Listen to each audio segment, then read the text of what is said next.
How's it going, everybody? Ty Sites Shadow Games Report. Doing part 7 of Elder Scrolls 4 Oblivion.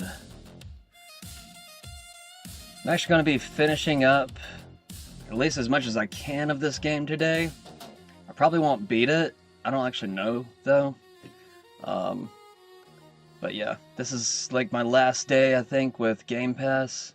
I didn't actually buy the game, so I don't know if I'm going to wait until it's on sale to actually buy it, or if I don't know. I might just buy it full price, I don't know. I just don't like giving my money to Microsoft, so I'm not going to renew my Game Pass after today. But anyways, we are going to do about 30 minutes to an hour and a half of news before we get into the game. Not going to waste too much time. Let's get into it.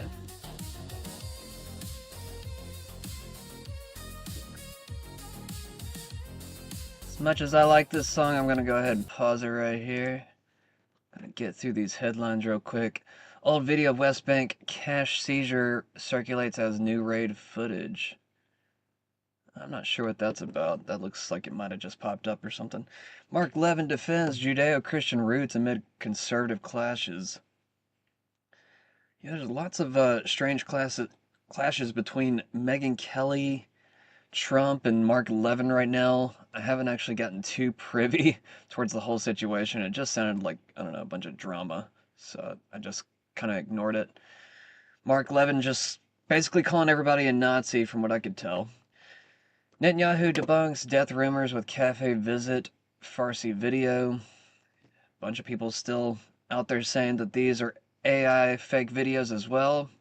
I don't know what's true. I don't really care to look into it. Like, I mean, if he's dead, they're going to announce he's dead eventually. But as of right now, we either got a robot, or he's still alive, or, you know, they're putting out fake videos. Your choice. You choose what you want to believe. Trump suggests he may take Cuba amid Ireland's crisis, which he caused, by the way, by taking out Maduro and upsetting the whole oil market, which I don't know. I mean, maybe it's going to benefit us in the next year, but supposedly a lot of that oil went to Israel. We didn't actually get a lot of benefit out of that.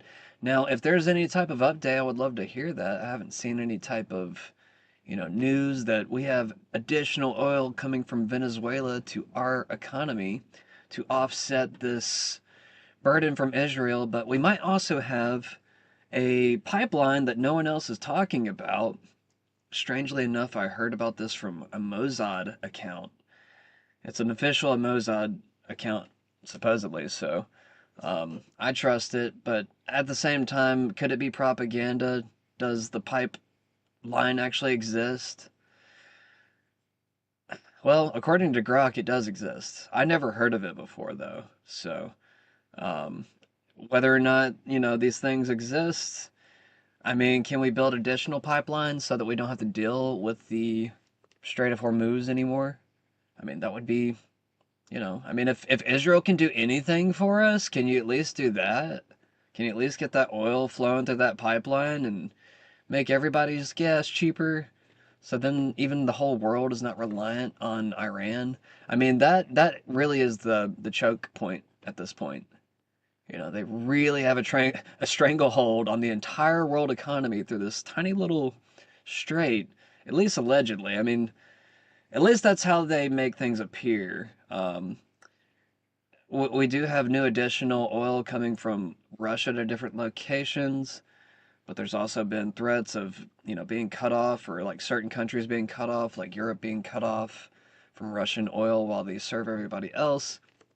And then you have Iran cutting off any U.S. ally, including the U.S., of course, from traveling through the strait. So lots of interesting movement.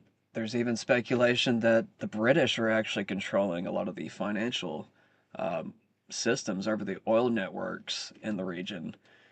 Now, I mean, I haven't seen a lot of proof for that. I don't know how to prove that exactly. I've been covering different figures that have been saying that, but they haven't actually been, in my opinion, showing a lot of the proof. So if Promethean Action, or if any of the other oddball pages that have been talking about that want to like talk about that, that'd be great. Like, we need some additional sourcing on certain things.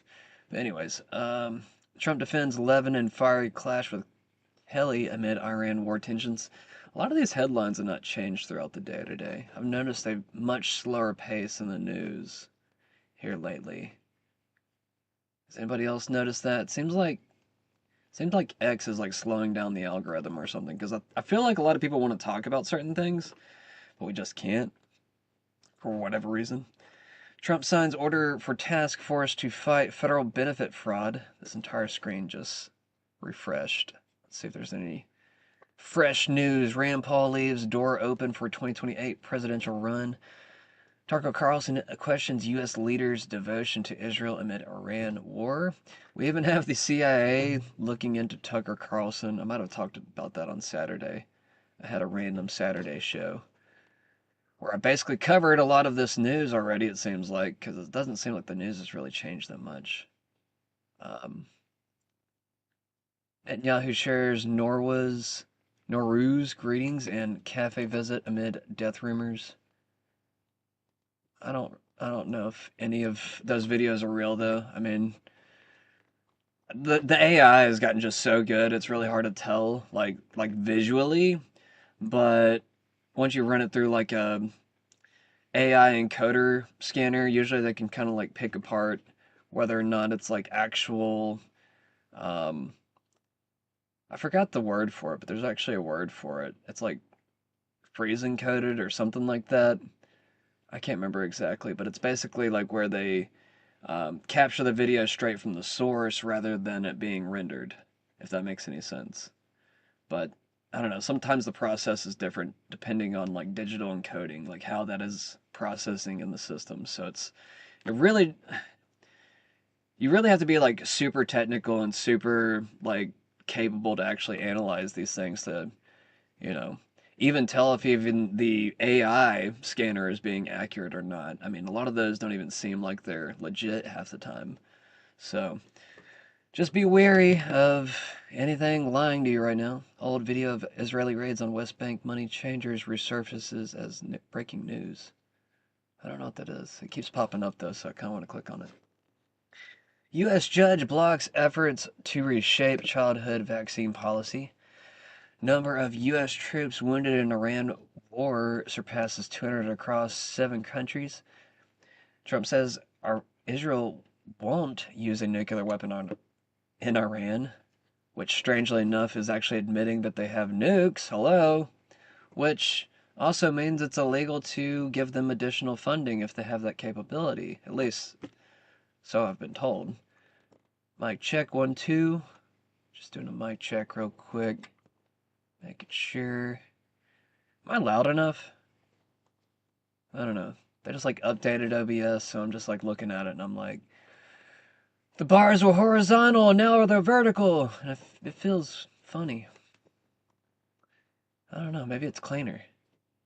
Just, I don't know, there's a big gap in the screen now, so I'm just kind of like, what do I do with that? What do I put there now? So many options.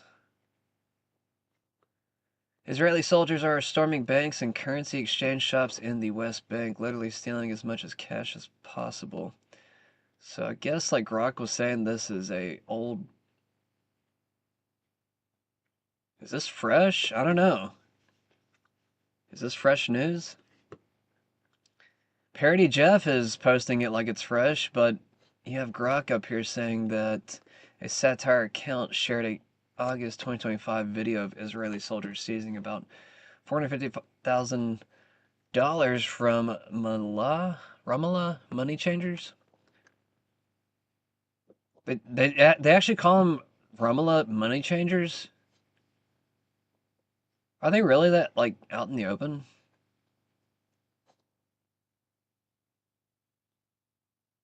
I don't know if I should like. I mean, I guess I can like coat this in the fact that this could be fake, but or even like a video from a different time period. Let me ask Grok one more time. Maybe Grok will correct itself. Nope, Grok is saying the same thing. It's an August 2025 Israeli raids on West Bank.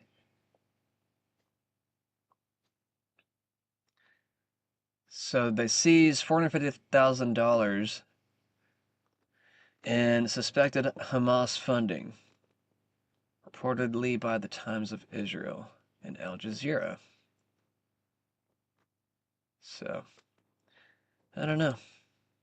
It just sounded interesting. I guess I'll go ahead and play it just to see what it is.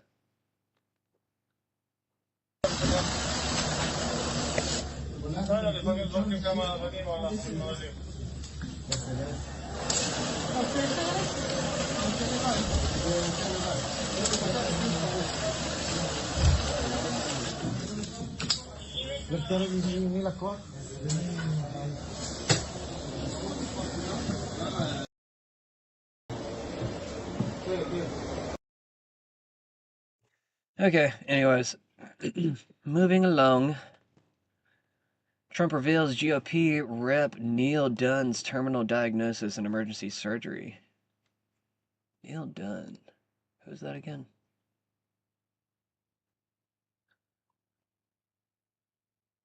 I thought his last name was something different.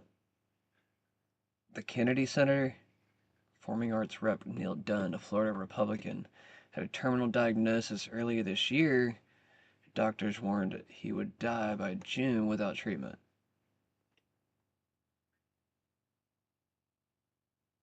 If I know anybody named Neil Dunn,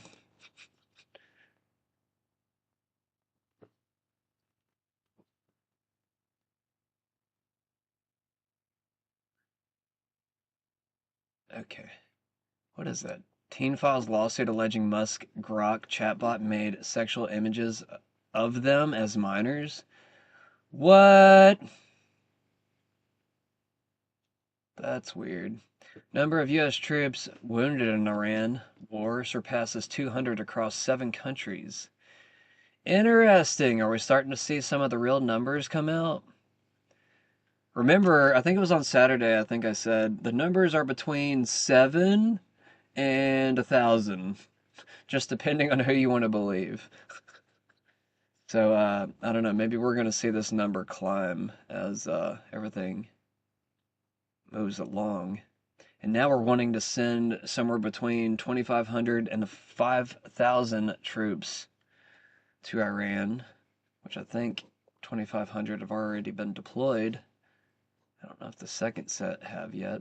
Trump says Israel won't use nuclear weapons in Iran. Already said that. Trump reveals GOP Rep. Neil Dunn's terminal diagnosis. Just said that. Politically charged awards seasons ends with some at Oscars advocating for peace in Gaza. I mean, Gaza, it's not really being talked about a lot right now.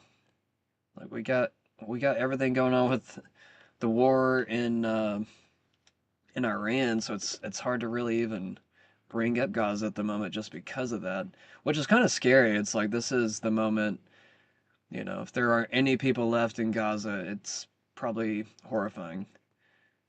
I don't know that for a fact. I'm just saying, just speculating there. Politically charged awards. Wait, we just said that. Let's go down. White House Chief of Staff Susie Wiles diagnosed with early stage breast cancer. Interesting. Susie Wiles. Lots of weird diagnoses all of a sudden. We're starting to reach Q territory again, guys.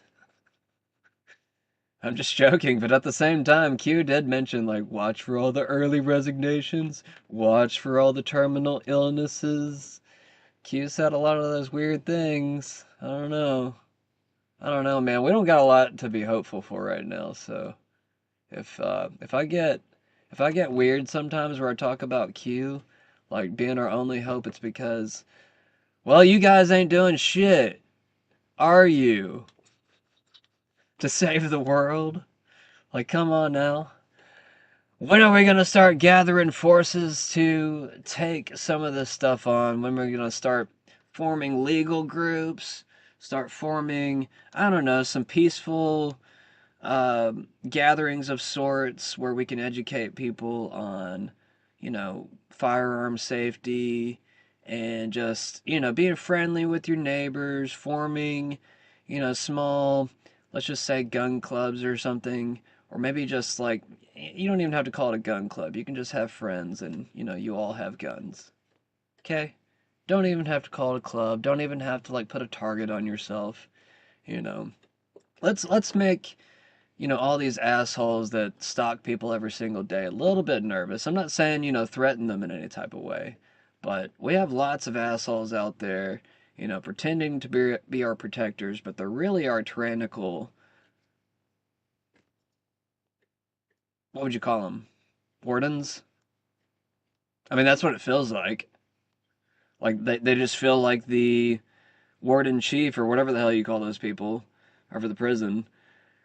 And they're just constantly watching you. They have like constant surveillance on you, and they don't really help you. I mean, I don't know. You have like some of those weird people. Like there was this one guy on Infowars last week. He said like, yeah, like they might be like stalking you and everything else, but they're also there to protect you. There was one guy that got mugged one time, and the police had to come in and save him. It's like, bro, no, no. No, no, no, no, no. I mean, I probably got my, stalker police, that sit outside my, you know, down the street, down the road. I see them. Well, I don't know if I actually see them, but there are a few different cars that like to stop at the end of my road every now and again. And I'm always just like, is that you, buddy? Is that you? I'm just kidding. One battle after another wins Best Pictures at 2026 Oscars. I have no clue what that is. Is it good?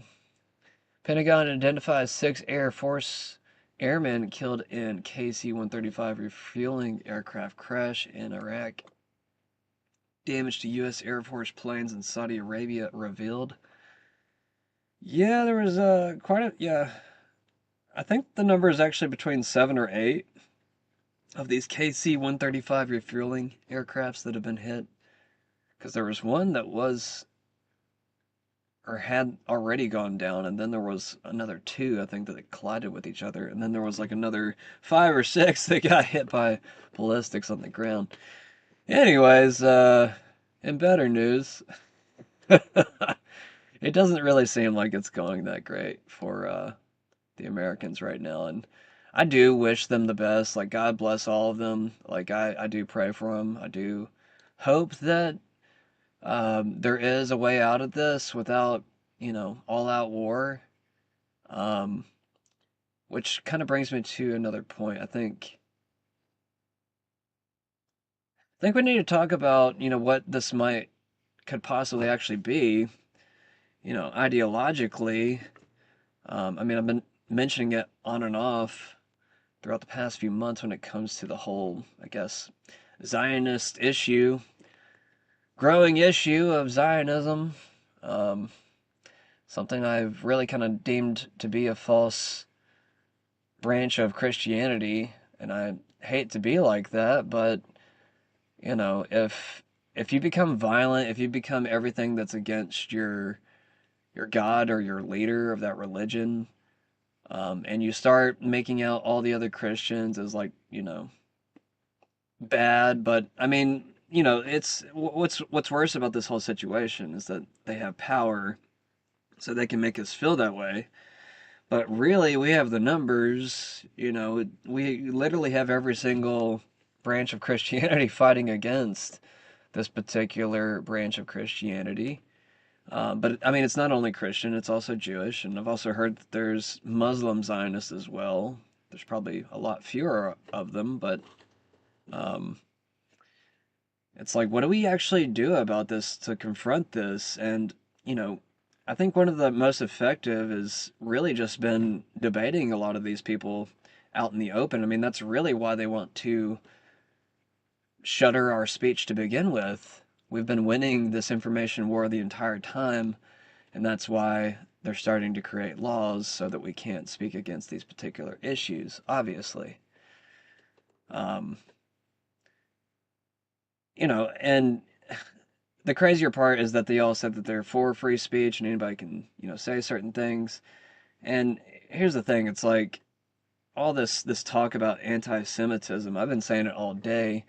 These Zionists, they literally want to kill not only a large portion of the world population through a great war to bring about Armageddon to, you know, I guess bring about the Antichrist and then eventually Jesus.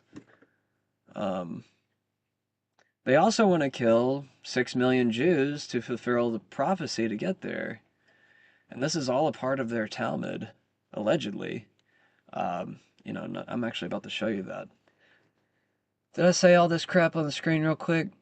Damage to U.S. Air Force planes in Saudi Arabia revealed. Trump says U.S. obliterated military targets on Iran's Karg Island but didn't wipe out oil infrastructure. Yeah, we already know about that. All right, Ben Weirman says, fun fact, the 6 million number that originates, the 6 number originates from the Jewish Talmud, the fun book that tells Jews that it's totally fine and encouraged to lie, cheat, steal, and rape Gentile children as long as they're under 9 years old. The Talmud prophesies 6 million of God's chosen people need to die in order for their Messiah to return. It's all right here. This is why 6 million was the number chosen for the fraudulent Holocaust story. Now, remember, I'm not saying this. This is Ben Weirman. I'm just covering his words. Just for legal reasons. This is why 6 million was the number chosen for the fraudulent Holocaust story. They were checking off a box in their timeline prophecy, and since they fully controlled and still control Hollywood, the media, and the educational system of the West, plus the entire banking system to infinitely fund all of the above, they were able to trick the whole world into believing in a genocide that they completely made up. But the 6 million number comes from the Talmud, and it says in the Talmud, in order for the Moshiach, which is their salvation, it's their version of Jesus, in order for the Moshiach to return and bring salvation to the Jews, 6 million of God's chosen people must vanish. That's in the Talmud. And that's why they shaped the story this way, right? They shaped the story saying 6 million Jews got killed. So Jews would take that as a sign from God that the Moshiach is coming, and to perpetuate what they're doing. You know, they didn't have Israel in 45, they got it in 48. But all this is connected to me. The telling of the Holocaust story, the 6 million number, the desire for Israel, and Zionism as a whole, which we haven't really even talked about. This all goes back to their biblical prophecy stuff, that the world is theirs or God's chosen people and all that stuff. It's all 100% bullshit. The 6 million number has been publicized going back to 1890. Actually, before this, you can actually find articles going back to 1812, 1814, believe it or not. But here we have 1899, 1905, 1906, 1914. The 6 million number is ever present because it's biblical to them. It's part of their culture. 1912, 1915, 1918. They need $1 billion fund to rebuild Jewry. In 1918, $1 billion. That's like $100 billion today. Fucking ridiculous. Cha-ching. 1919, 1921. Again, 6 million, 6 million. Doesn't matter what the populations of the countries are at the time. 6 million Jews are always in peril. I think they kind of did this in hopes to bring about the Moshiach, right? Maybe if they lie enough, maybe the Moshiach will come anyway. I mean, that's the only thing that really makes sense. 6 million Jews face starvation.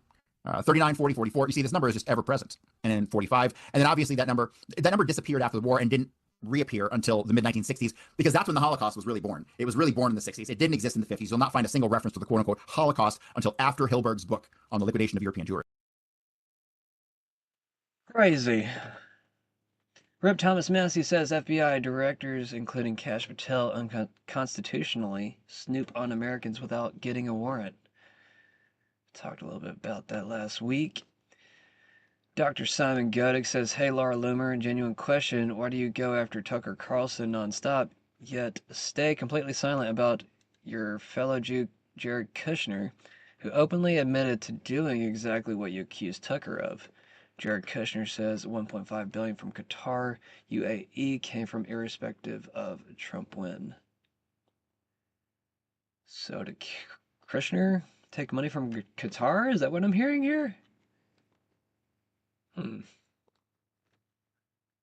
there another video I was going to cover? I think I might cover this one.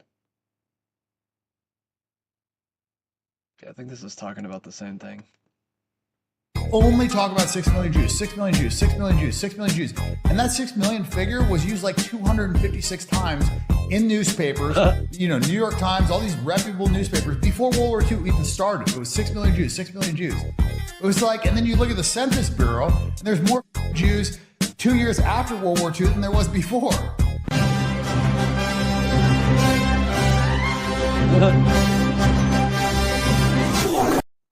Heard.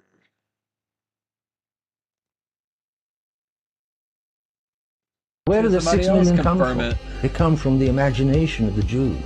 2 and 2 can also be 6. 2 and 2 can also be 6 million.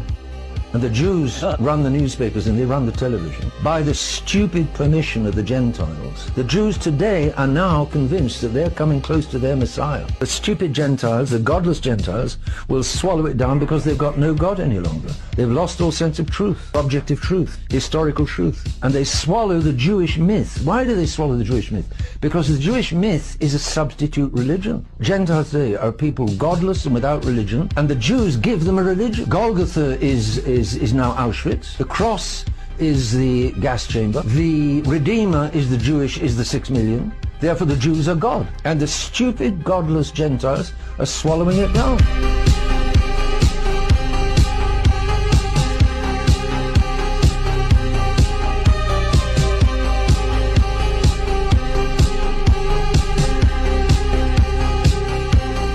From Noah's Ark, everybody. What am I doing on here? Really? I'm the 4th one down? Nice. I made it to the top, guys. That's just from typing Zionist 6 million prophecy. Interesting. But only 7 people saw it? You lying pieces of crap. They're just showing it to me because it's my profile. That's what it is. They only show my stuff to like 10 people. I don't know. It's crazy. Completely shadow banned on X, at least allegedly. It looks that way at least. Alright, should I click on this? Let's see what this is. Former Congresswoman Marjorie Taylor Greene says this is a liar, twisting and weaponizing the Bible to intimidate American Christians and force them into obedience and to a murderous regime that was created by men, not God, in 1948. Genesis 12:3 was a promise to Abraham, excuse me, not the modern gov of Israel, and certainly not to Randy Fine.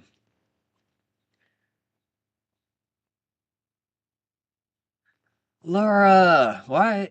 Maybe I need to block her. I keep telling myself I need to block her. The only reason I don't block her yet is just because,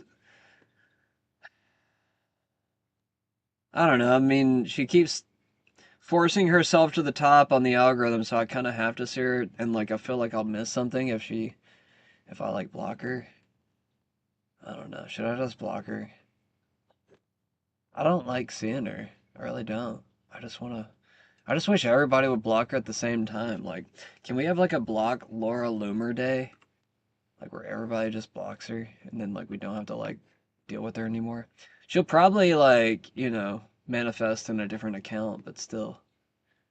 Anyways, I don't want to read it. I don't want to read it. I don't want to read anything by her at all. Tucker Carlson questions U.S. leaders' devotion to Israel amid Iran war. Well, we know he's been doing that. He's been doing that a lot.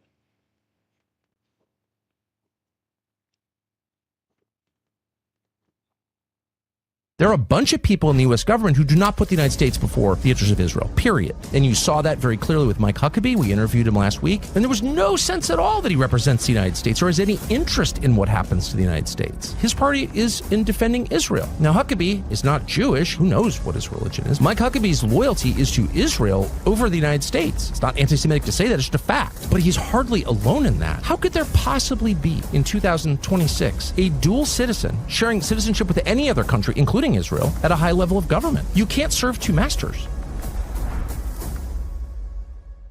There are a bunch of people in the U.S. government who do not put the United States... How did Tucker Carlson become the forefront of this entire message?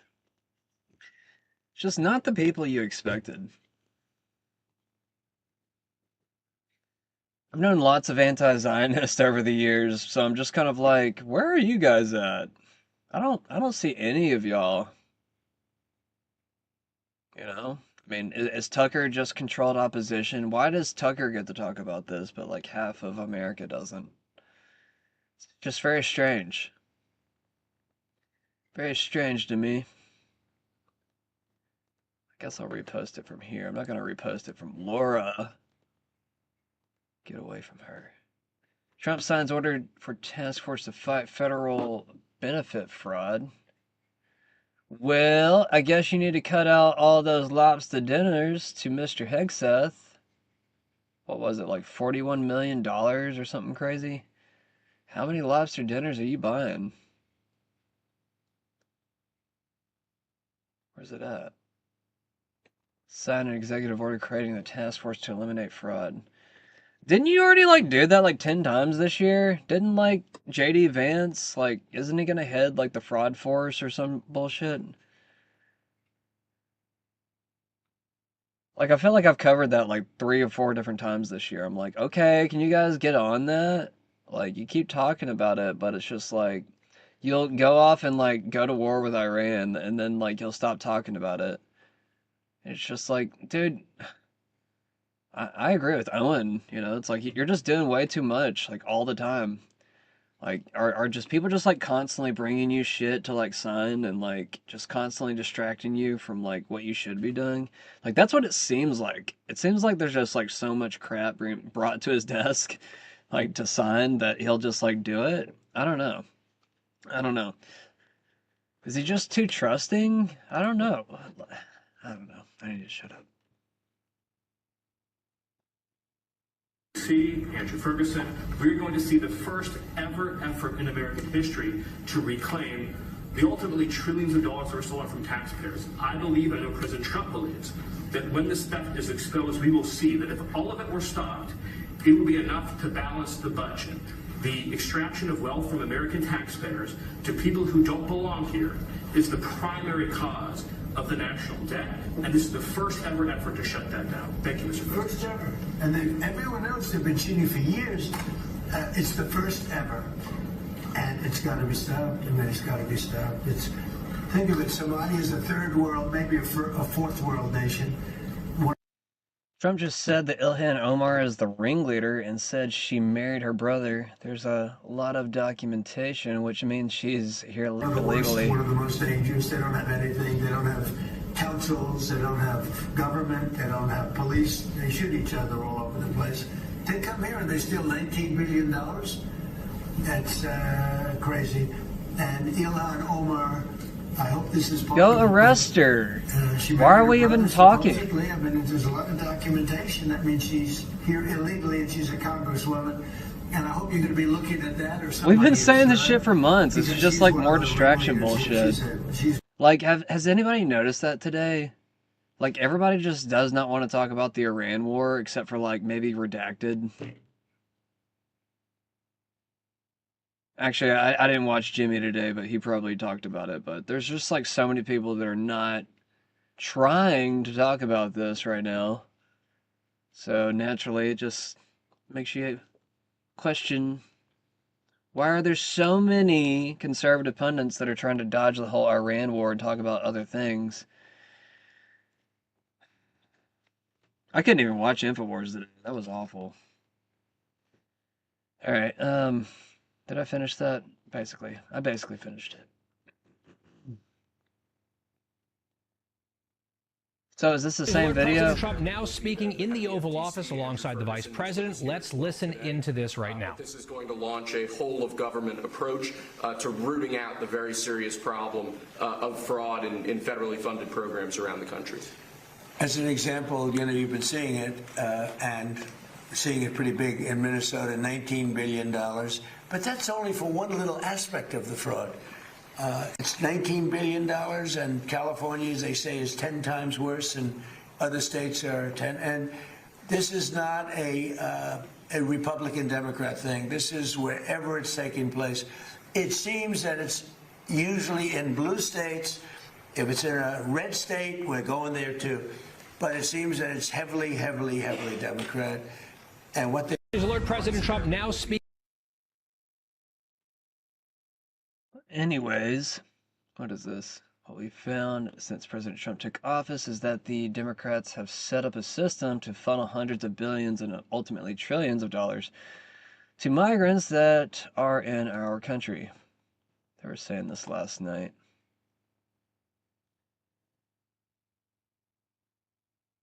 Play, bro. What we found since President Trump came into office is that the Democrats have set up a system to funnel hundreds of billions and ultimately trillions of dollars to migrants that are in our country, oftentimes from places like Somalia. So as an example, ICE recently asked a group of illegal immigrants that were in detention whether or not they were receiving Medicaid. Half of them raised their hands and volunteered that they were on Medicaid, just volunteered that. These aren't the ones who are hiding it, right? They also asked illegal aliens how they paid their medical bills, and they said that if they don't have Medicaid, they go to hospitals, they get free care there, and they bill it to the taxpayers. So they aren't paying for any of their own health care in this country. This is one example. And we've seen this over and over and over again. So under President Trump's leadership, and then of course with JD and the head of the FTC. Okay, we'll charge all of them, get the money back, effort and start sending those tax fraud checks back to the people. That's the solution. I mean, is that not the solution? What are you going to do with that money? I mean, I think we all kind of know what they're probably going to do with that money at this point. It just seems like it feeds the war machine, and, you know, what happens to the war machine after this war? You know, all of our bases are going to basically be annihilated. We're going to be forced out of the Middle East. And then what do? Do we, like, does it, like, form another, I don't know, some type of, like, force against Iran? That's not the type of gathering forces I'm talking about tonight, guys. I don't want us to gather forces to go to Iran. That's not what that's about. No. We need to gather forces in the sense of pushing back this ideology that has become very, very violent and is starting to use lawfare to shut speech down. We're getting to that weird point now where we are starting to meet our tyrant. At least that's how I would label it. We've called out the tyrant for so long, and they're starting to get mad, and they're starting to push back, and they're starting to lock down again. And they're going to be targeting people, individuals, civilians. They already are. I'm probably one of them. I try to be clean about this, but, you know, I mean, I feel like I'm actually speaking up for Jews right now. Like, I speak up for the Torah Jews, like, you know, the same Jews that are part of the Bible, the same Jews that Jesus actually represented. So I don't want 6 million Jews to die by Zionist hands, you know, to fulfill this prophecy. I think a lot of that portion of the Bible that was inserted into it is fake. And I think I've talked about that quite a few times on my channel in different videos. But anyways, moving on. Iran Ali Lajani claims he heard a plot to stage a September 11th style attack and blame Iran, says Tehran. Says Tehran opposes such terrorist projects and has no enmity with the American people. Enmity. That's a word people don't use often. Enmity. So he doesn't see the American people as enemies, basically. We're basically being forced against our hand to go to wars against countries we have nothing against. I mean, we probably would get along great with the Iranians if we didn't have our military standing in the way. Just my opinion. Is this why the Treasury Secretary is blocking Epstein's financial records, says Robin Minotti. Besant Kushner and $55 billion EA deal nobody is connecting. In a nutshell, Besant when working for Soros was receiving intelligence from Epstein-linked Barack and paying Carbine, or is it Corbin or Carbine?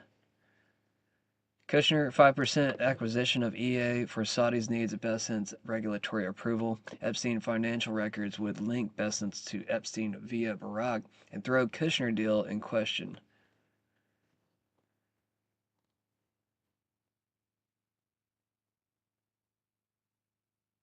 I think that's more of an opinion piece, but you guys can decide on that one. Alrighty, the U.S. is sitting on massive critical mineral deposits currently classified as waste. The only thing missing is the technology to unlock them. I think I skipped past this video the other night. There is no such thing as a resource crisis for mankind, only a technology crisis.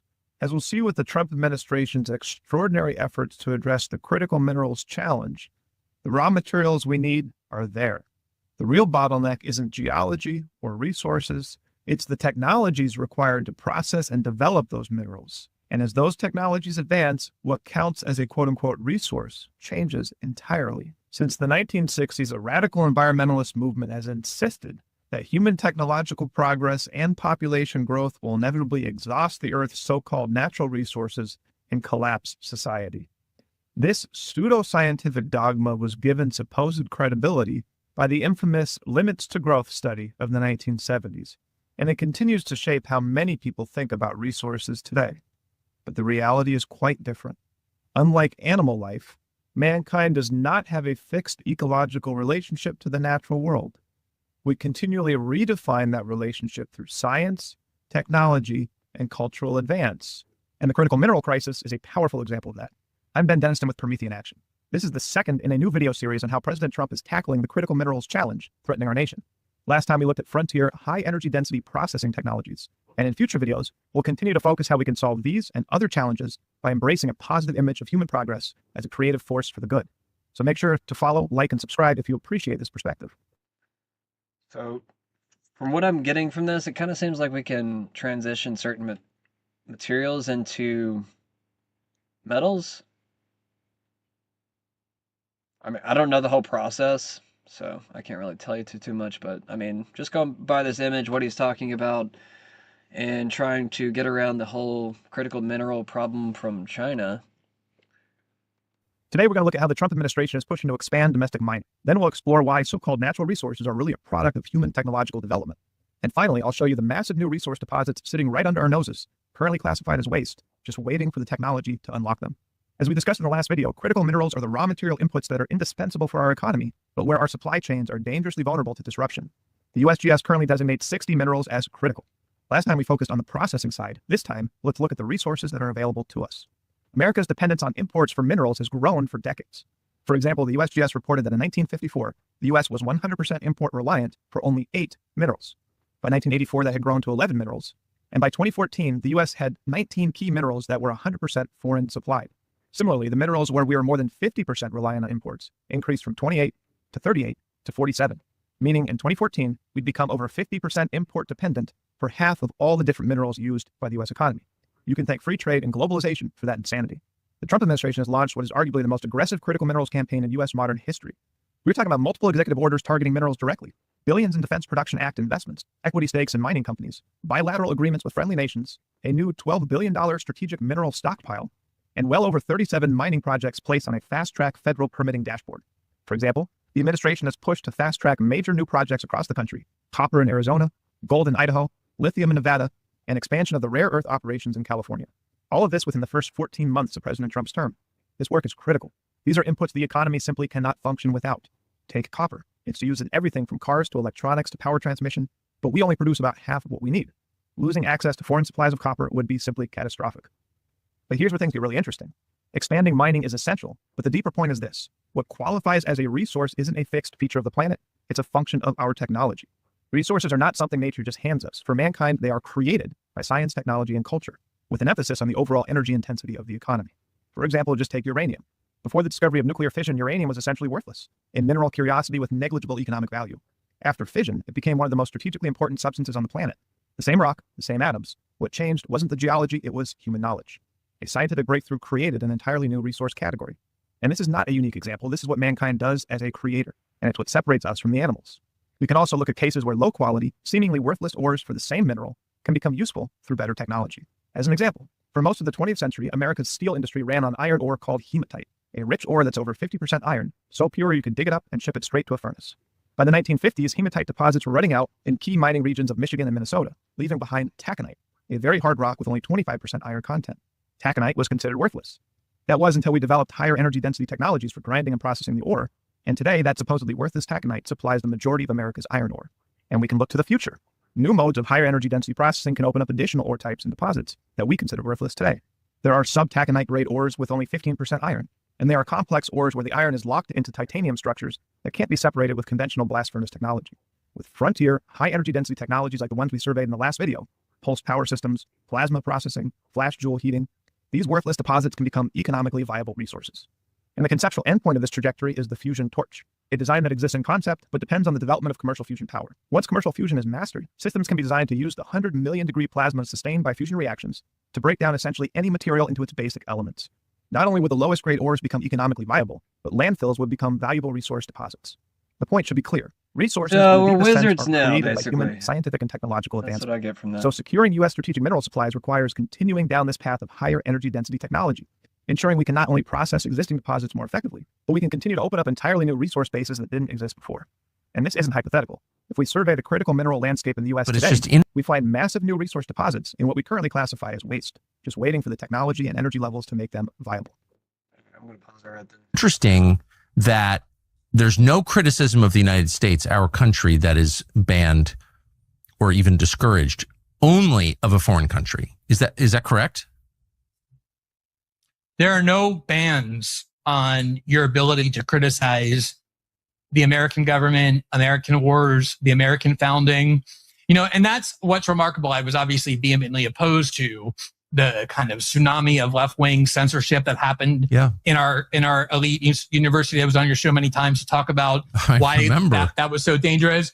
And I don't want to in any way justify it, but what I will say is, at the very least, the ostensible pretextual argument for why we needed censorship anti-black speech or anti-trans speech, whatever, is because we were protecting marginalized American citizens who belonged to groups that were endangered. Totally false, totally dangerous, but at least they were trying to ostensibly protect American citizens in the United States. What's so remarkable about these new codes is they're only to protect Israel. Like, imagine you go in and you're a citizen of Australia and you wear a shirt criticizing or advocating for something with Israel and you get arrested in your own democratic country of Australia. It is bizarre, Tucker. There's no other laws that would be applicable to any other countries. It's only for this one country over and over and over.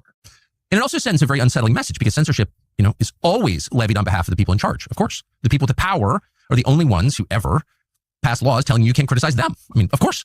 And so what does this tell? I mean, what is this? It's spooky. I've never been the guy who runs around saying Israel runs the United States. It's overstatement, but I certainly don't want to think that. But like, if you can't criticize a foreign country, then that country's in charge, right? I mean, what other conclusion should I draw? I can't really provide you with a cogent one.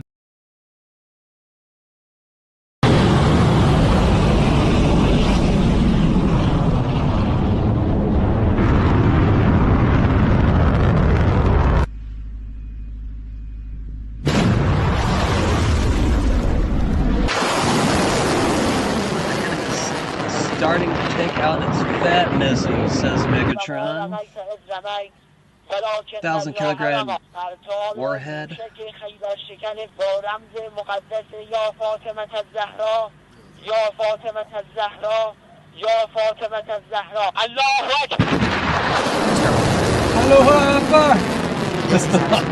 Should I hear that at the end? You probably know by this point, 2+ weeks into this war, that it has divided the country. Yes, very much so. The vast majority of the American public is against the war. The vast majority of Republicans are supporting the president in the war. Their support for the actual war itself depends on how you phrase the question. If you say it's about getting rid of Iran's nukes, Republican support goes way up. If you talk about regime change, it goes down. And Trump's got maybe 82% of the party that's backing him in this war, which is not great. I mean, you have almost 20% of Republicans saying that they're against him. That's not great in an election year. You would expect most Republicans to back the president, and no Republican likes Iran. I mean, like literally nobody. Not the people of Iran. They're not the problem. It's the regime. But he does not have overwhelming support in the way that all the other wars we've been involved with did, including the Iraq War had way more support than this. In part because it was debated and it was discussed at length before we actually launched it, unlike this war. Well, one of the war's main critics and the person who probably tried harder than anyone to stop it was Tucker. He went to see the president. He loves the president. He's a supporter of the president. He endorsed the president. He campaigned for the president. As you know, so did yours truly. And I also am not a supporter of this war. And now it appears because he's been vocal about opposing it, he may find himself on the wrong end of a criminal prosecution, or at least the threat thereof. He took to his own mic over the weekend and posted the following. Look here in SOT 1. So the other day I found out that the CIA is preparing some kind of criminal referral against me, a crime report, to the Department of Justice on the basis of a supposed crime I committed. What's that crime? Well, talking to people in Iran before the war. They read my texts. So the crime under consideration apparently would be the Foreign Agent Act or something like that, acting as an agent of a foreign power. And I don't expect this to go anywhere. It's one, I'm not an agent of a foreign power.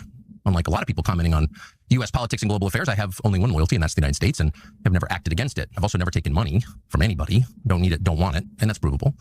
And moreover, it's my job to talk to everybody all the time and try and figure out what's happening around the world. That's literally what I do for a living, and I'm not going to stop doing that, nor should I. I have no secrets to divulge. So legally, I think the case is ludicrous, and I doubt it'll even become a case. I'm bringing this up for a couple of reasons, though. One is that countries tend to become more authoritarian in wartime. It's just the nature of war. Another point to make that is worth knowing is that the USIC, the intelligence agency, spy on Americans. There's no justification for your government, which you own, you're a shareholder in it, you pay for it, to be violating your privacy like this. But it happens all the time. But the main reason they do it is to leak the existence of the investigation, such as it is, to the media, and then humiliate and terrify the subjects of this op. So I'm not making this video to complain about it or whine or ask you to send me money because I'm under attack. I'm saying it because it's true, and you should know what your own government is doing, and you should know what the stakes are, and you should know that a lot of what happens in this country that affects outcomes happens behind the scenes, and it's likely that things like that will begin to happen at greater scale now. So you should just know that going forward. This is stunning and deeply wrong, and I believe Tucker. Some don't. I do. I believe him completely because he would have zero interest in running out, making himself the center of any story, which he doesn't like to do ever, even when he often is. And knowing him, I detected real concern in his voice there because he's worried about what's happening to our government. Like, why are we behaving like this? Why would we be going after private citizens, a journalist in Tucker's case, for investigating the war? I mean, if Tucker, he says he spoke with sources in Iran prior to the conflict getting launched. That's something you would do if you had sources in Iran. You want to find out what was happening on the ground there.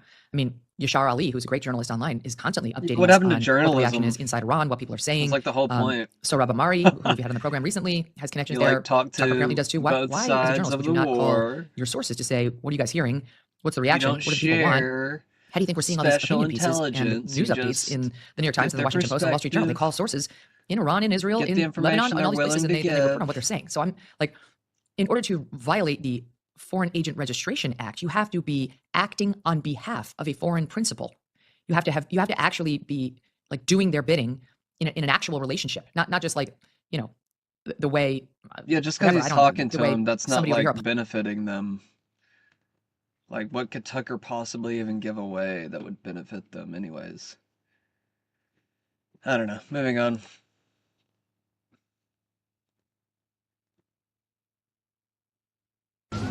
תודה. מה שאלת אותי? ראש הממשלה אומרים ברשת שאתה בכלל מת? אני מת על קפה, אתה יודע מה? אני מת על העם שלי. איך הם מתנהגים, פנטסטי. אתה רוצה לספור את מספר אצבעות? אתה יכול להראות לנו? So, I'm gonna go through this video a little bit. לחיים. Lots of people are speculating that it could be fake. I don't know if it is or not. You're willing to make your own analysis on this one, but I will point out a few odd things about the video. I'm not saying that this makes it all out fake or anything, but it is very peculiar how well he balances his coffee in his cup, considering this coffee cup is full to the brim. It's really hard to keep all your coffee in a cup whenever it's like that, especially a paper cup. One that bends. ראש הממשלה אומרים ברשת שאתה בכלל מת? אני מת על קפה, אתה יודע מה? אני מת על העם שלי. איך הם מתנהגים, פנטסטי. אתה רוצה לספור את מספר אצבעות? That was one of the first things people noticed about him picking up his cup. There's אני מת just על like קפה, אתה יודע מה? אני מת על העם שלי. no fear of איך הם spilling מתנהגים, it. פנטסטי. None of it falls out אתה רוצה לספור את מספר whatsoever. אצבעות? אתה יכול להראות לנו? You can almost tell that it's literally like on the edge of the cup, but it still never spills. That's talent. Like, that should have spilled quite a few different אני times. מת על העם שלי. איך הם מתנהגים, פנטסטי. אתה רוצה לספור את מספר אצבעות? Like, I even see the lip of the rim of the water on the edge, but it just is not spilling. That coffee is defying gravity right now. Interesting, right? Alright, there's also another odd thing to point out, and they're both at the start of the video. Now, I want everybody to look at his pocket. I'm gonna make sure this is on the screen real quick, too. Sometimes I cut it off. I'm not trying to. Yeah, move this. Let's move this right here so you guys can see everything. I'll move it back here in a second. But we're gonna look at his pocket here. And one thing that's kind of interesting, let's see, right next to him.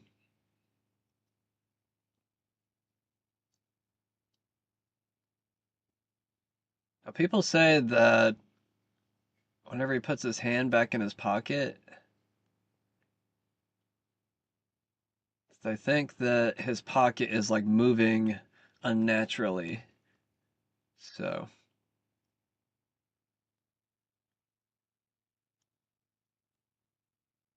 it has to be once he puts his hand back in his pocket. So he pulls it out, shows he has fingers.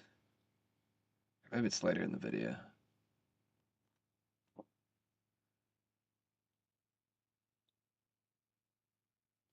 Where is that part? Is that part fake? Did somebody fake that from me?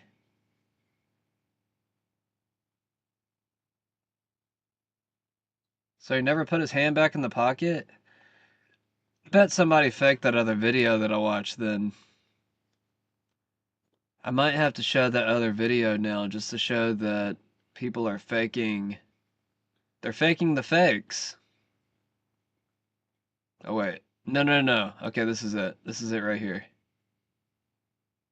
Okay, so watch his pocket. Right there.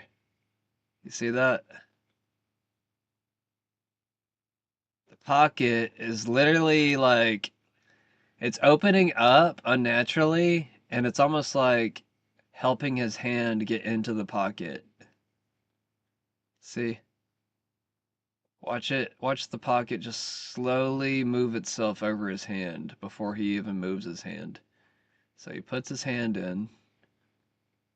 And watch this. Now, was he opening up his hand to stretch out the pocket so that it would do that? I mean, I guess you could speculate that.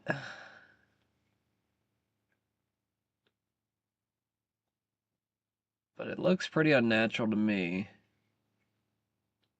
for it to just kind of eat his hand like that. But anyways, actually, I thought that this part was at the start of the video, but it's actually near the end of the video, just to correct myself on that part.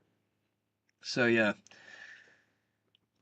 you can choose to believe whether it's true or not, but there's also speculation that he did visit a Starbucks or whatever this is in Israel during the pandemic.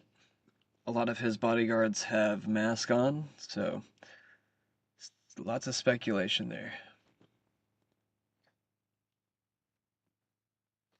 Here's the ADL revealing the 7 largest Jewish communities on Earth holding biweekly Zoom meetings to share tips and draft legislation that might work in other countries to advance their people's agenda.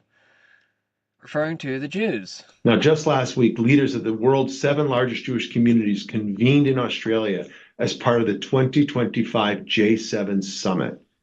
This is a summit organized by ADL as part of the J7 Task Force to combat anti-Semitism, a convening of representative bodies of the largest Jewish communities on Earth. So the J7, as we said, is comprised of the 7 largest diaspora communities. We meet every other week via Zoom to share information, to share best practices. We share what worked for our communities, what hasn't worked, what might work elsewhere.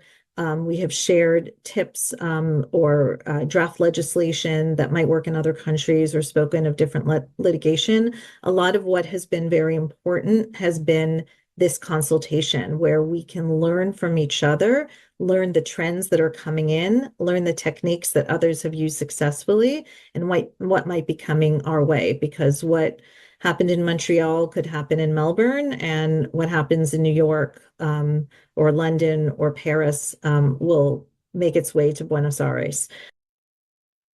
Had enough of that already.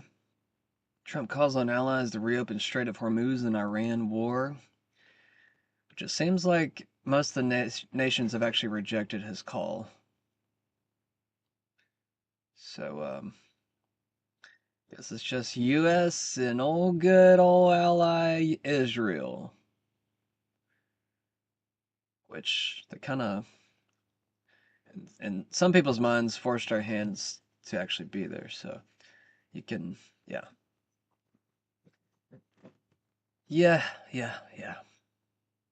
Makes me sleepy, guys. Like, if you feel burned out, I totally feel you on that. Now, what can you do to fix that? Still trying to figure that out myself. Trump has started praising Iran. I'm dealing with very smart players. These are smart people. They don't get there otherwise. You know who you're dealing with. High-level intellect. Much more. Only because people don't understand to a large, it's a big chess game at a very high level. It's a very high level chess, the highest. And I'm dealing with very smart players. These are smart people. They don't get there. You know, when you deal with some of these people, you're dealing with high level intellect, very high IQ people. Much more. Only because people don't understand to a large, it's a Its doctrine is the world is seeing Israel is not a fulfillment of biblical prophecy. It is an evil, genocidal state who kills anyone and everyone they want. The heretical teaching is exposed. Darby's end times fantasy is a lie from the pit of hell. This is the fruit of those rotten seeds planted in the 1800s. True, true, and true. Kill. True. Its adversaries. Kill them in mass numbers, kill the civilians, kill the women, kill the children. This is the Israeli doctrine of war. They don't discriminate between civilians and military targets. They leveled Gaza. They destroyed all its infrastructure. They destroyed all the schools, the clinics, the mosques, the hospitals, the housing, the water, the sanitation. And we don't know the full death toll, but it almost surely is in the hundreds of thousands if you take not only the bodies that have been collected, which come to around 80,000, and those under the rubble, but people who have died of exposure, of lack of safe water, of nutrition, lack of access to health care, and so forth. This is a brutal regime. I'm sorry to say it. It's terrible. It is a rogue, brutal regime. It's doing the same in Lebanon now, and it's doing the same with its carpet bombing of Tehran in Iran. And the world needs to stand up and stop accepting this as something even remotely normal or acceptable. Israel needs to go home and live within its own borders and get its head together again, because it's acting in a completely insane way. It needs to stop this. This is mass murder. A weapon, because the Middle East will be gone. Israel will go first, without question, and they'll certainly take a shot at us before we get our act together and say we got to take them out. You can't let Iran, who's truly a nation of great terror and power, a weapon, because the Middle East will be gone. Israel will go first, without question. I kind of wish I had more context to this video. That is something very interesting to say. Donald Trump, Israel will go first without question, and they'll certainly take a shot at us. So this confirms Iran is a superpower in the Middle East. Iran will destroy Israel. Netanyahu is gone. Who said this? Dr. Nemo Yadev? Parody account?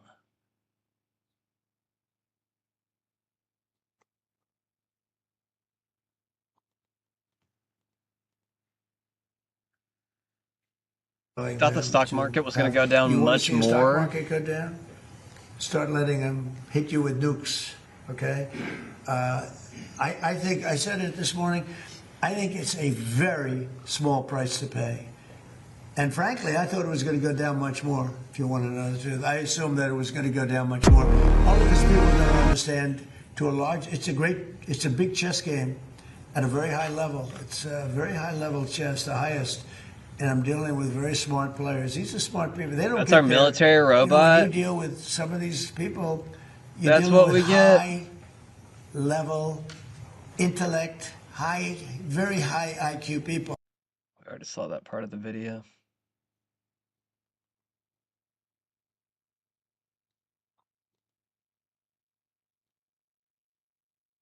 And if these gorgeous B-2 bombers, give me that bomber, Andrews. Let me just hug that little sucker. Why does he sound drunk or like slurring his speech? Like it's kind of odd.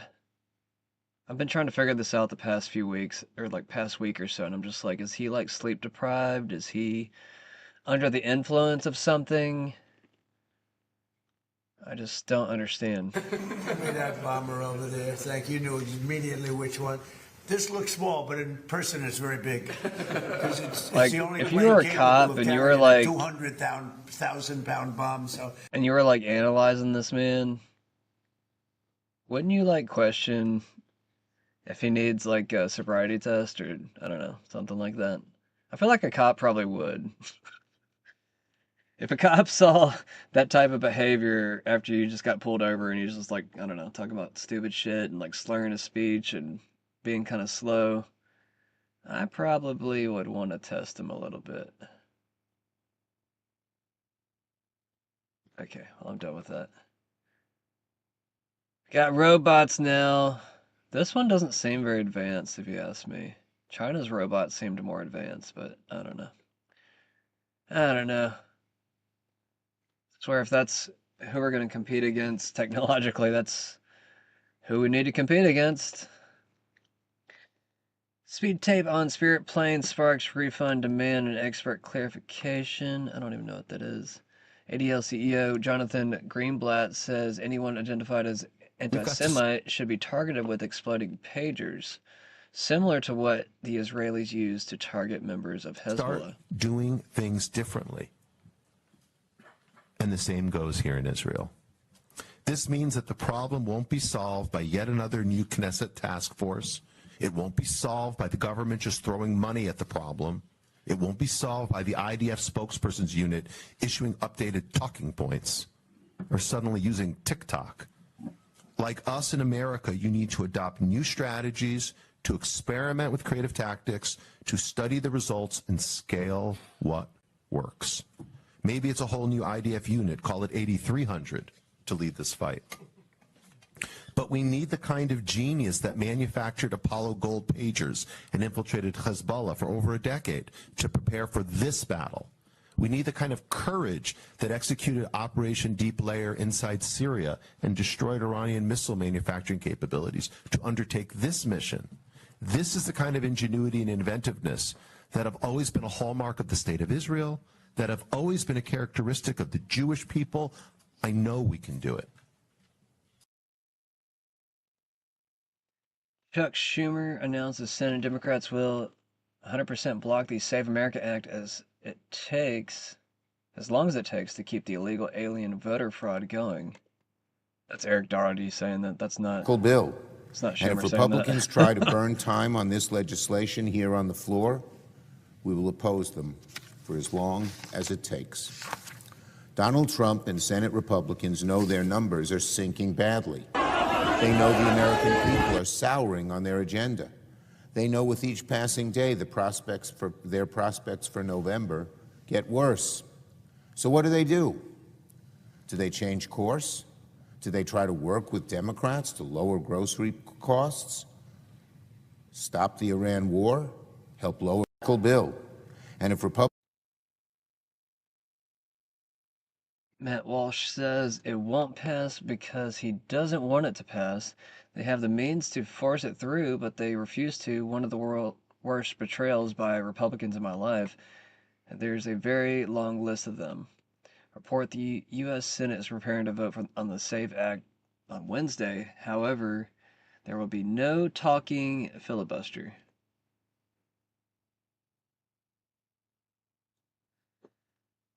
For some reason earlier, whenever I reposted this I actually reposted it by mistake. I didn't realize what it was. Jewish Educational Media posted this. Whenever I tried to unpost it or like get rid of it, it wouldn't let me at first, but it finally let me unpost it later. But I'm actually kind of curious on what this is because I'm pretty sure this is some type of Jewish propaganda.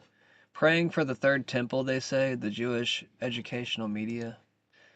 I have not watched this yet, so bear with me, guys.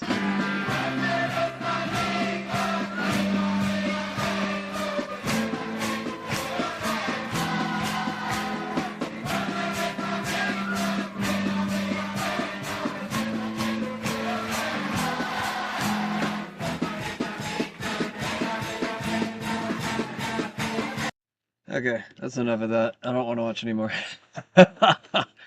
That's a lot worse than I thought it was going to be. Yeah, well, the Third Temple is Jesus, in my opinion. So, yeah, I don't want any other temples to be built. That's all I gotta say about that. Guantanamo Bay just expanded, says this guy. I think I covered this video a while back, but... QQ. Guantanamo Bay just expanded, and it's not for terrorists. You weren't supposed to notice. On February 7th, 2026, the Pentagon approved $500 million for emergency construction. I don't know what's up with that bass in the background. Not renovation, expansion. 89. Why did they do that? Okay. I'm not going to play that because it's got that weird humming in the background, but if you guys want to go listen to that video, it's kind of strange. Somebody added some weird bassy hum in the background. I don't want to play it. I don't remember that being on the video, but I don't know. Go watch the rest of the video if you want to hear the rest of that. I think it's actually like day 16 on the war, but I think this is from yesterday. Yeah, it is. Go ahead and watch it. Iran threatens the UAE as accusations fly about where the US is launching its attacks. Trump declares a naval coalition to open the Strait of Hormuz and fears of a large-scale Israeli ground invasion of Lebanon. Here's what you need to know about the last 24 hours. به سران کشور امارات اعلام می‌داریم جمهوری اسلامی ایران حق مشروع خود می‌داند. Let's begin with Iran's attack on the UAE's Fujairah port, setting its oil refinery on fire and shutting down production.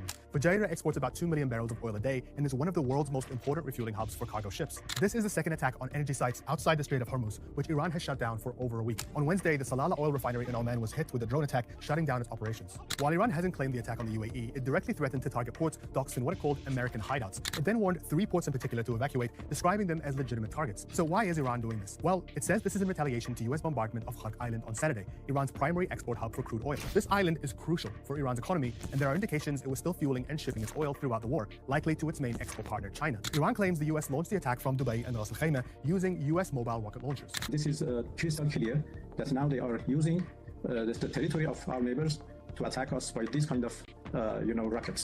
It's very dangerous that they use highly populated areas to launch rockets against us. This follows earlier threats that economic hubs across the Gulf, including banks and tech offices tied to US and Israeli companies, would be targeted. In particular, tech companies like Google, Microsoft, and Palantir. This was after Israel targeted Iran's state bank SEPA, reportedly damaging its data center. In Iraq, the US has instructed its citizens to leave the country after a second attack on its embassy in Baghdad. 13 US service members have been killed since the war began, alongside 26 civilians. And Iran maintains the ability to cause damage in Israel, stretching air defenses to their limits. At least 10 people have been injured in the strategic port city of Eilat, and there were further barrages in major cities including Tel Aviv and West Jerusalem. US President Donald Trump claims he's assembling a coalition of countries to reopen the Strait of Hormuz. In a post on Truth Social, he said many countries will soon be sending warships, but so far no other country has confirmed it will be taking part in this. France's government denied reports that it was sending its aircraft carriers to the strait, saying it was focused on defense and warned against scaremongering. Meanwhile, US and Israeli airstrikes are reaching deeper into Iran's industrial heartland. Iranian state media says a household appliance factory in Isfahan was struck and 15 workers killed. An IRGC base was also reportedly hit. The UN chief Antonio Guterres is urging the international community to intervene in southern Lebanon as Israel expands its ground and aerial attacks, with reports it's preparing for a large-scale invasion. Stop the fighting. Stop the bombing. There is no military solution. Turkey's foreign minister Hakan Fidan says Israel is on its way to committing a new genocide, while maintaining his country would not be pulled into the war. More than 800 people have been killed across Lebanon and more than 800,000 displaced. As the region unravels, President Trump turns his focus to US media coverage of the war, accusing the New York Times and the Wall Street Journal of spreading a fake report about 5 US airplanes getting hit in Saudi Arabia, and saying they wanted the US to lose the war. Meanwhile, the US's top media watchdog, FCC chair Brendan Carr, is threatening to withdraw broadcast licenses from media outlets not operating in the public interest. More signs that 15 days into this escalating war without an exit strategy, the Trump administration is losing control of the narrative. That's all from me today. Stay with us on Al Jazeera for all the updates in the war on Iran. Crazy. And Ilhan Omar, I hope this is part of it, but she married her brother, supposedly. I mean, there's a lot of documentation. That means she's here illegally and she's a congresswoman. And I hope you're going to be looking at that, or somebody is, all right? Because she's one of the ringleaders here. She's bad news, really bad news. She's so bad for our country. Anyway, JD, please say a few words. That's... As where we go one, we go all. The following report has been provided in part by Guardian, Daniel R. CIA MKUltra bombshell. Declassified files expose ongoing plan to drug and sedate the global population. This is a war on free will. Patriots, another deep state nuke, just detonated. Declassified CIA documents from Project Artichoke, the sinister root of MKUltra, reveals the explicit blueprint to chemically subdue entire populations in secret. The goal was brutal: create covert drugs that suppress free will, induce hopelessness, or keep people in perpetual anxiety, turning awake humans into obedient, dulled masses. One chilling directive: substances deliverable via, quote, standard medical treatment, such as vaccines.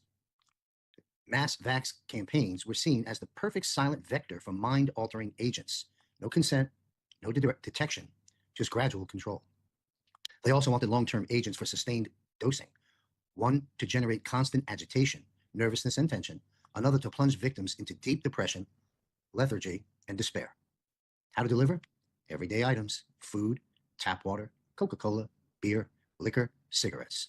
The file state plainly, quote, this study should include chemicals or drugs that can effectively be concealed in common items such as food, water, Coca-Cola, beer, liquor, cigarettes, etc., end quote. Artichoke fed directly into MKUltra, expanding into LSD dosing, hypnosis, and trauma programming on unwitting subjects. But population-wide sedation was the real prize, protected, refined, and never truly ended. When MKUltra closed, the program went dark, embedding into public health, big pharma and psyops masked as compassion. Today, we see it everywhere, skyrocketing mental health, drug prescriptions, endless booster mandates sold as duty, social platforms engineered to cycle rage and resignation, whispered frequency experiments, chemtrail denials crumbling. They mastered low-dose, constant exposure through trusted systems until resistance fades. This is biochemical tyranny, the cabal's dream of a sedated herd. But here's the fire. They're panicking. Leaks are deliberate. Whistleblowers multiplying, truth flooding out. Q said it would shock the world. We're living the shockwave. Every jab questioned, every lie rejected, every mind that stays sharp is crushing their plan. The White Hats are tearing it down. These exposures are part of the controlled demolition. Guard your mind, body, and spirit. Reject the sedation. Spread red pills relentlessly. The storm is raging, victory is near, and an awakened army is their worst nightmare. So hold the line, patriots. The awakening cannot be stopped. Trust the plan. Where we go, when we go all. This is Dark to Light. Lord President Trump now speaking in the Oval Office alongside the Vice President. Let's listen into this right now. This is going to launch a whole-of-government approach to rooting out the very serious problem of fraud in federally funded programs around the country. As an example, you've been seeing it, and seeing it pretty big in Minnesota, $19 billion. But that's only for one little aspect of the fraud. It's $19 billion, and California, as they say, is 10 times worse, and other states are 10. And this is not a Republican-Democrat thing. This is wherever it's taking place. It seems that it's usually in blue states. If it's in a red state, we're going there too. But it seems that it's heavily, heavily, heavily Democrat. And what they Purity Jeff says, so is the Board of Peace still a thing? Netanyahu's coffee is unspillable. Former CIA analyst John Kiriakou, I'm genuinely worried for Tucker's safety. Turning to Tucker Carlson. You were on Tucker Carlson just a few days ago, Clayton. I've been on a couple of times. I think I'm going to go back on in the next 4 or 5 weeks. I like Tucker very much. I consider him to be a friend. And I have to tell you, I'm genuinely worried for his safety. Tucker is one of those rare truth tellers. He speaks whatever happens to be on his mind, but it's always very well thought out. He's not afraid to call important people on the carpet for things that they've said or done. In the current political climate, in the let's call it the post-Charlie Kirk era, do you think Tucker Carlson has reason to be worried? I think he wouldn't admit that. He doesn't like to, he never likes to have the focus be on him at all. That's right. I've known him for years, and he's never like me, like navel gazing. He hates that. He hates that with a passion, I need a, large security contingent because I'm so important. Like, he's not that kind of person at all. But look, the SBU tried to kill him, almost blew up his car when he went to Moscow. Like there's some realities here. You have these nut job, MAGA influencers, these sort of pro-Israel Zionists who are basically actively calling for him to be arrested, attacked, and they have platforms. I mean, they're literally not thrown off of X. They're calling for like the arrest and hurting of his family, and they're still somehow on X, and they still have jobs at like Fox News somehow. Like when I worked at Fox News, if I would have called for like the death of a human being, like I would have been fired. But this is a new era, so you can call for attacks on certain people like that.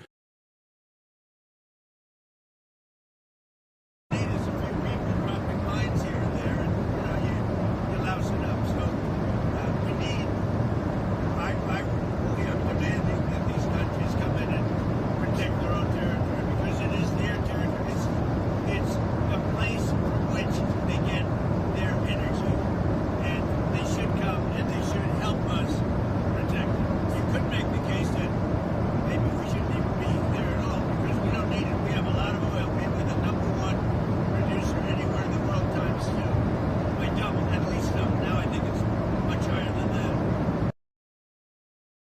if that's the case, then we shouldn't have high gas prices. We should have very stable gas prices. Why is almost everything Trump says right now is just completely false? It used to be where he would like be at least halfway right, and it's just like now you just have to check everything, and you're just like, damn, dude, what's up? What happened?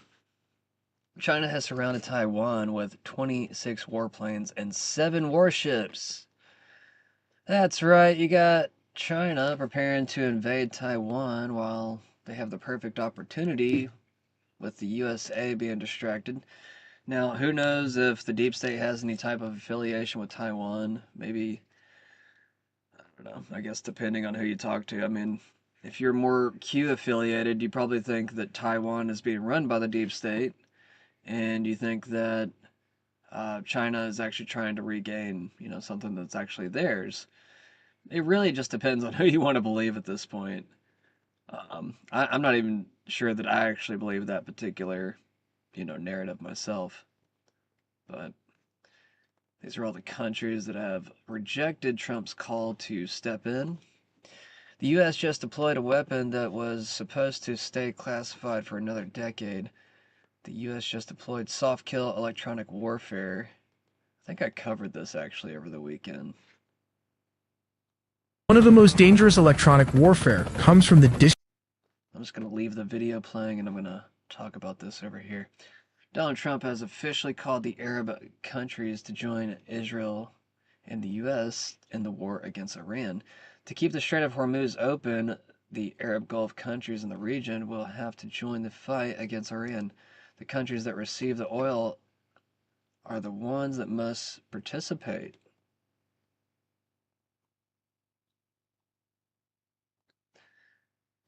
Glenn Greenwald drops a massive bombshell. 36 states have enacted laws requiring Americans to sign a pledge not to boycott Israel just to get government contracts, healthcare grants, and even it never got a lot of attention, and it drives me very crazy to this day because it's so preposterous, and it really predates October 7th.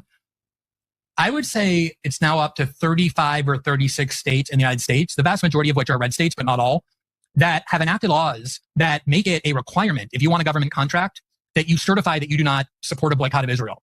And a lot of people who had contracts before this law was passed ended up getting fired because they refused. There have been hurricane relief aid that cities have conditioned on signing a form that says you don't support a boycott of Israel. There have been all kinds of firings in universities for people who criticize Israel. So it's been developing for quite a while. It's not like it just started. Hurricane relief was predicated on a signed statement that you don't support a boycott for Israel. In other words, you don't even have to be actively boycotting Israel, but if you conceptually support it, you can't get hurricane relief, emergency disaster aid.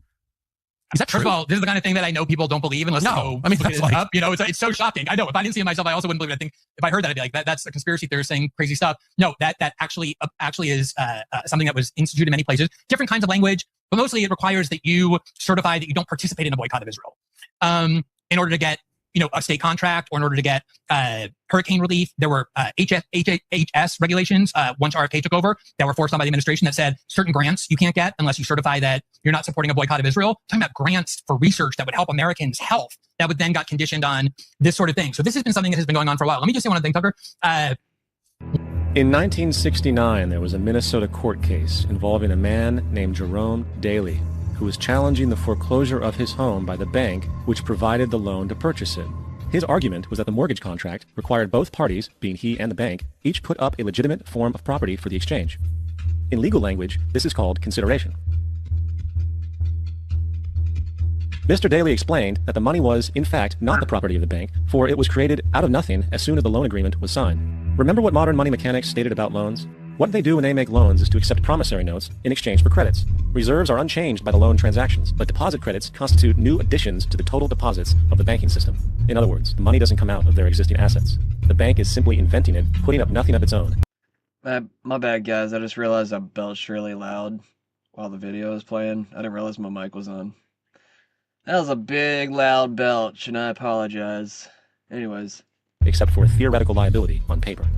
As the court case progressed, the bank's president, Mr. Morgan, took the stand, and in the judge's personal memorandum, he recalled that the plaintiff, bank's president, admitted that, in combination with the Federal Reserve Bank, did create the money and credit upon its books by bookkeeping entry. The money and credit first came into existence when they created it. Mr. Morgan admitted that no United States law or statute existed which gave him the right to do this. A lawful consideration must exist and be tendered to support the note. The jury found that there was no lawful consideration, and I agree. He also poetically added, only God can create something of value out of nothing. And upon this revelation, the court rejected the bank's claim for foreclosure, and Daley kept his home. The implications of this court decision are immense. For every time you borrow money from a bank, whether it is a mortgage loan or a credit card charge, the money given to you is not only counterfeit, it is an illegitimate form of consideration, and hence voids the contract to repay, for the bank never had the money as property to begin with. Unfortunately, such legal realizations are suppressed and ignored, and the game of perpetual wealth transfer and perpetual debt continues. And this brings us to the ultimate question. Why? AnsKirk2028.com registered 2 days after Charlie was gone, and whoever made this website made sure to pay a little extra to make it private. And they secured it even further by making sure that nobody can delete it, renew it, transfer it, or update it except for them. So if it was bought by just a random person who wanted to make up a conspiracy theory, I don't think they would go the extra step of paying for all these things. Well, we know this happened very quietly. Oh, and Turning Point Action endorsed the new owners of Zora Ranch. I mean, this guy, his private equity firm invests in newborn heart cell harvesting. I have more about this in my Epstein series if you'd like to check it out. And he is running for Texas State Comptroller. Here's Half Hines with Steve Bannon. He's all over the files. And remember Epstein's last girlfriend, who was actually an illegal? Epstein went out of his way to make sure that she became legal so she could become that dentist. Yes, that dentist, the creepy dentist chair at Epstein Island. Half Hines is ultra MAGA and very anti-illegal immigrant. But it's interesting that he purchased Zora Ranch that was left to Karina, an illegal or former illegal. Why didn't Don Half Hines call for Karina's citizenship to be revoked and for her to be deported instead of handing her tens of millions of dollars to get Zora Ranch in his hands? I don't know. Maybe because it makes some money, or maybe he has other plans with it. Anyway, I have a whole series on that if you're interested. And I'm going to make sure to say it's all alleged, in my opinion. In all of our opinions, it's all alleged, okay? So who bought this domain?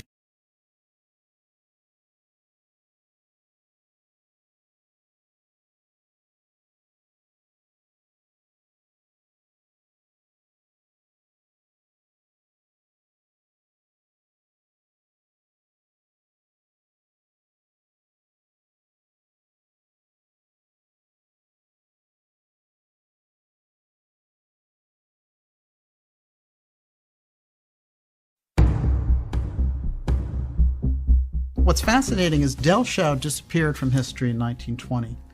Then all of his artworks showed up in an antique store. Somebody had come across this stuff. And in 1971, an author realized the significance of the whole thing, and he started to bring out the images of the airships that were being developed in the 1850s. Now, here's where it all dovetails with the JFK assassination. It's quite interesting.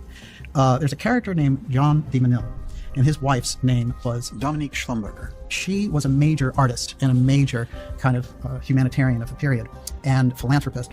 So she put the Del Shao art on display with all the arrows and all the rest of it. Well, in the Garrison investigation, he went into Schlumberger, or Schlumberger is the actual name in France is. They were the biggest oil company, operating 75% of the oil equipment in the world. And he found out over and over again that they were related to characters like George de Mohrenschildt, the oil geologist who shuttled Lee Harvey Oswald around, and it seemed kind of unusual. You know, here's Oswald making $1.25 an hour, and de Mohrenschildt is a millionaire. What does he want to do with this guy? Well, it's quite interesting because de Mohrenschildt is an oil geologist and later turns up writing letters to George Bush, who's the head of the CIA of the period, saying, you know, this Kennedy assassination thing happened. I talked out of turn about Oswald. Not all these people are after me. I wonder if you can get me off the hook. And he sends a series of letters to George Bush that are on the record from the 70s. This is like 10 years after the Kennedy assassination. So de Mohrenschildt gets a subpoena, and they say, we're the House Assassination Committee. We think you have information about Oswald being connected to the CIA. He gets the subpoena, goes into his room, supposedly, and blows his brains out. Now, there's a lot of weird things about de Mohrenschildt, including the fact that he was obviously assassinated himself because they had finally figured him out. But here's the strange part. The Del Shao images came through Jean de Menil and his wife, who were these incredible art connoisseurs. Those are the same people who had set up and were connected with de Mohrenschildt. So the Schlumberger Oil Company and de Mohrenschildt in Houston were, you know, operated on a very elite level, and they worked with people like the Bushes, etc. This is why he wrote letters to Bush's CIA director later. So you're looking at a dramatic crisscross, but in the middle of it, it can't be denied that de Menil is the same person who put Delshau back on the map. Here's the Arrow Group again, back from the 1850s, NIMSA and the whole thing. And here's the thing. This is an arrow painting by Delshau, and it has two very interesting elements that are predictive. Remember earlier we looked at the Elon element that was predictive about von Braunsberg. Mm-hmm. Well, when you look at this, what stands out for you is the name on the top. It says Trump. Hard not to see. On the bottom, on the right, it says 45, which is the art series, and Trump was the 45th president of the United States. Trump, 45, Arrow airship, all in one snap. That's Delshau's painting. Delshau has a series of works. He has over 500 paintings documenting the Sonora Aero Club. Apparently, Trump was on his radar 100 years earlier. Figure that one out. I'm trying to. So you can see we've come to a pretty deep place in the middle of all this. That's what happens when we get into the aerospace aero aspect of this. It shows up, the crisscross, politically, geopolitically, over and over again. Advanced technology, aerospace, and the political side. That is dark journalism.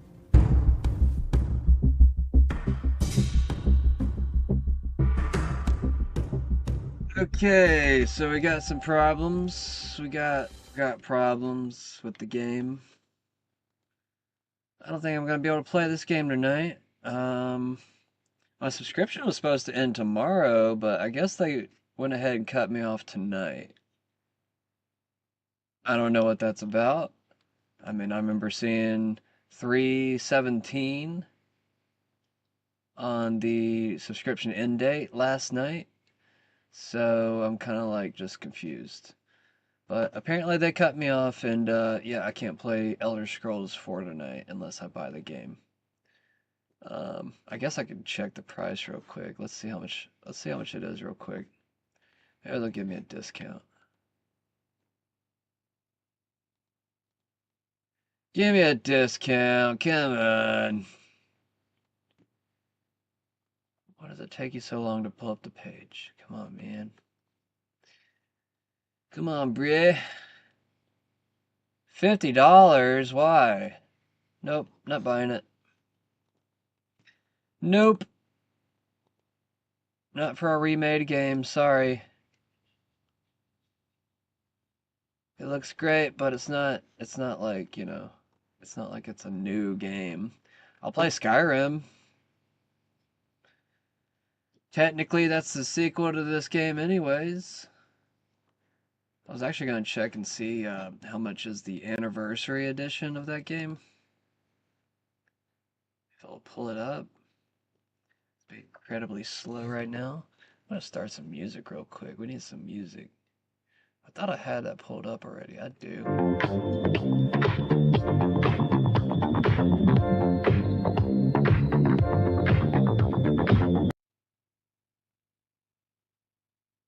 Where's the anniversary edition? There it is. $50. Why is everything $50 right now? I'm gonna wait for a sale. I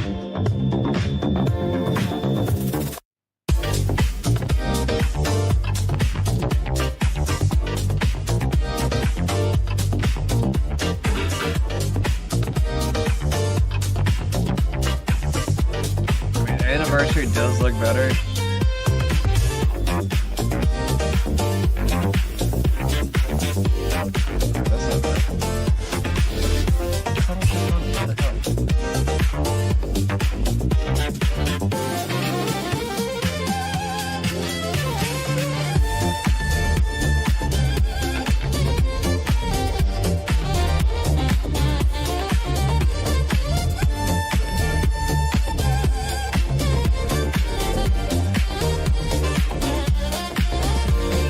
Sometimes I gotta buy this stupid game.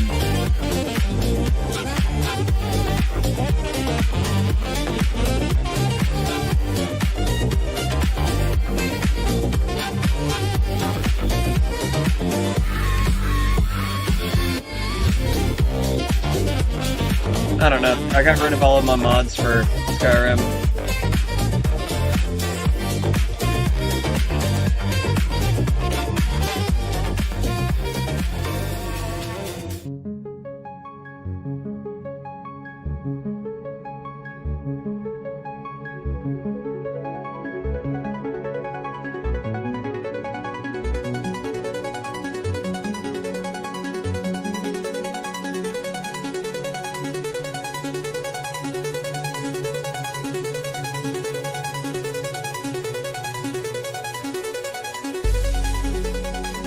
It's really lame.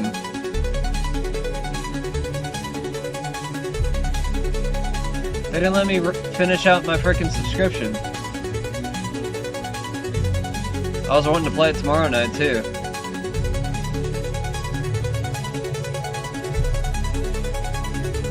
Microsoft spying on me, doesn't want me happy. Just kidding.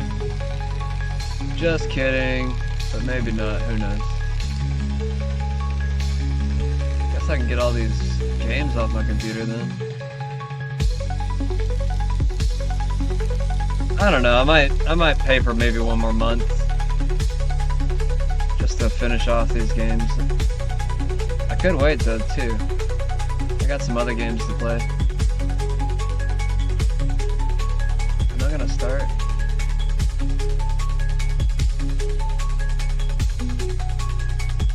I don't know if I want to play it on this computer though. This is my beef nuts computer, man. I don't know, wanting to play something beefy tonight. Maybe I should play Battlefield.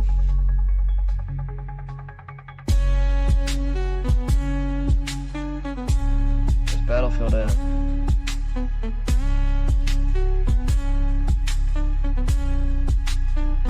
Let's see it. Where is it? There it is. An update? What kind of update? What kind of update? 500 megabytes.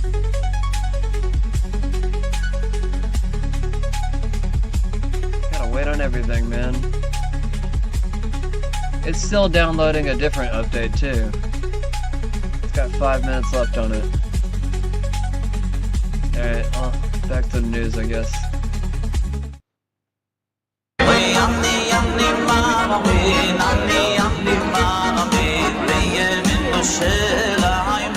Those are Jews, by the way. These are Jews doing this. Those aren't white people. These are Jews burning a Israeli flag, or I don't know, I made up one.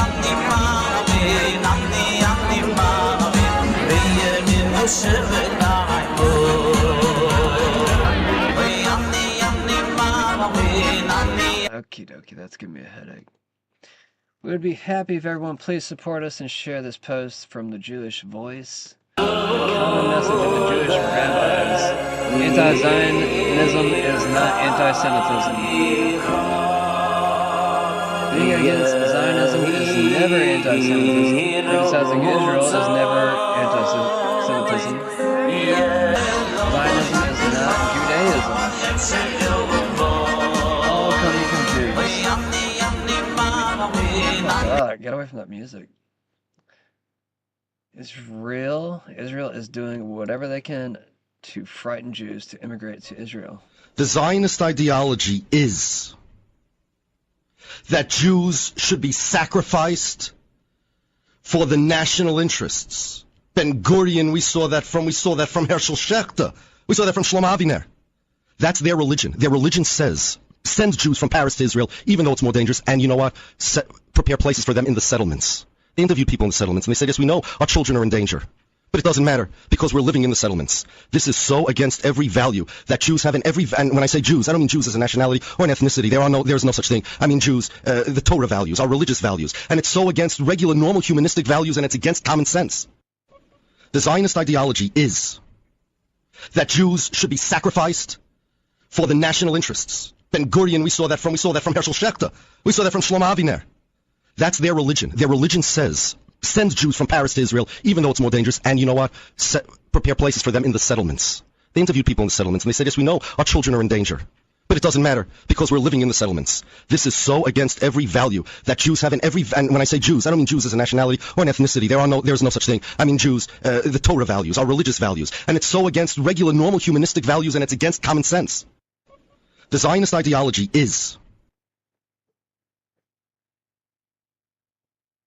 While all eyes have been focused on Iran this week, President Trump made clear that he is operating on a grander theater of war. Here's what the president said.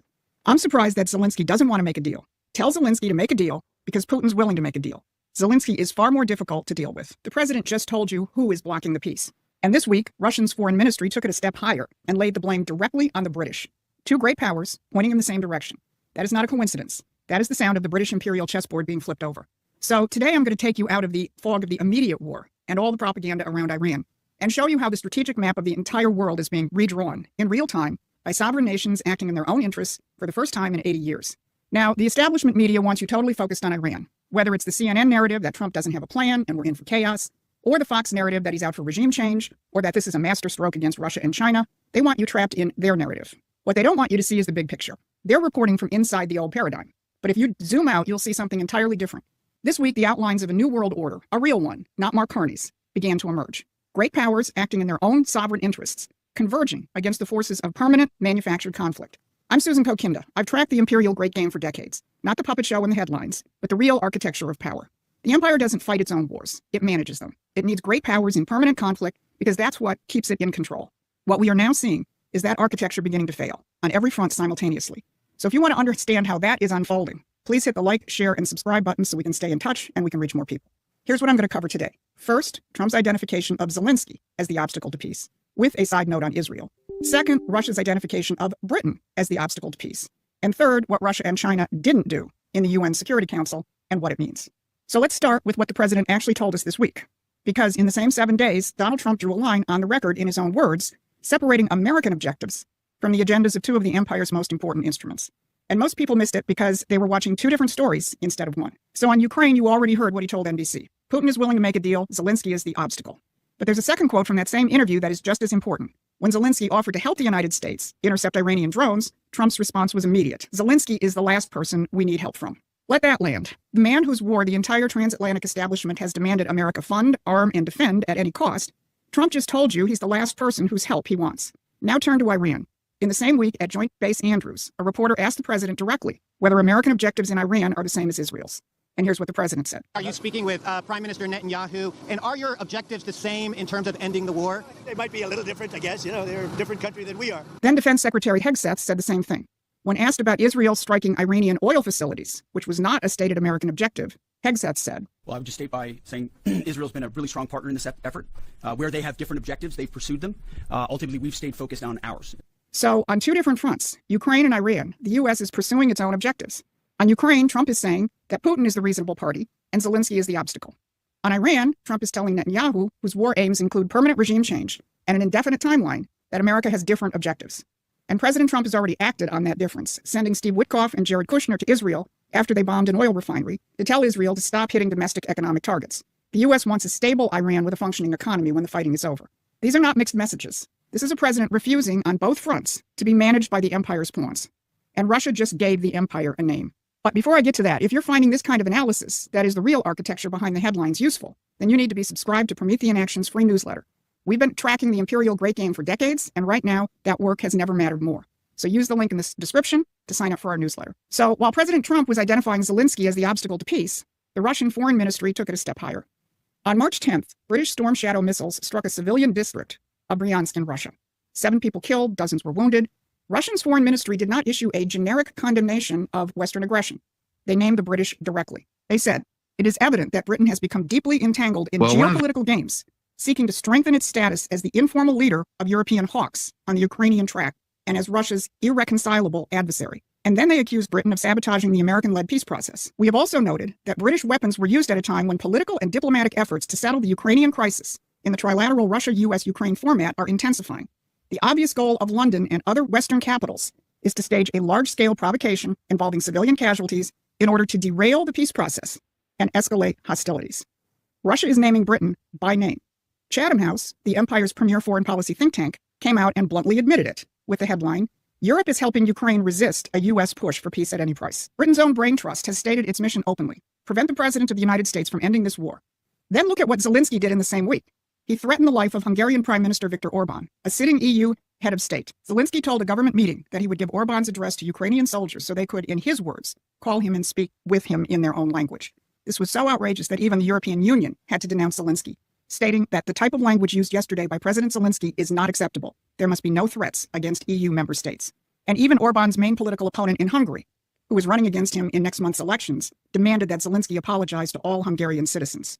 Think about what you just witnessed. The empire's primary instrument in Europe, the leader it spent 3 years portraying as a heroic defender of Western democracy, threatening to have a NATO ally's head of government killed, and the empire's own European Union institutions had to publicly repudiate him. Britain is now named as the opponent of peace. Zelensky is increasingly isolated even within his own alliance. Now put that in context of what happened at the UN. On March 11th, the United Nations Security Council voted on a resolution brought by the Gulf states and others, Bahrain, Kuwait, Oman, Qatar, Saudi Arabia, the UAE, and Jordan, condemning Iran's missile and drone attacks on their territories. 135 nations co-sponsored it. The resolution passed 13-0, which means that Russia abstained and China abstained. Neither used their veto. Now, the mainstream media barely reported this, but I want you to understand what it actually means, because you won't understand it if you're in the old geopolitical world that gives you headlines that portray Russia and China as locked into their support for Iran, as this one on Fox does, or as the Ukrainian press continues to try and portray Iran, Russia, and China as the new axis of evil. But every rule of the old Cold War playbook, the binary the empire has relied on for 80 years, by those rules, Russia and China should have vetoed this resolution. That's what the script called for: protect your partner, block the Western initiative, keep the great powers in their assigned corners. But they didn't. This is a new strategic reality, one in which nations are taking themselves off the British geopolitical chessboard. And if you're paying attention to what President Trump said on March 13th, you'll actually see it in action. He was asked if Russia was helping Iran. You think Putin is helping him? I think he might be helping him a little bit, yeah, I guess. And he probably thinks we're helping Ukraine, right? And you are, right? Yeah, we're helping him also. And so he says that. And China would say the same thing. You know, it's like, hey, they do it and we do it, in all fairness. They do it and we do it. Think about that. The President of the United States just placed America, Russia, and China on the same plane of sovereign nations acting in their own interests. Not enemies locked in permanent ideological combat. Countries that do what they do in their own interests and deal with each other on that basis. And he didn't just say it, he acted on it. The United States has announced a temporary lifting of sanctions on Russian oil stranded at sea in order to stabilize the energy markets roiled by the Iran war. And when he was asked about China, Iran's largest trading partner, Trump didn't threaten Beijing. He said the United States' efforts to keep the Strait of Hormuz open was in China's interest too. That is the sovereign realism at the heart of the administration's national security strategy and national defense strategy. Both of those new doctrines explicitly reject the post-war paradigm of permanent great power conflict. Now, connect this to everything we've covered today. Trump telling NBC that Putin wants peace and Zelensky is the obstacle. Trump telling the press that American objectives in Iran are different from Israel's. Russia naming Britain as the saboteur of the peace channel. And Russia and China declining to shield Iran's destabilizing behavior against sovereign Arab nations. What you're looking at is the same thing. Great powers, the United States, Russia, China, beginning to act on converging sovereign interests rather than playing their assigned roles in someone else's great game. This is the new strategic map being redrawn. And the empire, whose entire system depends on keeping great powers in permanent conflict, has no moves left that don't accelerate its own exposure. Now, Promethean Action is doing more than just exposing. We're building a movement that can defeat this. And understanding and backing Trump's strategic and economic revolution is a critical part of that. So if you want to be part of that fight, join us at Promethean Action as a supporting member or a contributor. This has been your Monday Brief. Thanks. This was released 6 hours from Benjamin Netanyahu, supposedly. To the brave people of Iran, I wish you, as I do every year, a happy holiday season, beginning with the Festival of Lights. To the brave people of Iran, I wish you, as I do every year, a happy holiday season, beginning with the Festival of Lights. It signifies the age-old belief of the Iranian people that light will triumph over darkness, that good will triumph over evil. This year, this holiday has special meaning. Celebrate it with your friends, your family, your loved ones. I take this opportunity to wish you a happy Nowruz, a year of freedom, a new beginning of hope to all of you, my dear friends. Nowruz Piruz, Payonde Iran. The things we're going to see, we don't even need to demand it. It's coming. I can assure you it's coming, is Maduro. Maduro is going to sing like a canary. And that's because he's got two choices, Supermax or not Supermax. Okay? I mean, Supermax is hell. He doesn't want to spend the rest of his life in a prison where he doesn't get to see anybody all day long and he is going out of his mind. That's not exactly a great idea for him. He's going to let us know what he knows, and he knows an awful lot. The question is, who's doing the interrogation? I don't know. I don't know, but I understand that these things are coming about. That this will come about. Okay, and I don't actually. And I was told that's one of the main reasons for the raid on this wheel was to get that information.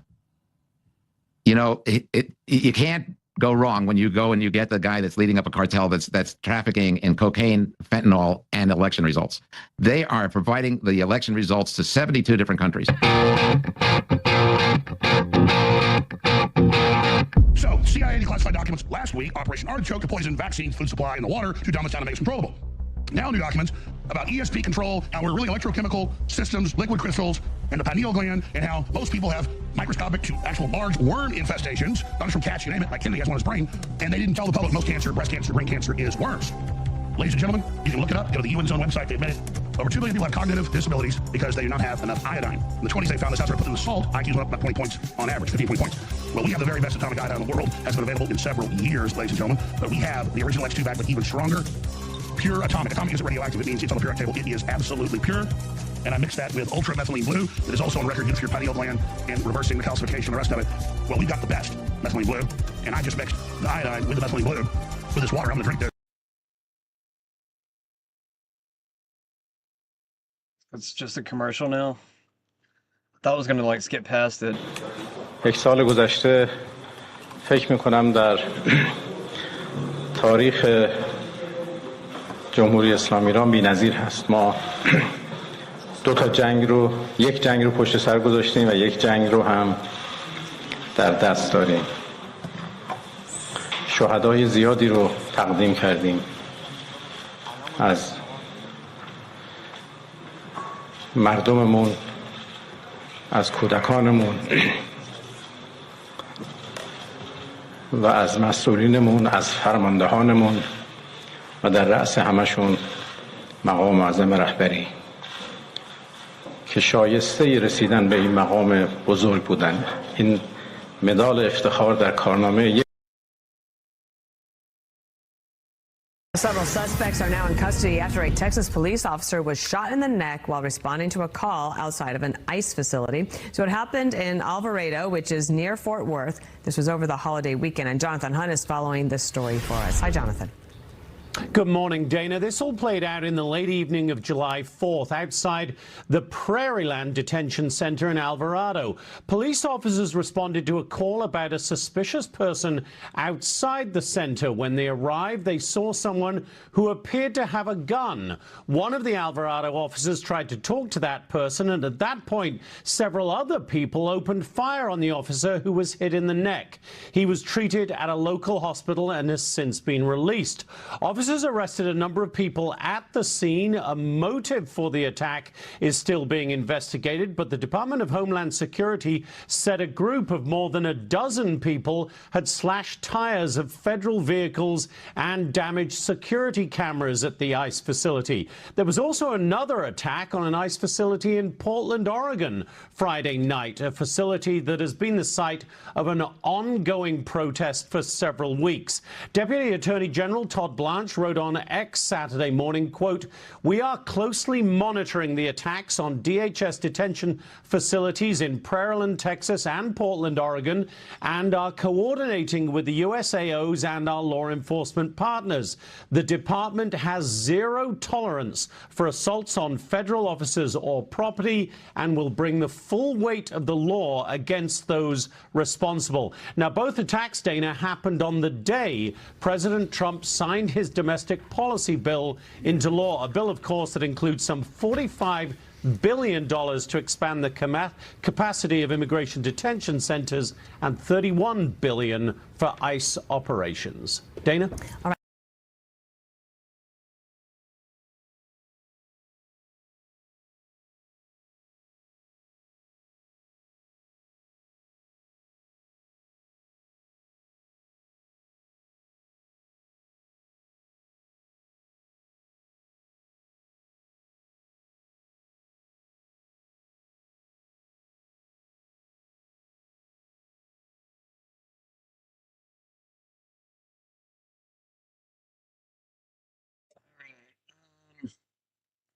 I am waiting on this game to get started. I'm trying to play Skyrim right now because I can't play Oblivion tonight.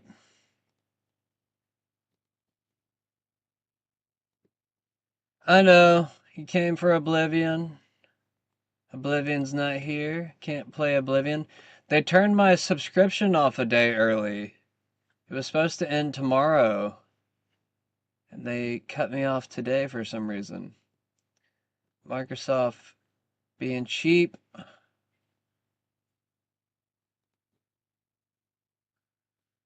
Our powerful military campaign to end the threats posed by the Iranian regime continued in full force over the past few days. They have been literally obliterated. The Air Force is gone. The Navy is gone. Many ships have been sunk. They're warfighting ships, but I guess they didn't know how to use them. And anti-aircraft is decimated. Their radar is gone, and their leaders are gone. Other than that, they're doing quite well. Our powerful military campaign I'm just gonna play to end the Battlefield threats because the game's not posed by starting for the some reason. Iranian regime continued in full Playing force Battlefield over the 6 past now. few days. They have been literally obliterated. The Air Force is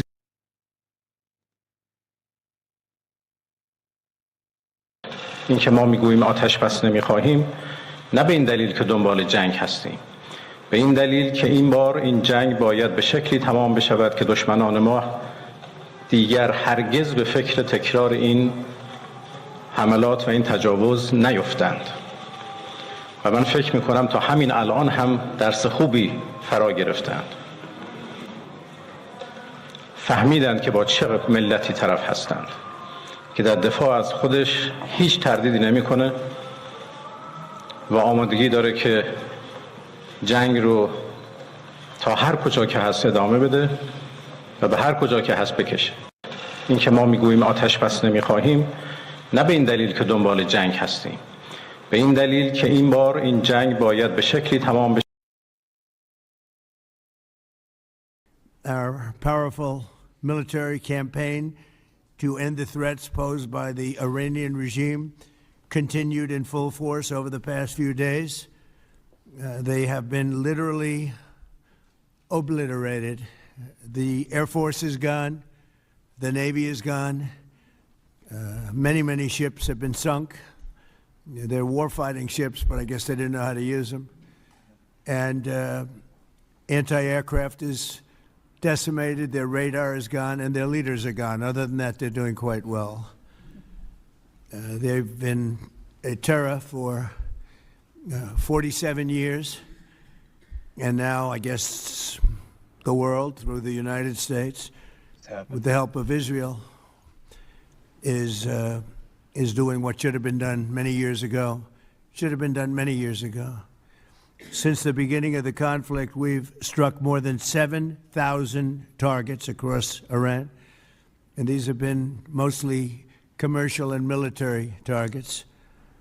We've achieved a 90% reduction in their ballistic missile launches and a 95% reduction in drone attacks. The missiles are trickling in now at very low levels because they don't have too many missiles left.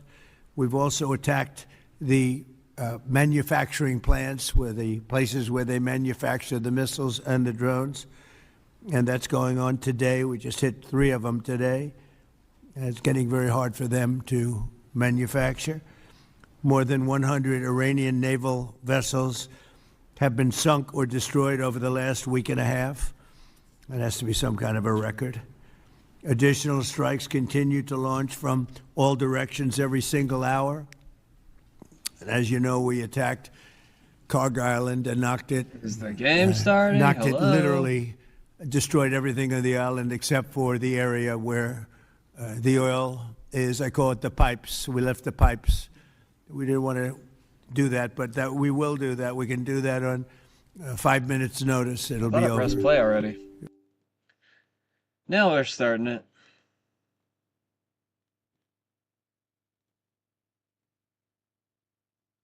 If you reject MJ Truth Ultra joins everybody else. I was kind of worried at first that he might be a Zionist, but it looks like he might actually be a real Christian. 1 Peter 2:9 and Romans 11:25 through 29. They are no longer the chosen people, or they are no longer the chosen people because they rejected Christ. Many still do. Judaism, if you reject Judaism and you reject Christianity and you reject the link of the two, you reject the Bible. If you reject Judaism and Christianity and the brotherhood and the sisterhood of the two, not only are you rejecting our founding, you're rejecting our country. If you reject Judaism and you reject Christianity and you reject the link of the two, you reject the Bible.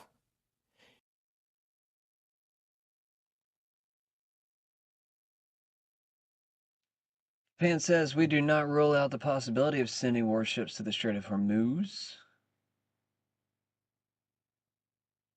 That's 2 days old, and I don't really feel like talking about it. 350 organizations told Congress to stop paying for this war. Labor unions, faith groups, housing advocates, food banks, all signing the same letter. Is this game gonna get started? Are any of these games gonna get started tonight? Like, I'm kind of done waiting.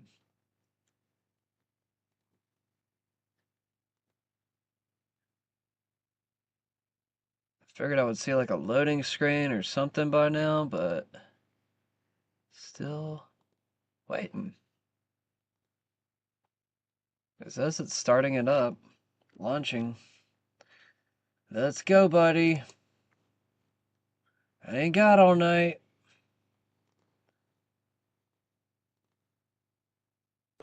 So I called Sheldon Cohen because he used to be the IRS commissioner. He wrote the tax code, and he was also general counsel to the IRS.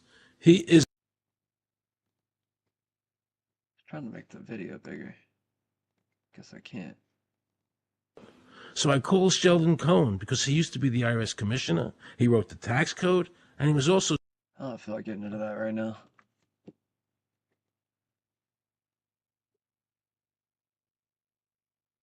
Revelation chapter 3, verse 9, behold, I will cause those of the synagogue of Satan who say that they are Jews and are not, but lie. I will make them come and bow down at your feet and make them know that I have loved you. You must define who Revelation chapter 3, verse 9 is. Because I don't see any Christian Zionists talking about this passage at all. They're just talking about, you gotta support the Jews. They're God's chosen people. Ted Cruz went so far as to say, listen, that if you say Christ is king, that's an anti-Semitic statement now. Is that crazy? He said it. That is a man who has received millions of dollars from AIPAC and cannot be trusted. I'm actually thankful that the mask is off the Zionists. America is a vassal state and has been for some time. John F. Kennedy threatened Israel, the prime minister, and he said, hey, we're going to oversee your nuclear program or you're not going to have one. And he said, you will seriously jeopardize, this is a quote, seriously jeopardize, end quote, the relationship between the U.S. and Israel if we don't oversee your nuclear program. He got shot a few months later. Publicly, ritualistically, in front of everybody, we run your country. Charlie Kirk starts speaking out about Zionism, being negative about it, shot in the throat, publicly, ritualistically, in front of all of us. Well, I'm not thankful for their deaths, but I am thankful that it has caused so many to question what's going on. Why are we attacking Iran? Israel wants to. That's a vassal state. When another king says, raise up your army and come fight this other king with me, read it in the Bible. That's a vassal state. My question is, do you still want to be a vassal state? And if you don't, you're going to need to learn who the synagogue of Satan are so that you understand you're not dealing with the Jews of the Bible. They don't return and rule Jerusalem until the day of the Lord when Jesus returns. That's clear in Jeremiah. That's clear in Ezekiel and multiple other prophets. They don't come rule Jerusalem until Jesus comes. If you just understood that much of Bible prophecy, you would know, oh, the group that's there right now isn't the Jews. So Ptolemy writes this, quote, the Jews are such by nature and from the beginning, whilst the Idumeans, Edomites, were not Jews from the beginning, but Phoenicians and Syrians, but being afterwards subdued by the Jews and compelled to be circumcised and to unite into one nation and to be subject to the same laws, they were called Jews. They were called Jews not because of their descent, but in regard to their religion and manner of life. Hence, it was that the kingdom of Herod and his posterity were called, quote, the kingdom of the proselytes, end quote, by the Hebrews. This all comes down to Jacob and Esau. Esau pretending now to be Jacob and steal his lands, and Jacob soon coming and taking back the land on the day of the Lord.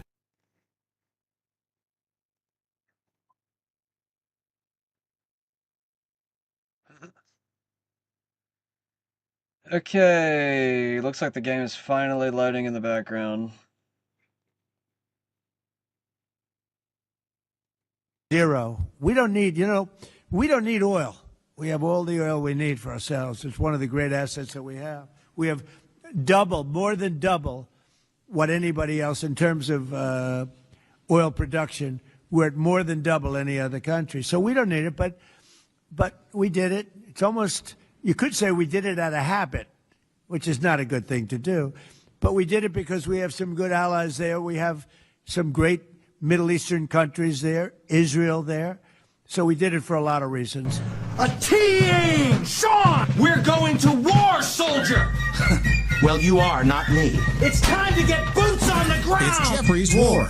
Are you a pathetic gooner looking for love? Aren't we all? Well, we've got plenty of ladies. And they're just waiting for liberation.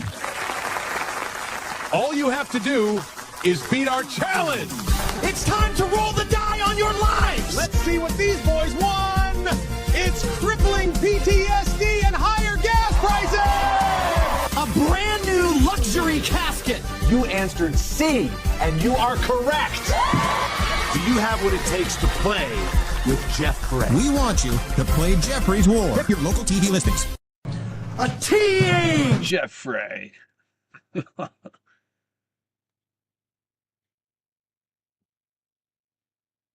Analysts across the globe are all saying it.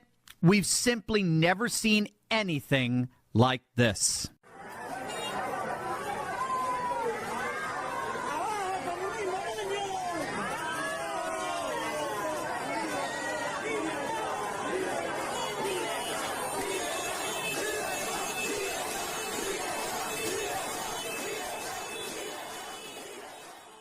Libertà! Libertà! Freedom! Freedom, it's the Braveheart chant. The arrest of Venezuelan President Nicolas Maduro has been catastrophic for the communist regime in Cuba. The fuel shortage has brought daily life on the island to a complete standstill. Garbage is piling up on the streets because the trucks can't run. Rolling blackouts across the entire country are now more and more frequent. Food shortages, medicine shortages. Nearly 11 million people on an island with no money, no oil, no allies left. And the people are rising up. And Trump is answering their cries. He quickly turned to Cuba. He said, without being asked, Cuba is going to fall pretty soon, by the way, but Cuba is going to fall. They want to make a deal so badly. And I asked, how so? He said, they want to make a deal, so I'm going to put Marco over there, and we'll see how that works. But we're really focused on this one now, meaning Iran. We've got plenty of time on Cuba. And this isn't just talk. I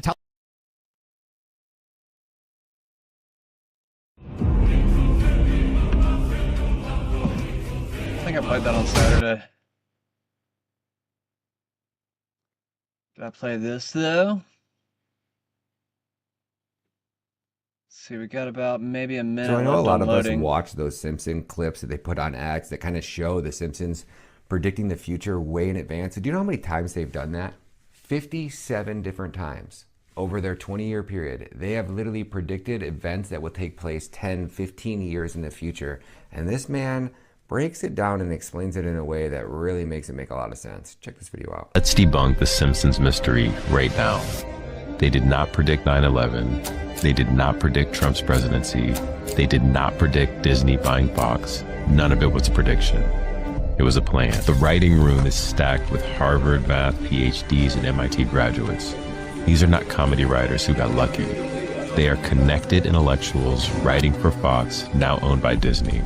The creator, Matt Groening, appears in 22 Epstein court documents. 22. A victim even testified she was directed to give Groening a massage on Epstein's private jet. She was 16 years old. He was not an outsider who stumbled onto a plane. He was in circles, the rooms, the network. The 2000 episode shows Trump descending an escalator as president. Trump descended that same escalator in 2015, 15 years later.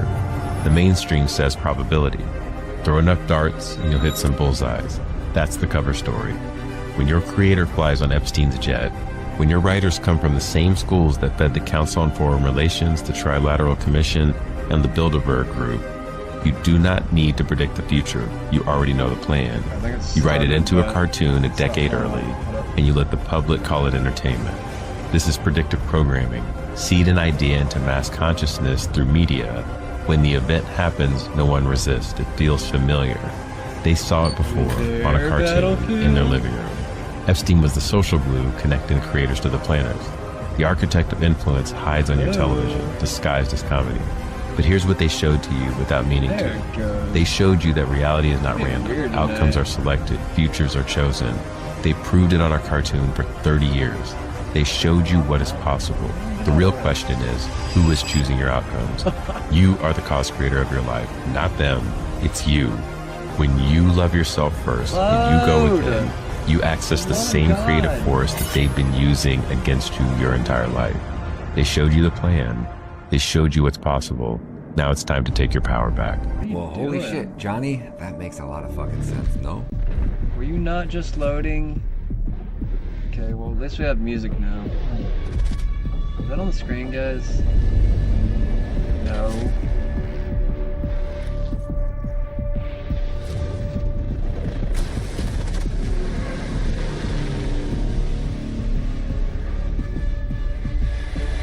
White phosphorus, allegedly being dropped in Lebanon, which is the largest, or has the largest, Christian population in the Middle East. Just in case anybody's unaware, I made sure to tag the White House last night. I'm like, why do you care about Christians in Africa, but you don't care about Christians in Lebanon? Is it on the screen yet? Oh, I'm at Sky Zone and I'm watching the Netanyahu video. It's AI. Season 2 Shadow changed Yevzer everything? made a post. I'm trying to watch it because I can't see it, so I threw the Netanyahu video in the video leap the editor so you can go frame by frame. I want to walk you guys through everything I'm seeing. There's 3 or 4 things that I think will clearly point that this video is AI. Check this out. So we're going to walk through this together. So what you guys are watching, I get this in video leap. We're going to zoom in on the coffee because they're talking about how full the cup of coffee is and the fact that it's moving and not spilling. And while at the same time, I want you to pay attention to the swirls on the top of the cup. Because when you get up closer, you can see, Jesus Christ, dude. it's just pretty plain Jane. Yeah, but what we're looking here right now is the spilling of the cup. So it's moving back and forth. I'm trying to show you. Sorry, I kept on changing the screens for a second. Of the cup because it's like it's overflowing on the sides here, like it's tipping over the edge, but you're not seeing it spill, which is pretty crazy, right?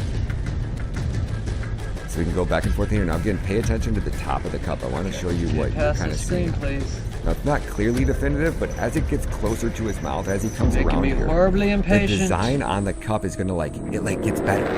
Like by the second, like right now you're watching that design. It'll almost like right there. See it switch like instantly got like almost like perfect there. So it's like super clear, super clean, like it just came off of a Starbucks cup. Now I'm gonna try to move this into position here because we're gonna take a look here. Because what you're gonna see is a jump frisk. Until it was too late. It succeeded. Suddenly a flashpoint. Calm his Nature's line just collapsed. Continues to unravel. That's not on my screen. Jeez.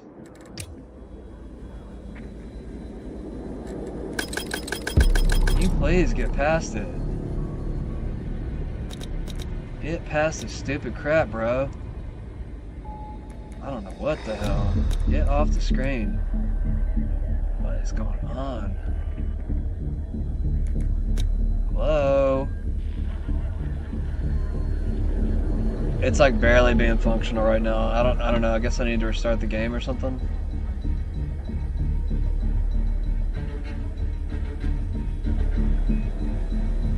Like the game looks totally different now, and it's only been like a month since I played the game. I don't know what kind of retarded update they did, but it totally changed it. It looked like I was starting a different game. Well, hopefully it will start faster this time. We'll go straight into the game.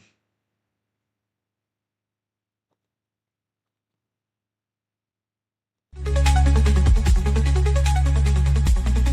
some music so I don't snap any necks on the way to the game.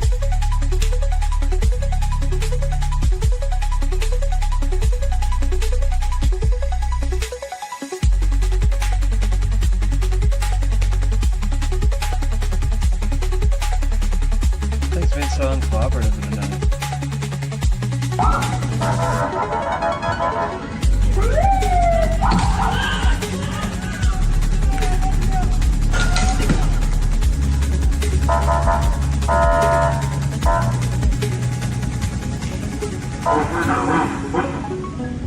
תנחומים! For what? Killed Khamenei? Trump killed the man, only Netanyahu. Why? Jewish lover. Ayatollah Khamenei. Can I ask you a question now? There's a war. Do you hope that Khamenei wins, that the Iran beats Israel? We hope that the Zionists lose the war. What about all the religious Jews in Israel? All the Haredim in Israel? You have Sabra in Israel. The biggest threat for the Jews. Yeah, looks like it's working now. Threat for the Jews in the state of Israel, not Iran. We're rooting for Iran then. Israel hates the Jews more than they hate Iran. Israel loves the Jews. They hate the Jews. And they love Gemara. They love Gemara and Shemet. You guys gotta leave before Shabbos. We got some Shabbos. You ready for it? Make sure this is on the screen real quick. We're studying Gemara. Okay, cool. Cool. We're going straight to the game now.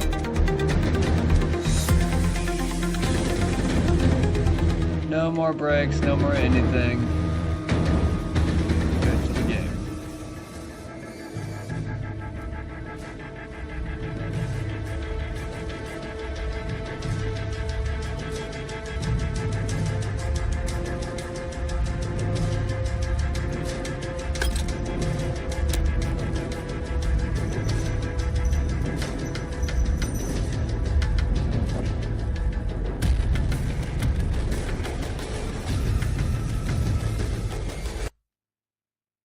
What the fuck just happened?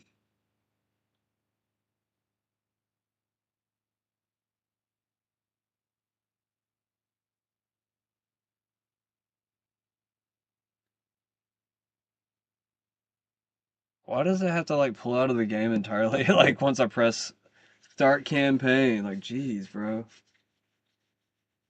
Oh my god. It's being such a pain in the ass tonight. I'm not normally like this. It's just the computer. I don't know. Mozad, are you in my computer right now? Are you mad that you're losing everybody's faith in you? Ugh.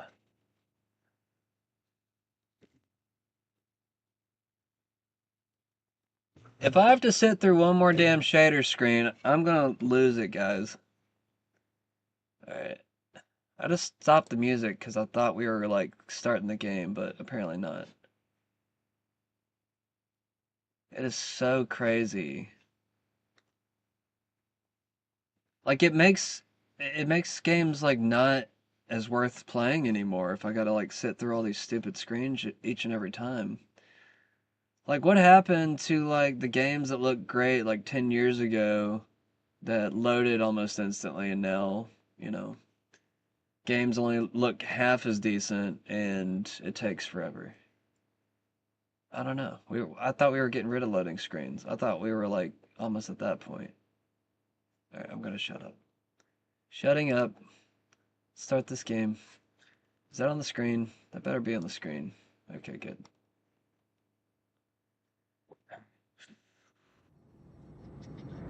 Alright. Gonna make it.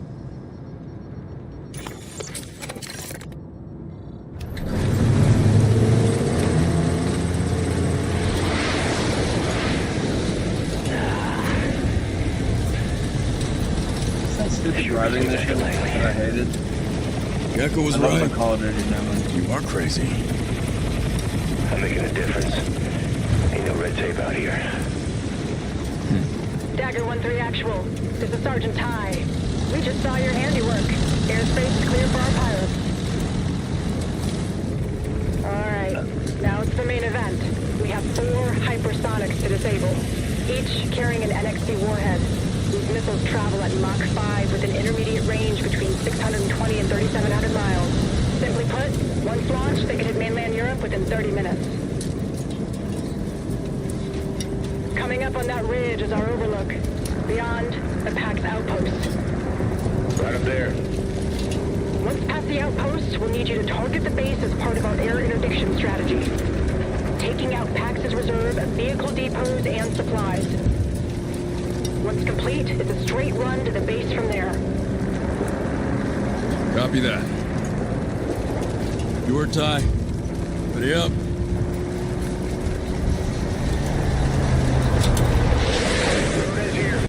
Oh, a second. I'll make sure that all this is set up real quick. Do I need to switch over? Oh, there's the controller. There we go.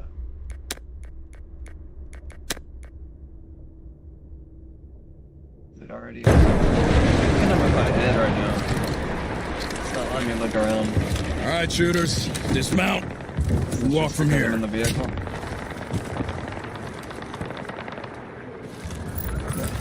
Yeah, we're good. Dagger will proceed with the frontal assault. Go back. Follow our lead. Roger that. See you on the other side, Murphy. All right, team. Head on attack. You say. Let's move. Copy. Roger that. Elevated target eliminated. Shooter down.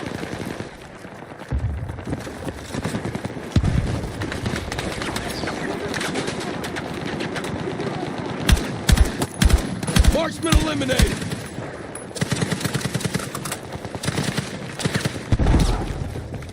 Front, marksman, 30 meters. Tango down. Taking fire on my location. Front, MG, long range. You have you got on them.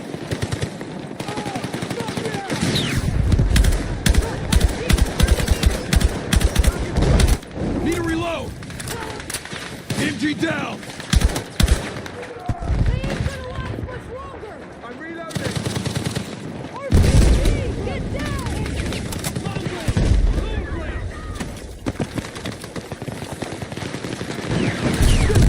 down. Front. Sniper. Long range. Enemy. Get into position. Keep him up while I reload. Changing weapons.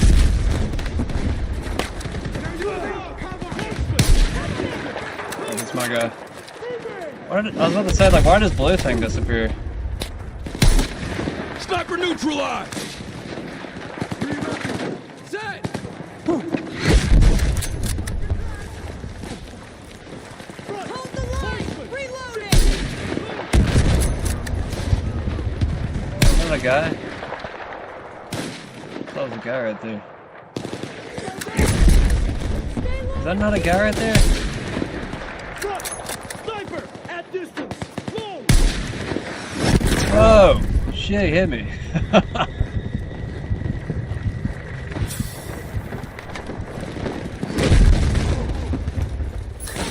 Why was I not hitting him?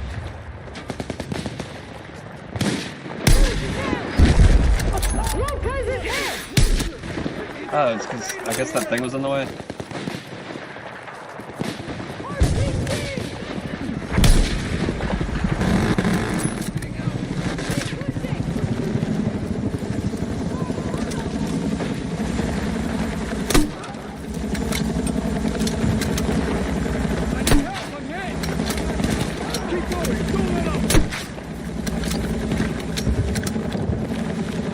I'm not hitting him.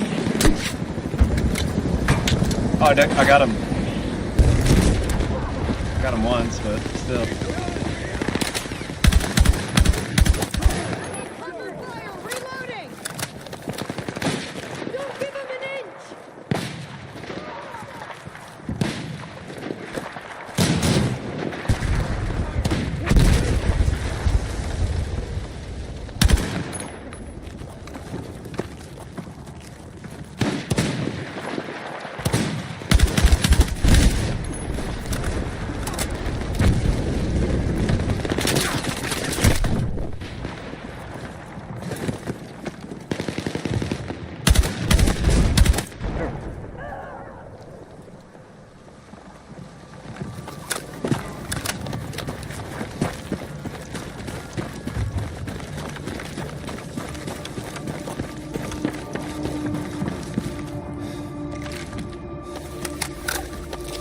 could use this.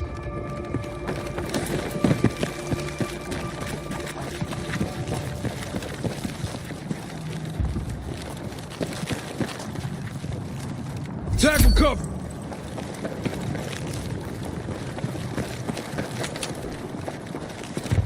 Ammo over there. Weapon here. What's next, Ty?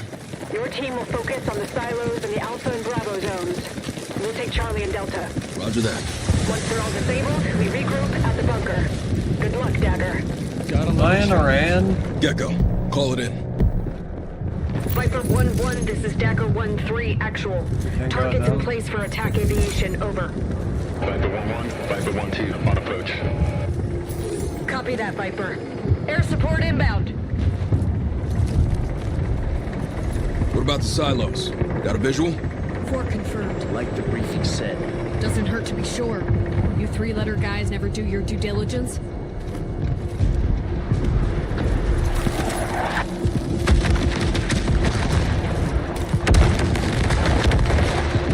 That's our cue.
How's that not killing him?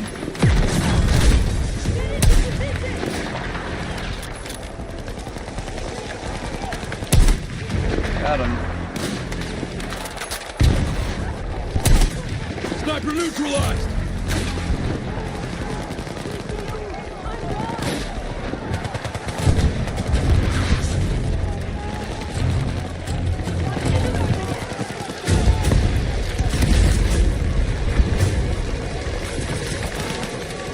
Weapon secured. Yeah, both of them. Like that.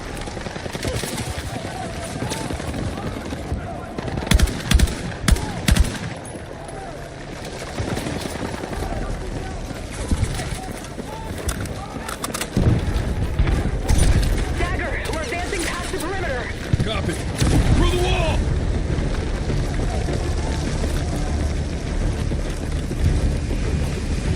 Serpentine!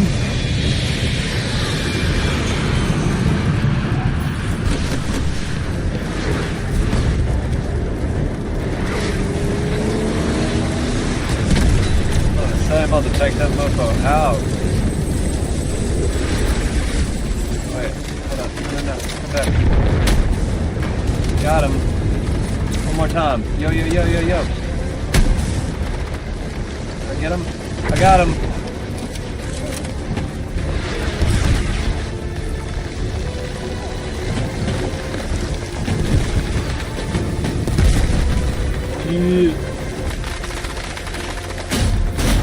Oh, I almost landed on me.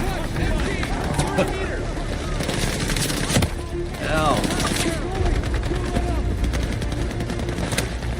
Yeah. Big guy around the corner. Yeah. Reloading! Heavy gunner eliminated!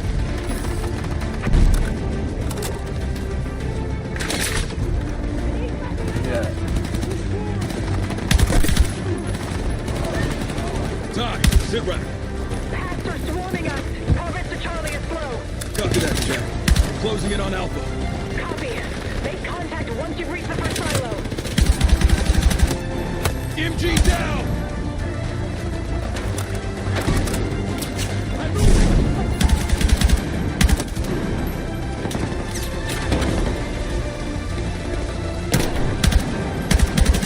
Provide cover fire! Reloading!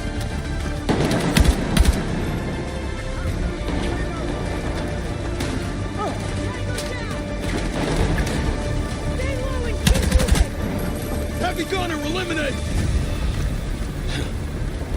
Our Air Force has been hard at work. Fuel tanks, planes, they've got no runway. And even if they did, they don't have ATC anymore. Couldn't have happened if we hadn't taken down their network. It's giving us the edge, no doubt about it. Right here. There. Front. Keep away from the fuel tanks.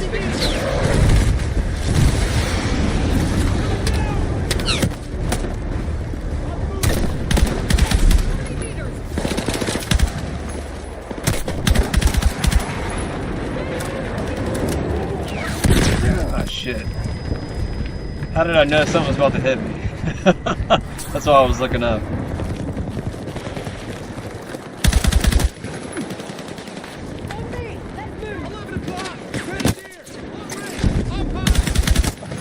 Shotgunner down!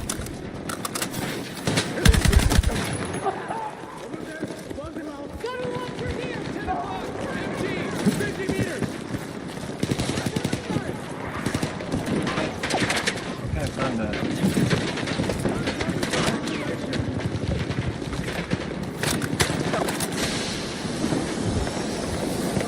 Take this ammo. Thanks, bro.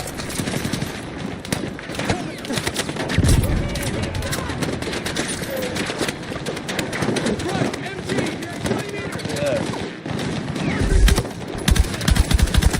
Marksman down!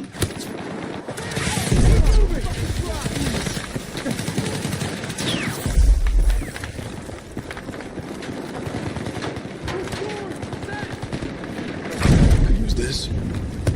It's a semi-automatic. Tired of the bolt action crap.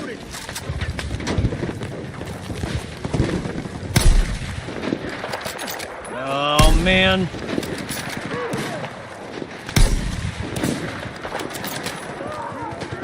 Taking my kills, y'all.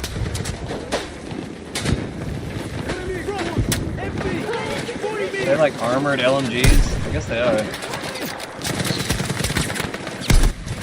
Sniper neutralized! Provide cover fire! Reloading! Bro! Too many of them.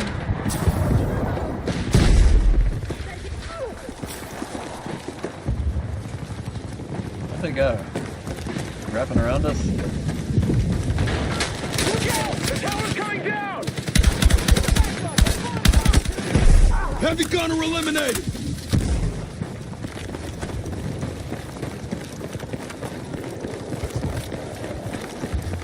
We're back. Status report. We're still advancing on Charlie Silo. We're up against heavy resistance. Viper 1-1 in your airspace. Confirm visual on one leaker. It's split past our defense perimeter. It's on my 6. I can't shake it.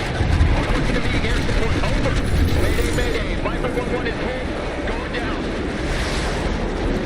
Stop the patch jet? How?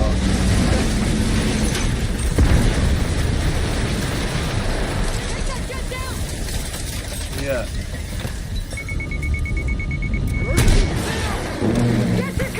Oh, got him.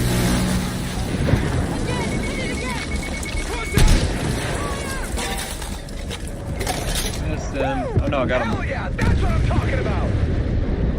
Hell yeah. Nice shooting, Murph. We ain't out of the woods yet. A little bit easier than I thought it would Gotta be. move on the NXT silo at Alpha.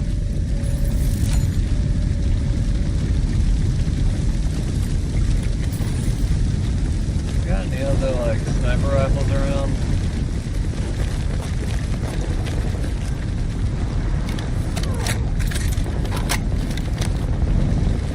Fine. Just need to land headshots more. Ow! Gonna hurt me.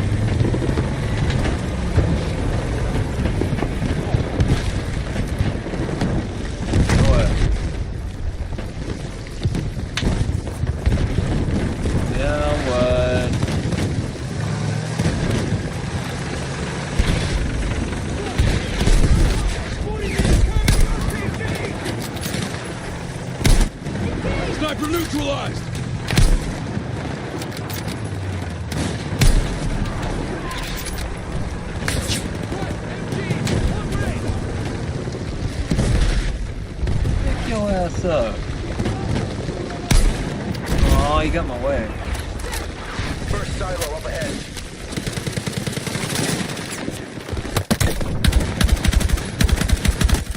Sniper neutralized!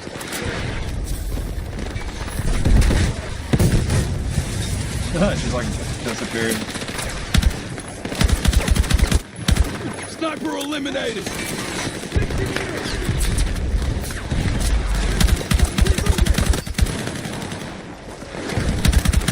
Reloading!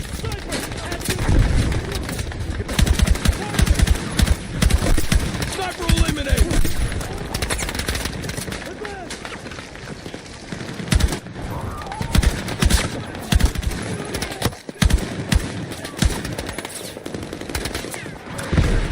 I think I have thermals right now.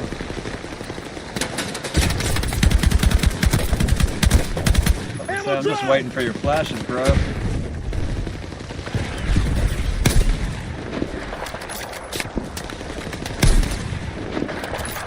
Oh, you dead, bro. I was about to say. Sniper neutralized! Where you at? Where you at? I can see you. Still in the same spot? He is, ain't he? He's on the ground. So I can't see you.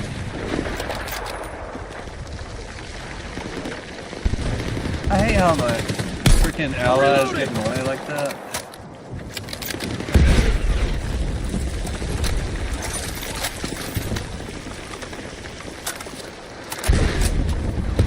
Thing reloaded. Who gave me a magazine with only 20 rounds, man?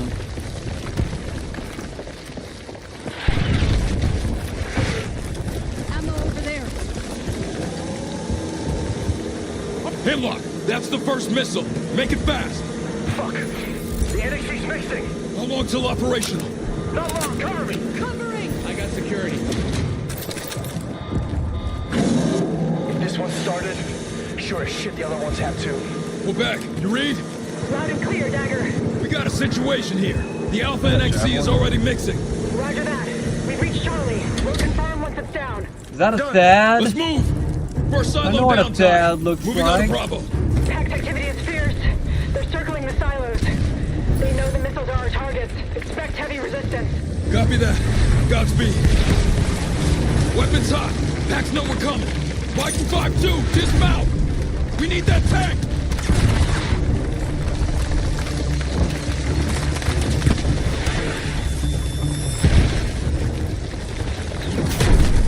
Main battle tanks coming through. Murphy, we've disabled NXT in Zone Charlie. We're close to being fully mixed. Time's against us. Copy that, Doc. Hustle up. We ain't got long.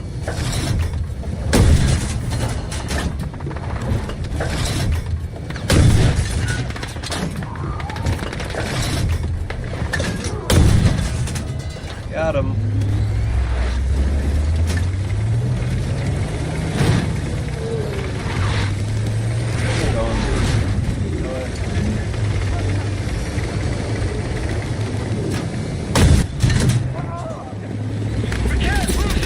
Oh, shoot my other gun.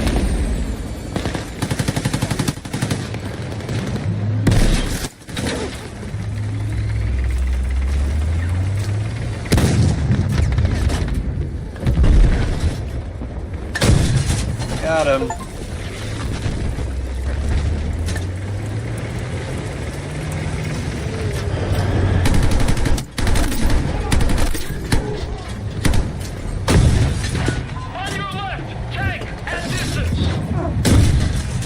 Oh shit, I was using the wrong crosshair. Yeah, bro, just die. Oh fuck, I gotta get out of here.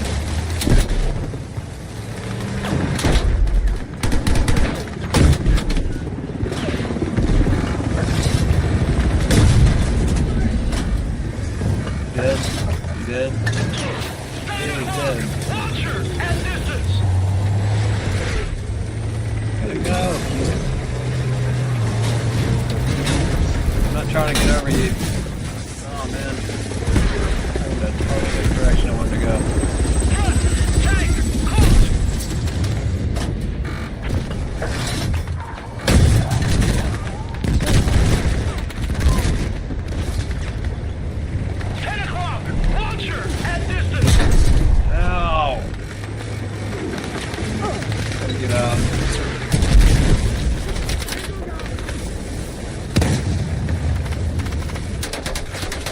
Get out! Get out! Get out! Get out! Get out! Get out! Get out! Why does it not let me up?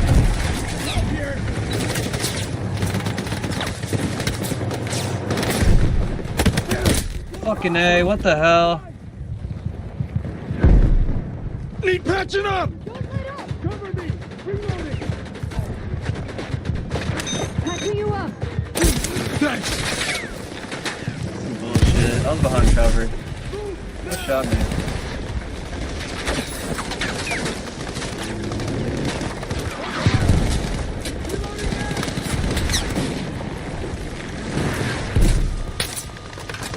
Shoot it. That sucks.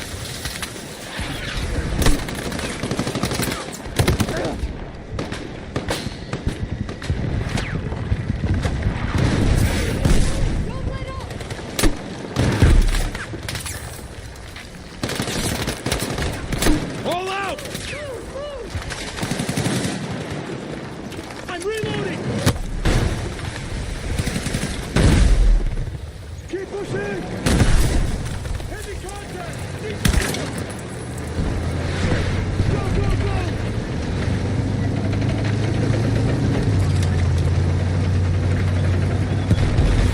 I don't have anything to kill this thing.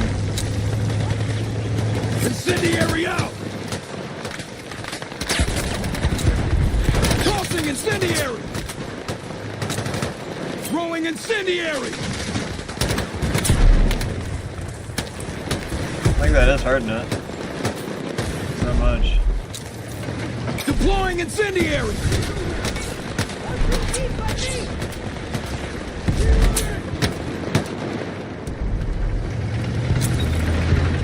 Incendiary out! Need to reload! Cover me! Engage. Unable to execute. I need to move to different position.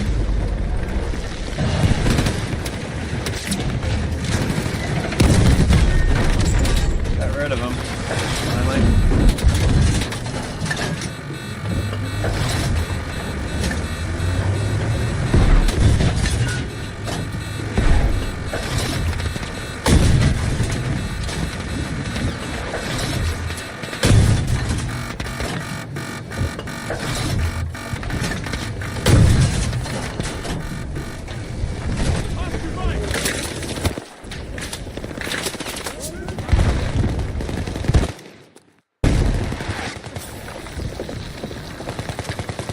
Is there another way to like kill my tank? I thought there was. I thought I was an engineer.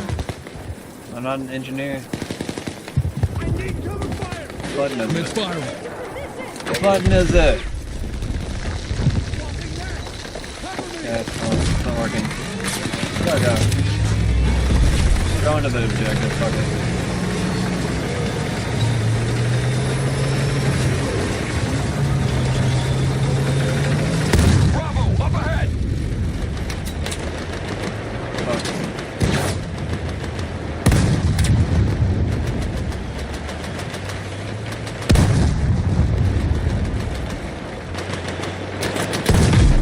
Got him. I'm really surprised he didn't kill me. Didn't shoot me at all. Oh, shooting away. No. Lost your mic. Some bitch. Hold on a second.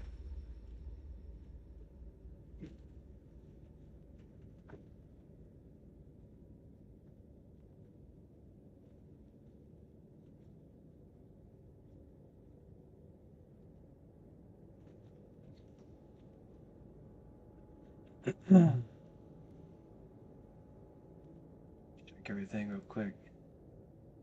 Still good? Still connected?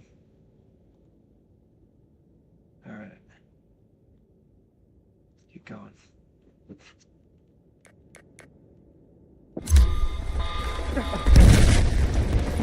Know it. Stable it. Okay. Ow. Fuck, it's mixed. You're doing Murphy, it? the only option is to pierce the casing. Will that work? If we're lucky. If not, the nano compound will destabilize and obliterate us and everything within the area. Fuck. Ty, The NXC at Bravo is fully mixed. If Delta's the same, you'll have to pierce the casing. Understood. You know what that might mean? We know.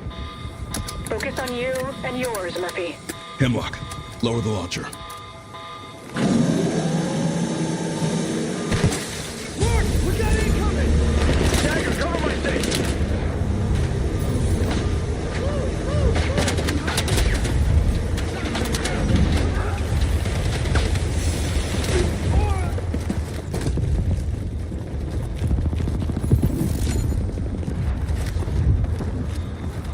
I didn't get to kill anybody. Come on now. You guys killed everybody before I got to shoot. Hemlock. Do it.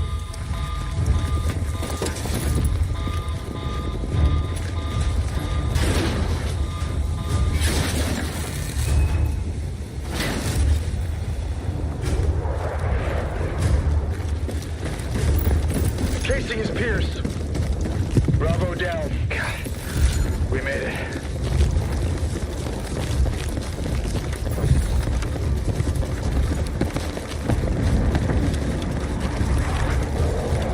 Final stretch, Dagger. Head to the bunker and regroup with Quebec there. After that, we can flush out Kincaid. Briefing suggests control room. Then that's where we're headed. Come in, Dagger. Do you read? We read you, Quebec. Report. We pierced the casing, but the pressure is right. If that missile launches, well... It won't leave the ground. Die. It was an honor serving with you, Dagger. Give him hell. The honor was ours. Die.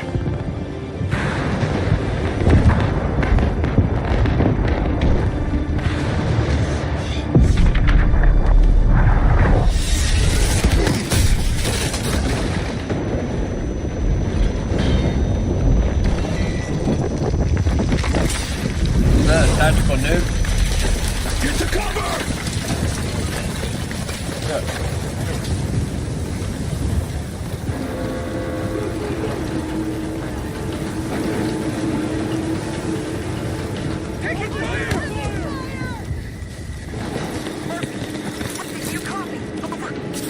Eyes up.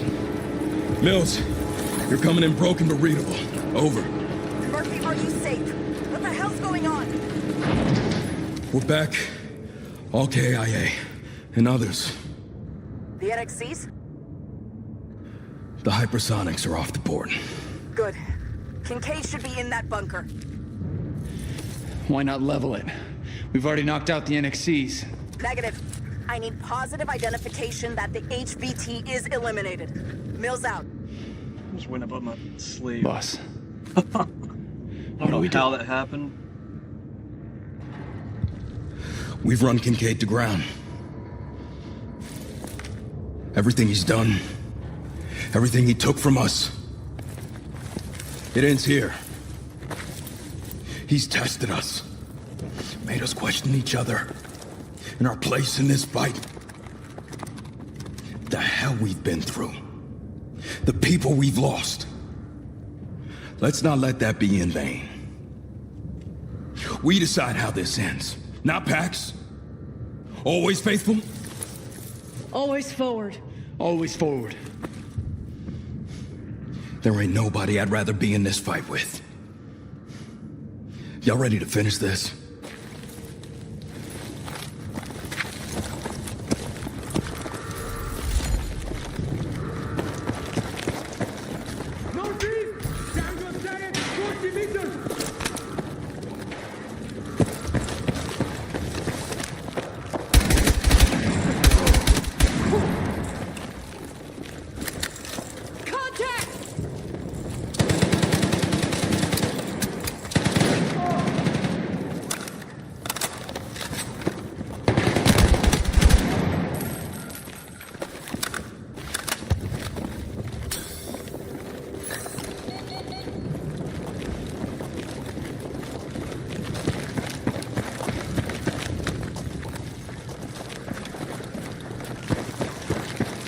Ammo over there.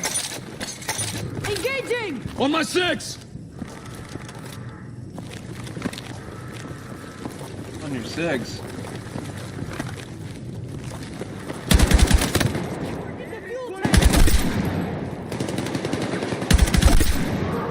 above down!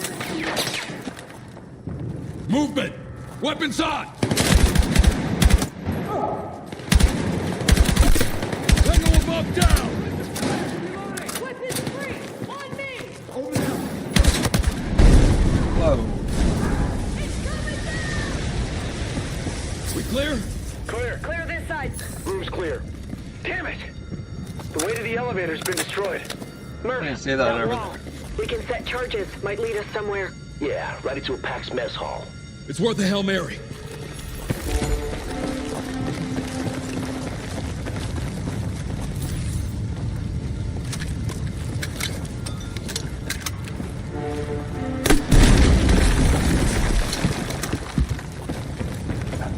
Mills, route to the first level's blocked. You've gone through a wall on the right. Follow the supply room around and head up the stairs. Where we leave the work blueprints. All this time, Pax was planning on launching NXC across mainland Europe. Not just Europe. Who knows where else? This is what they stand for. Chaos. Don't ever let that cloud your judgment. It's never that simple. You guys gonna move? Go. To know that. Stop right there. This place is a damn maze. With a rat waiting for us at the end of it. How can you be sure? He's not been anywhere else. This feels like Kincaid just waiting for us. Long range. Could use this. Oh yeah.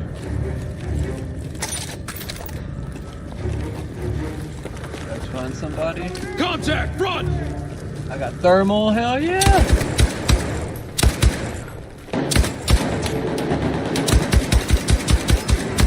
I like this gun. MG down! Drone neutralized! Clear of hostiles.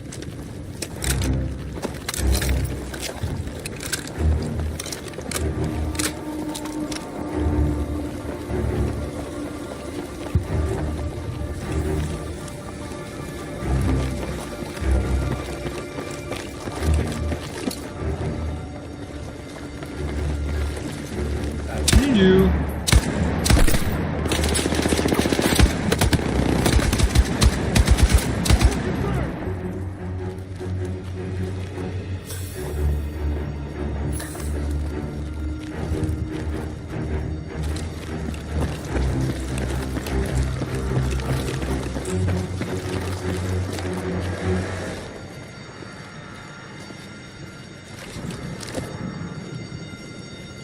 You alright?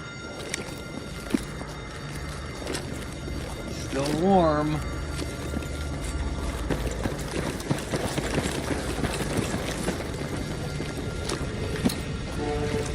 Got a grenade here. Control room's on the next floor. We go up. Come on, let's go. Over here! Medic pack! Come on, Murph. Final push. Dagger, check your corners. Remember, he's a slippery bastard. No distractions. You get the shot, you take it. Copy? Copy. Whatever he throws at us up there, remember we still get to choose how it ends. I gotta press a button. Why can't you guys press the button? It's right next to it. It's gotta make everything a problem.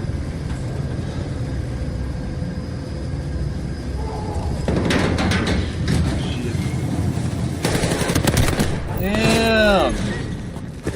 Let's finish this. No quarter in, Marines.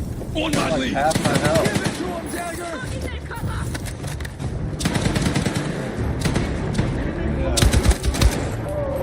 Say they better not have like some special.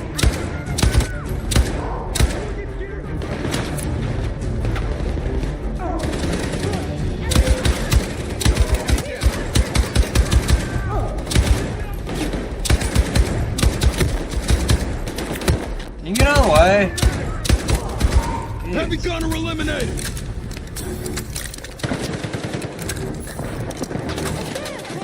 Oh my god. Ow. Fuck. Bruh. Like, cover me. Just shoot me from over here.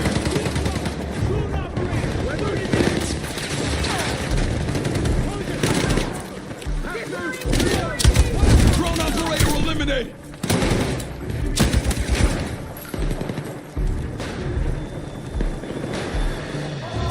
Room clear!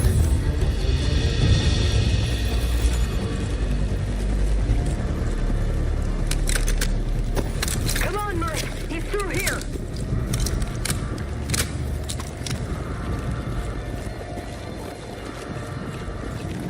Low, Hemlock, provide cover for Gecko and me.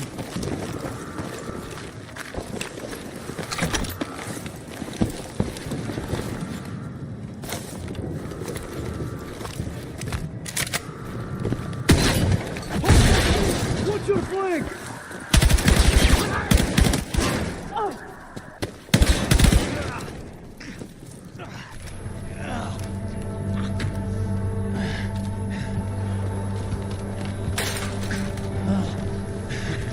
No hesitation. You learned your lesson from the last time, eh, Pop? Oh, Carter would be proud.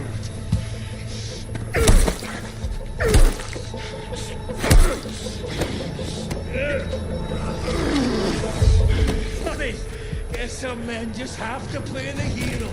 And some men just can't shut up!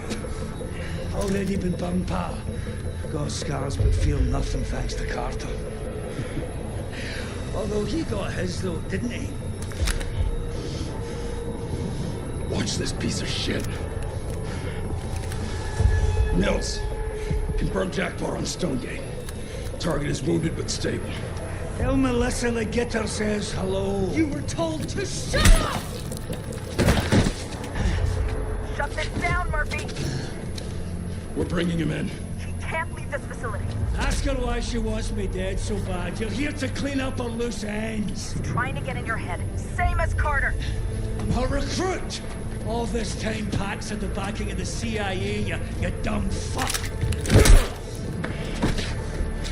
Mills! What the fuck are you talking about? It was all her doing, along with her cronies. They needed a big bad. He's lying. They fucking got one. Georgia, Brooklyn, Carter.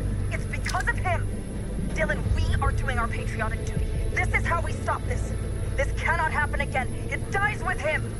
Our job is... To follow orders.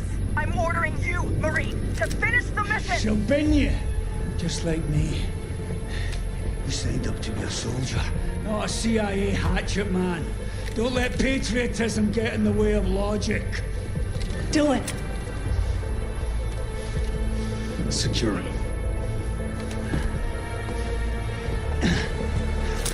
How long have you had an assassin on your team? Hemlock. Come on, you're all too smart to be dancing your heart shit. What's wrong with you? Just don't gaze down. He was reaching. That knife. Mills. Mills, do you copy? Bombs are They're gonna level this place. Kincaid said it. We're collateral. I need to see the replay for that reaching. Not sure about that one. Now. Air support, come in! Dagger 1-3 are still in the facility! Do you read? Comfort block! It's Mills. We're here!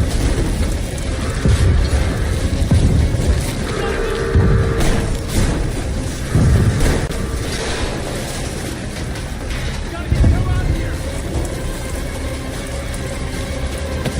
Do I get to fly it? Let me fly it, man.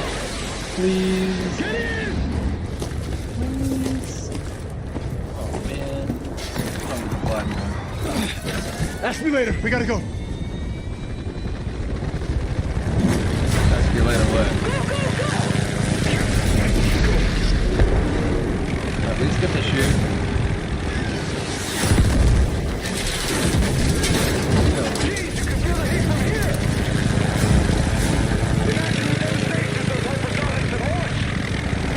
We're not finished. You'll answer for this. All of it. I've got a solution. Fuck you! You just gunned down our solution. It was never gonna be Kincaid. Men like him only care about chaos. He'd slit your throat rather than cooperate. We need another approach with Mills. And her allies. Whether we like it or not, we're finishing this. Together. You better hope she sings. Because Pax are gonna throw all they got at us. The brakes are off. Is he just like flying in a circle right now?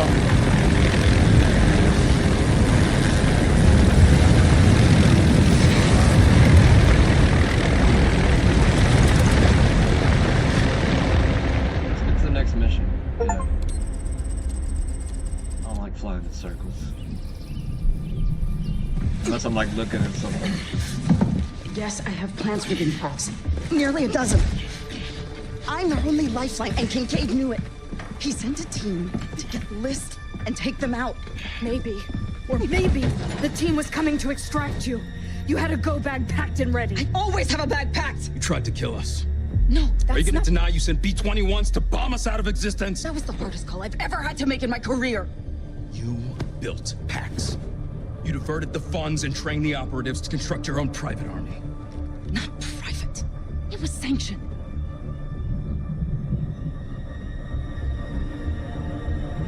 You think I built Pax alone? It's been building for a generation. Thanks to entrenched political powers, the military-industrial complex, and the CIA. All their interests came together. I'm a part of it, but still just a part. Our country thrives with a common enemy. It's what holds her together. We've got no shortage of enemies. No shit.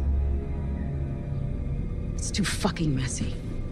These guys consolidated every flag-burning great Satan shouting death to America chanter on the planet into one bucket.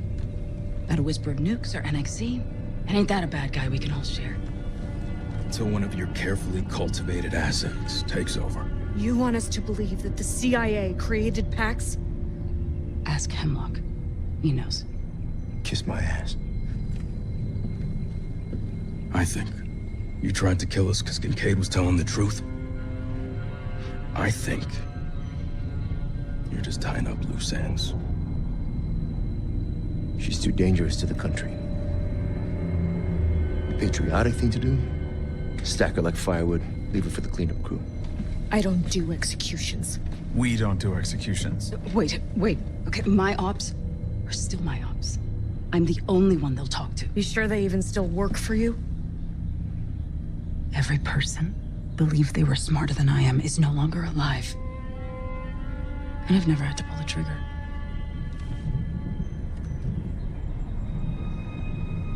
You must have arranged exfil through Hemlock's contingencies. They're probably in your ear right now telling you to take me in, but I'm telling you, if you take me in, they take me out. That's all right. What's the plan here, boss? She helped create Pax. It was her man, Kincaid, who stole Project Velas. He was there because of her.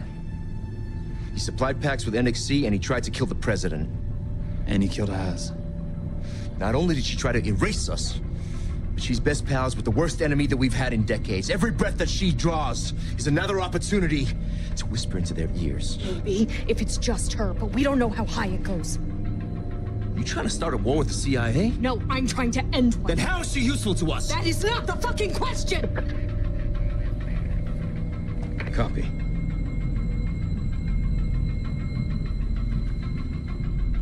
You just got the order, didn't you? Boss. It's official.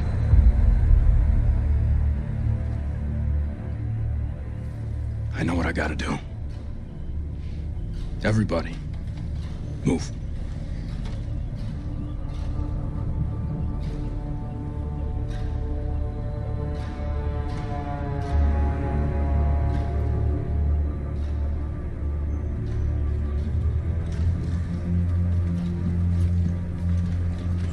Stopped raining. Storm's past. No. It's just a break. Worse is still to come.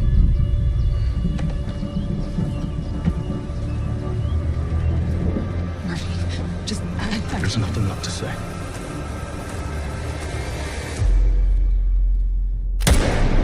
Really?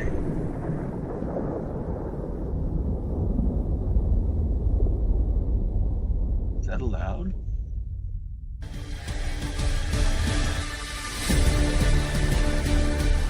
Is that the end of the campaign?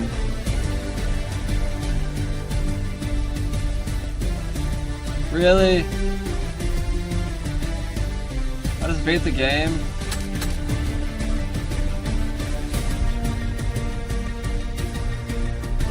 Well, shit, man.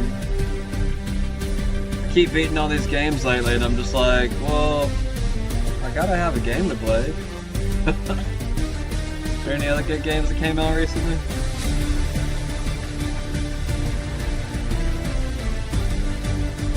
Son of a bitch.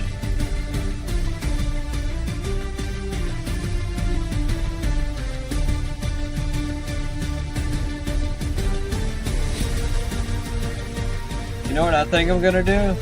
I think I'm gonna hang up on the stream and keep recording, and then I'll play some Battlefield Online, and then I'll re-upload the stream later tonight with that full video.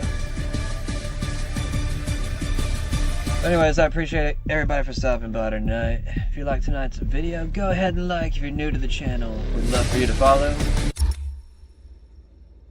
And we may or may not be on tomorrow. Probably Wednesday. My best guess. Y'all have a good night. Damn, I miss you, Chester. Sending love from a bass compressor. Ground control with a soul like Bowie, and I chop you up if I'm under pressure. I don't really wanna brag. I'm just telling motherfuckers that I'm leaving with a bag. High five to the scarred and the strange, from the outlaw that'll never get tamed. Biscuit beats from the pirate band. Sign this deal with a lobster hand. Freestyle like a bowling pin. Flex these bars on a dolphin fin. Life's too short, but I can't complain. Doing backflips on a candy cane. Ride my scooter with a cape at night, and I'ma high five me a traffic light. I blink twice, then I teleport. Got kicked out of the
Okay, like I said, gonna keep on going.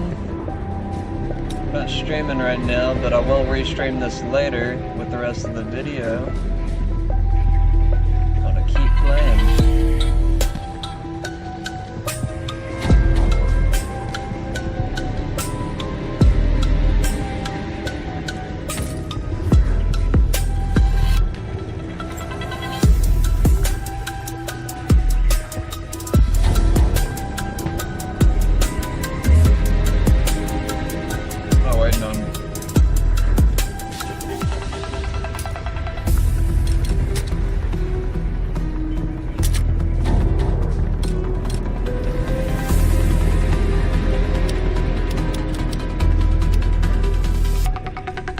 Got anything else? Know what you're trying to tell me? Why don't I have anything unlocked? That's lame. Lame.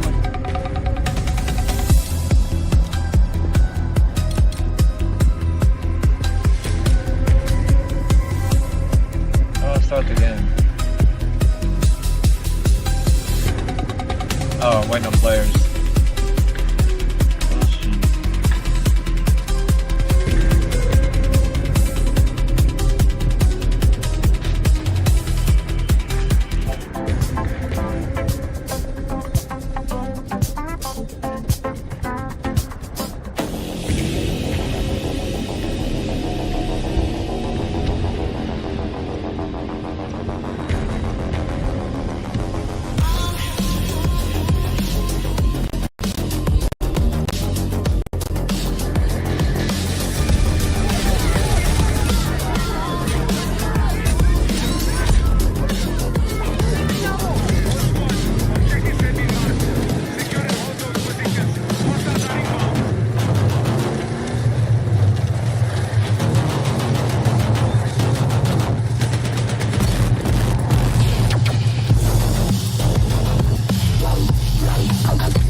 Waiting for me. I'm fucking hit!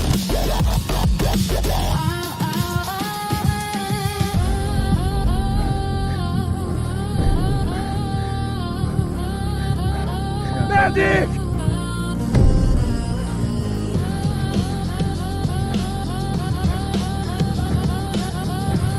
Fuck! Need a medic! I thought he'd come in this direction, but I guess not. I'm bleeding out! Medic!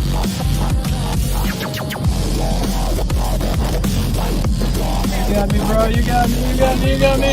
Yeah! Hell yeah!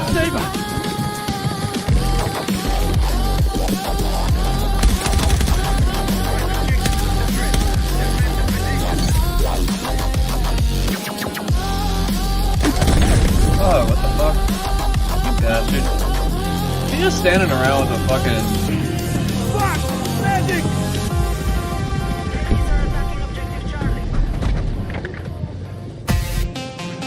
He's camping over here. I need a fucking magic!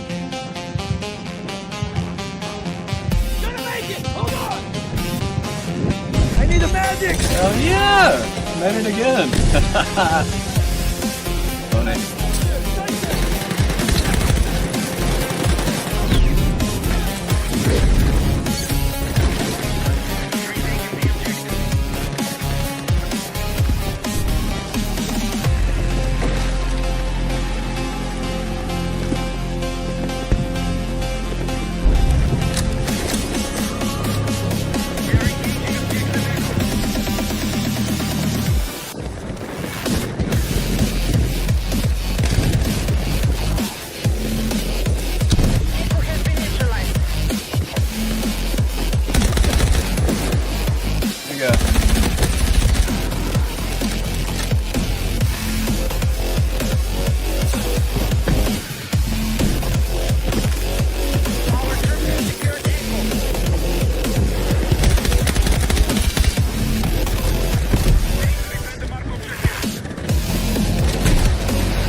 Damn.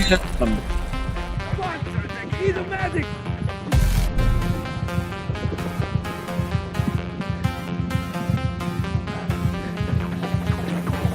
You're gonna save me, Johnny. Medic! You're gonna save me, Johnny. Disturbed? Are you disturbed? I'm bleeding out, medic!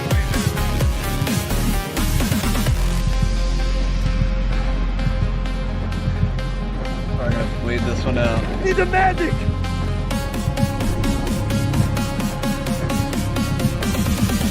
Come last second before. You got me, man.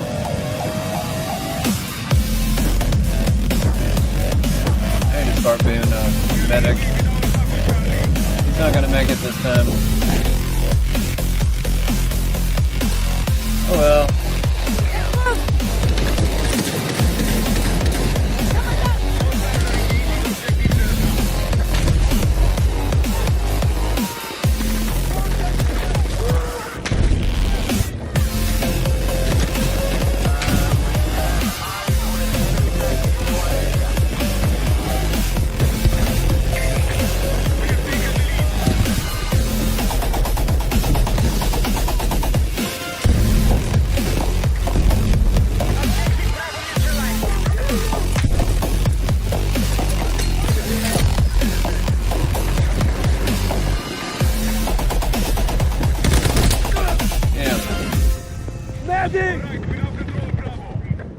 Come on, I'm right over here.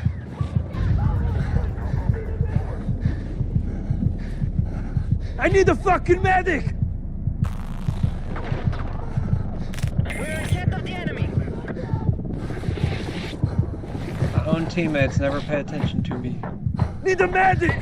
Defensive position is needed on the marked objective. Save me! No! I need a medic! Attention! Objective Alpha has been lost.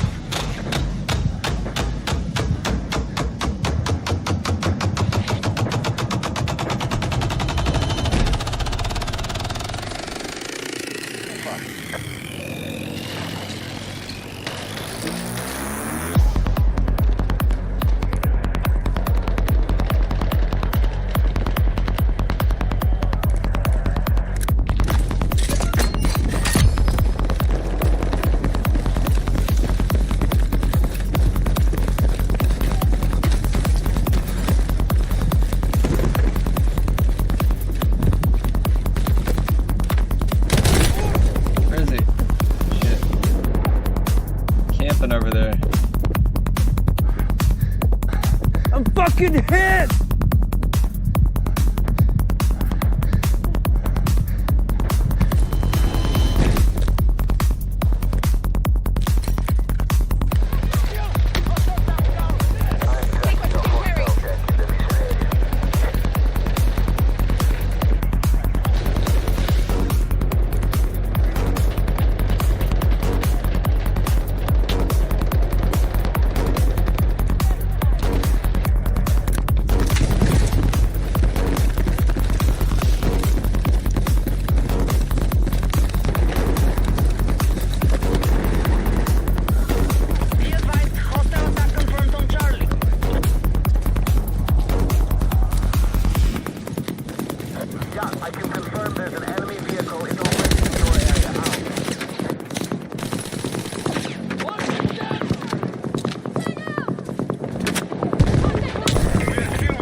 I'm bleeding out! Medic! Our troops are attacking Alpha.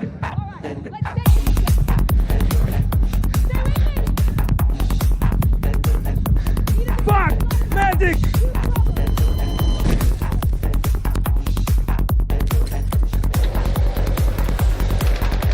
I believe we haven't gotten it back yet.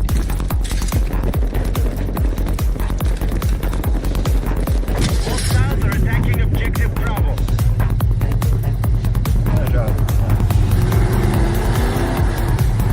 Objective Alpha is under control. Man, that coming quick.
those windows up there.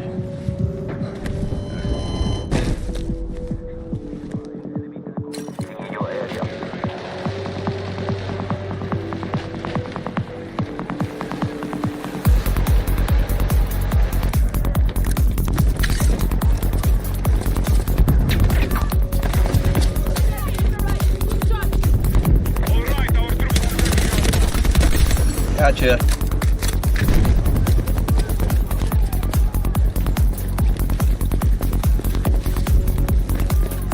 Our troops have neutralized Alpha.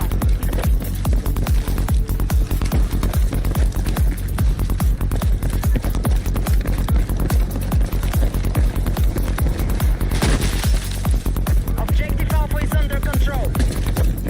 Good. We got everything.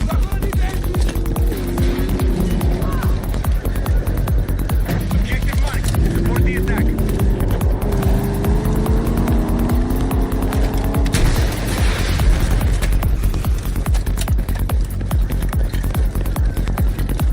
Charlie is under enemy control. Damn it, dude. Didn't pull out his gun fast enough. Like I was just waiting for him to pull it up. Medic! That dude's still alive. I'll give it to him for A for effort.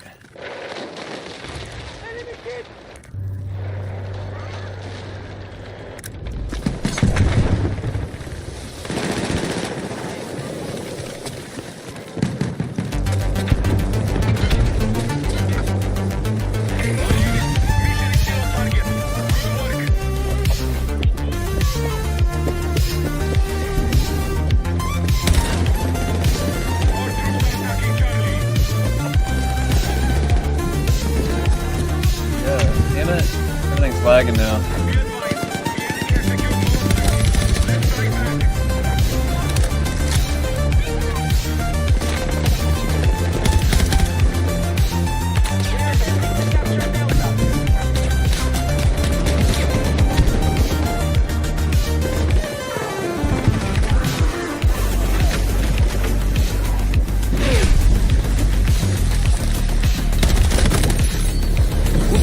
Oh man, you caught me on fire.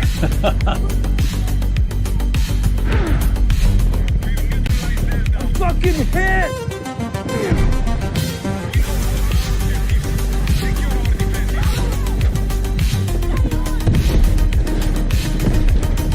I'm bleeding out! Medic!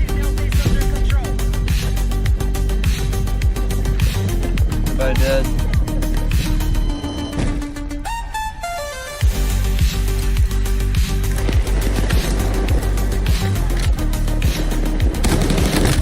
Damn it, bro. Need a medic! Man, time to look up.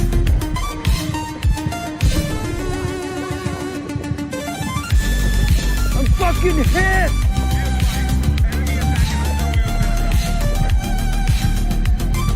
My teammate never helps me out. Can I change Need a teams? medic! Oh, yeah, actually, he's gonna help me. Okay, never mind. Thank you, man. You might have hurt me. Ah, son of a bitch. I need a fucking Same fucking dude from the same area.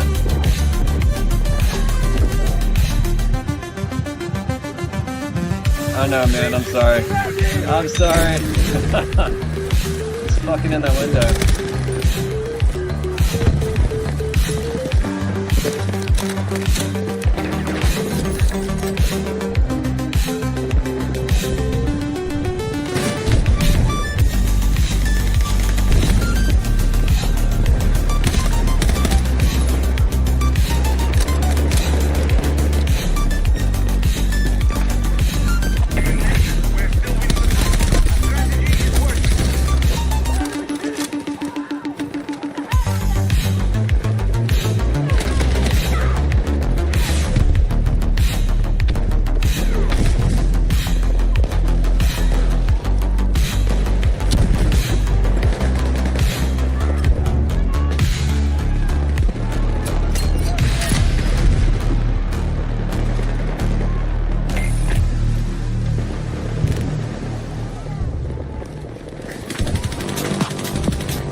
What?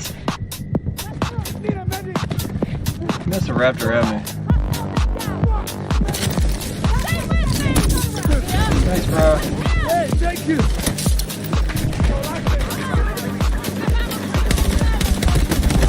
Damn it!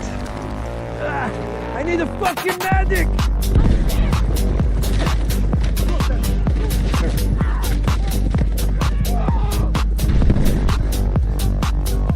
I guess I just...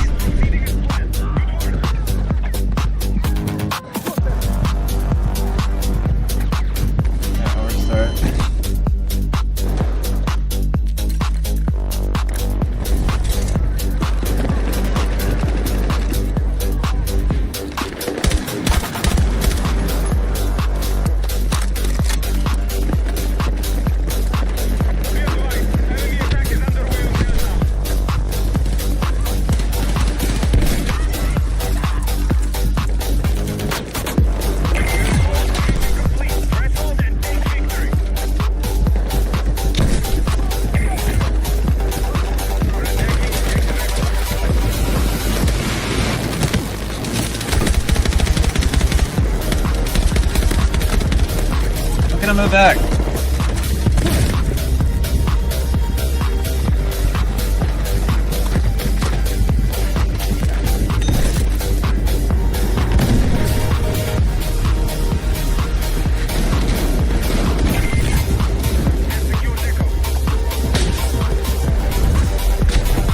Yeah. That's all I need tonight. GG. Fun game, everybody.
Rank 14, what am I at?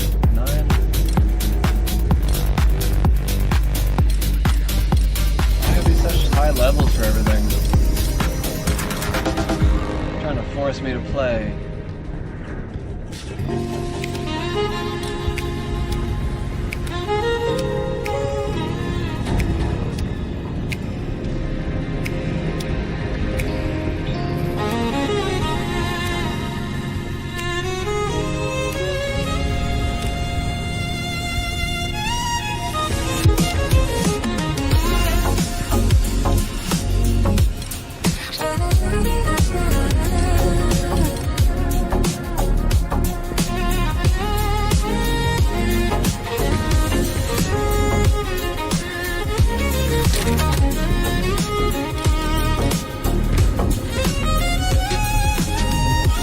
I don't got many options right now.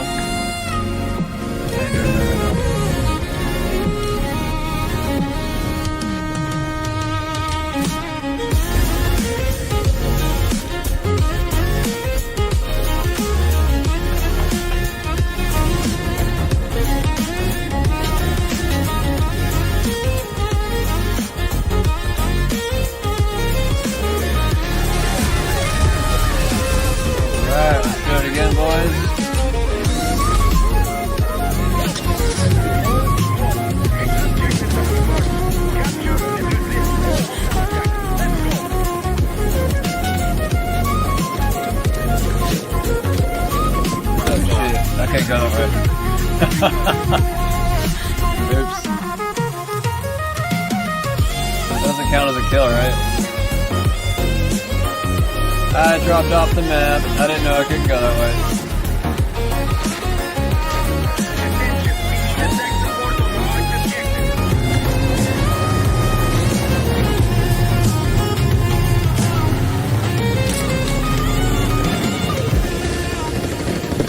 Drop down here for a minute. It's getting kind of hot up there.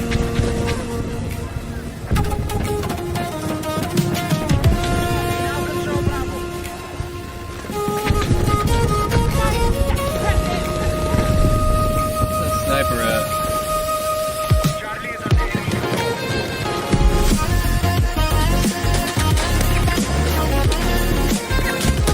Ow! My ass! Fucking A. Magic!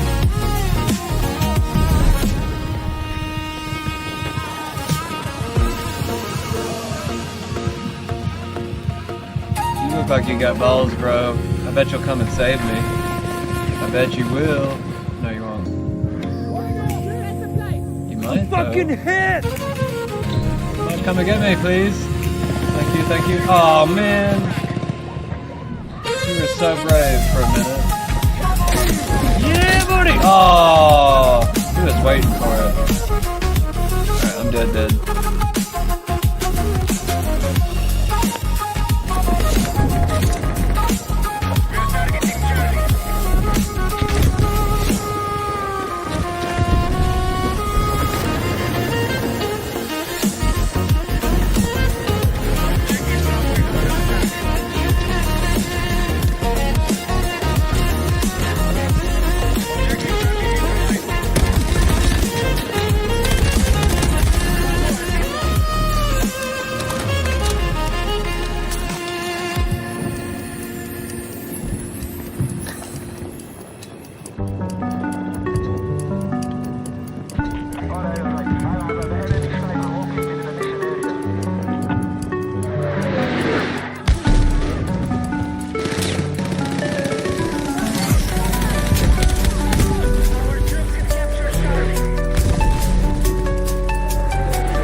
Got it.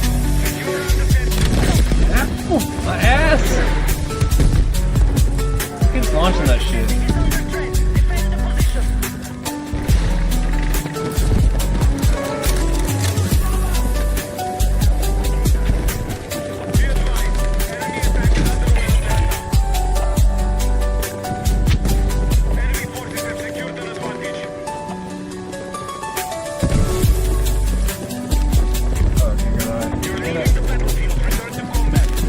Try and take the safer route.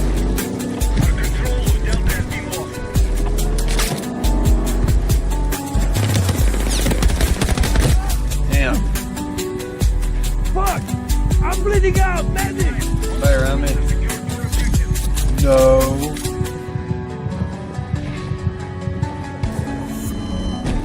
Oh shit.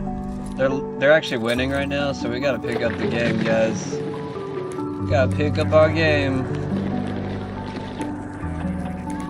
Gotta pick it up and start winning.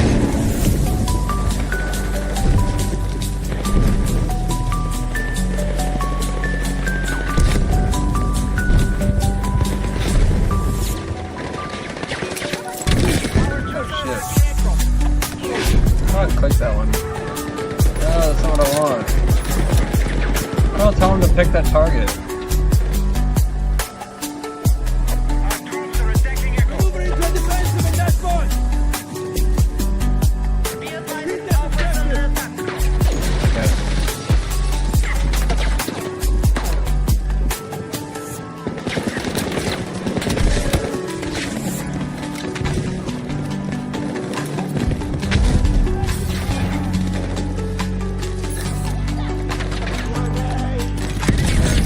What the fuck?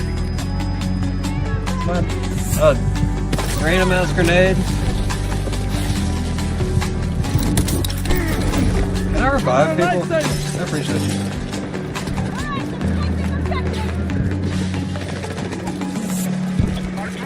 I got you back. I'm with you.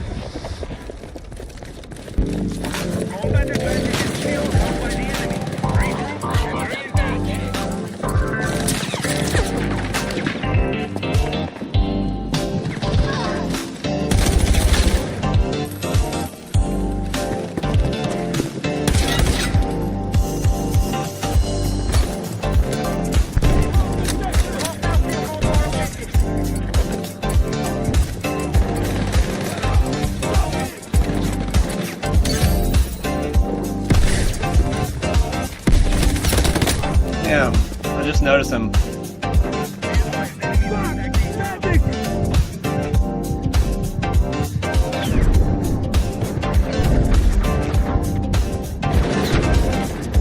Fuck! I'm bleeding out! Medic! The building's falling on me. Medic! Damn, everybody just went for B at the same time.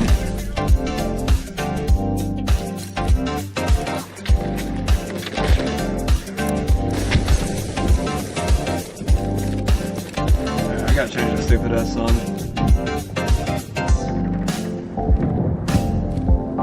What the hell just happened? I didn't click on that. Man, blood up.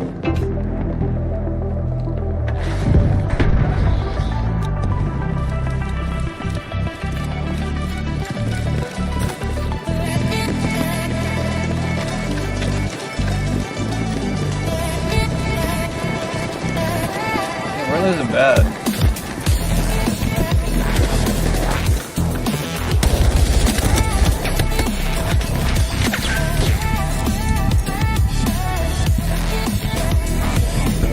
Yeah, bro.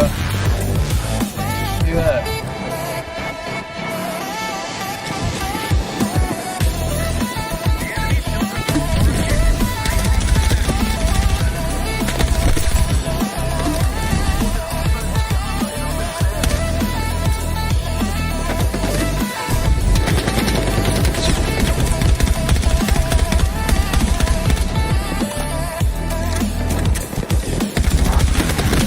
Damn! I know how you like wrapped around my freaking crosshair. Feeling pretty good for a minute. Magic! You got me, bro. I see you down there. Yeah, buddy. Damn. You're a lifesaver! I'm still up.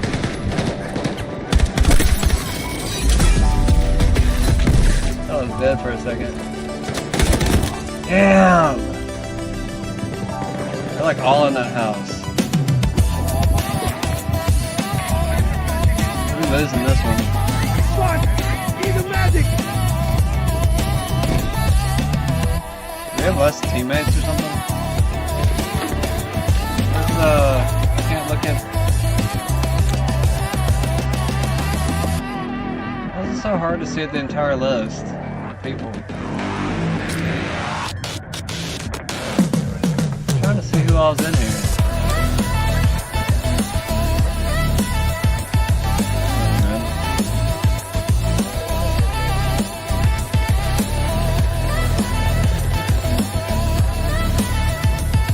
We're probably gonna lose this one.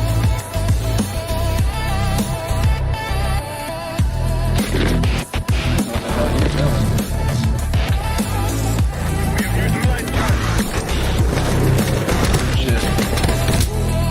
Damn, dude. That's fun. They're already shooting at me. I need a fucking medic! All of y'all are over here. Thank you. I owe you one!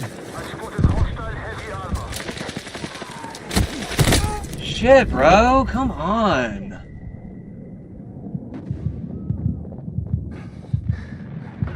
So retarded. Medic!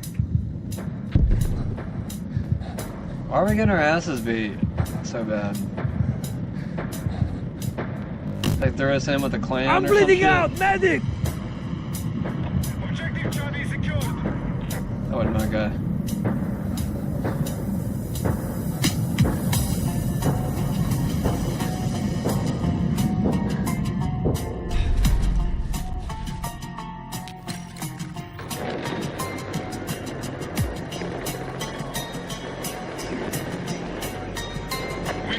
control more objectives. Defend all positions.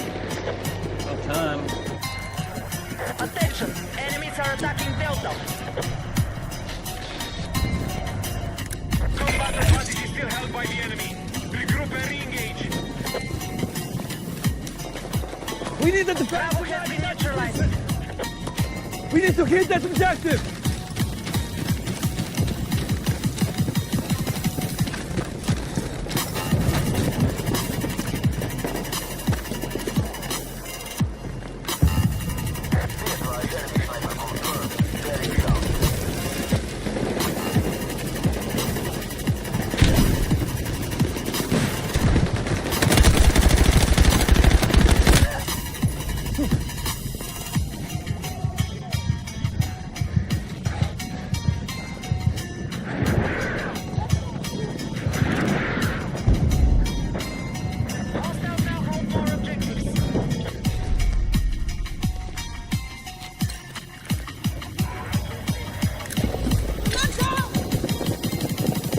Hostiles are attacking objective Bravo.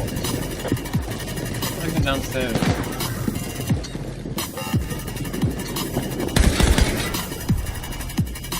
Enemy attack is underway on Bravo.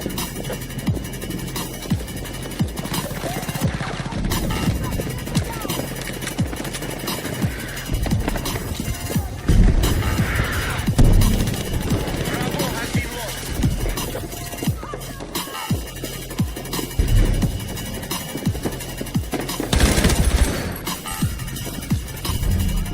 We're attacking objective Echo.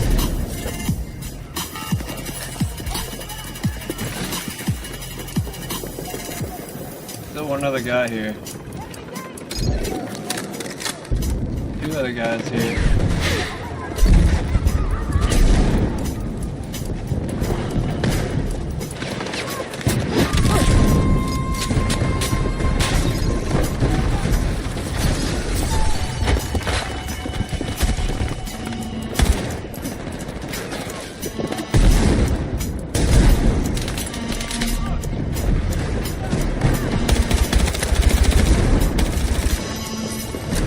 Hostiles still hold more objectives.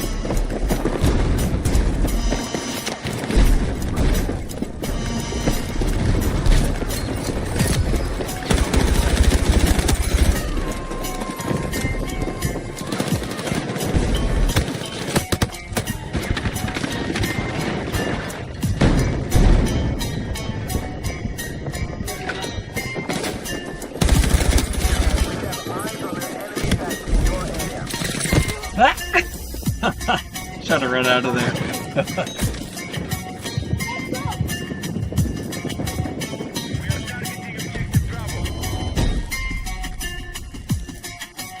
They attack together. That's the main reason why they're winning.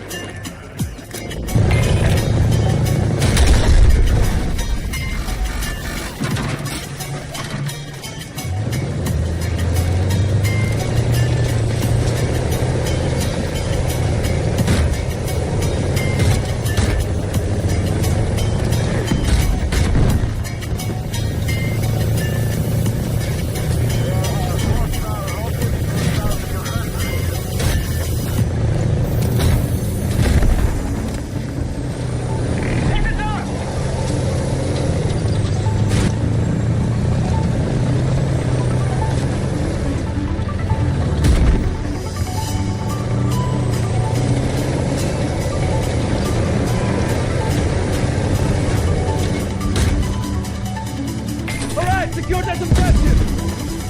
Hostiles still control more objectives.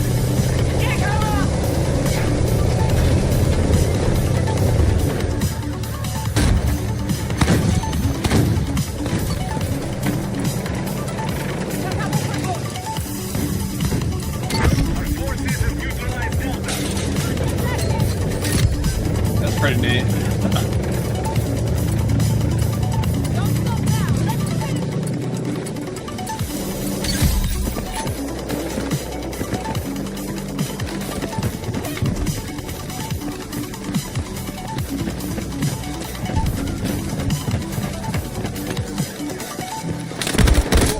Damn, I got behind the cover Need the faster than that. medic.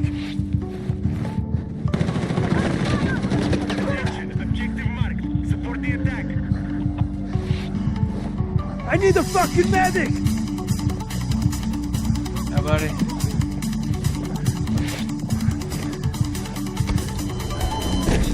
Yeah, we about to lose. Oh well, this is a fast game though. It'll be over quick.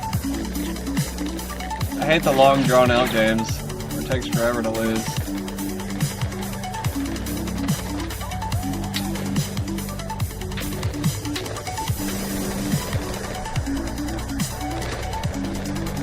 Should at least take A. Damn it, they took A as soon as I got out. Hostile still control more objectives. We need to hit that objective! Security hold that objective!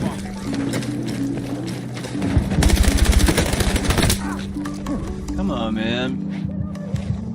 Put like 1,000 bullets in that, man. Nobody's ever around me. I think everybody quit. The game to be... I just want the game to be over now.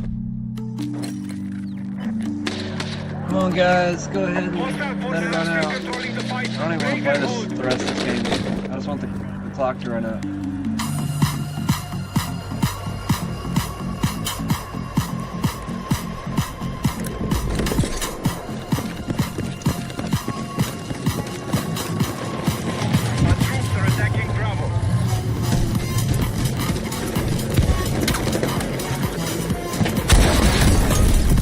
Dude, whatever. As soon as I fucking try to lay off the shot. I'm bleeding out! Medic!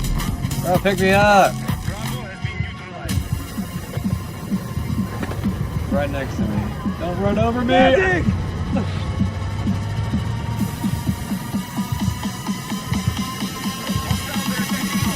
Back and get me! Medic! That's what you get, bro. You should've came back and got me. I need a medic! Just gonna bleed out, so get rid of that life.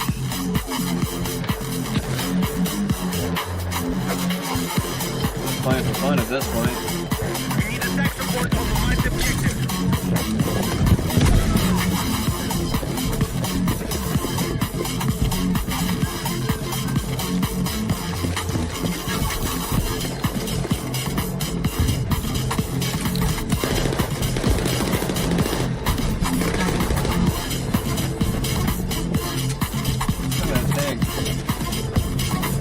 Take that guy, dude.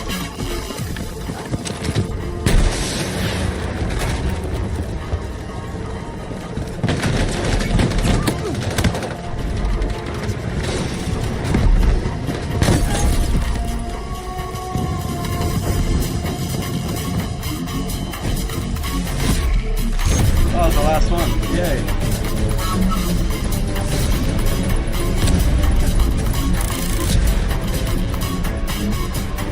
Alright, I'll play one more. I want a fresh crew. We need some fresh people now. Nope, not staying with you. Not pressing any buttons this time.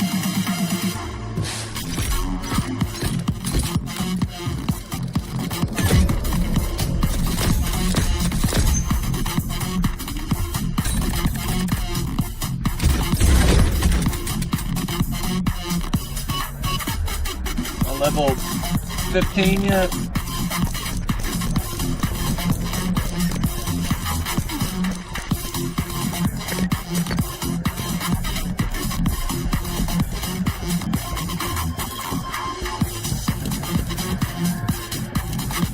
Is that Avenger kills?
trees.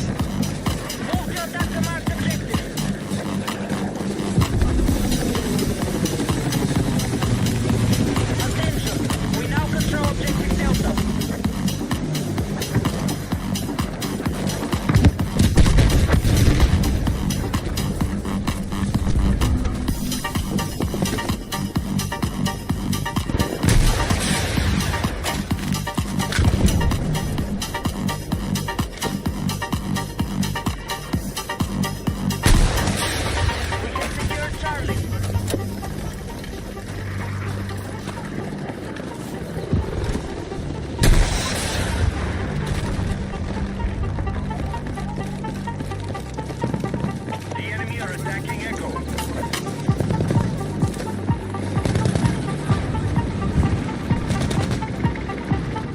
Already out of.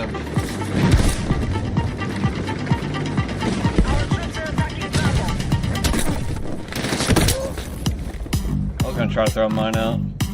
Our troops have lost objective Echo.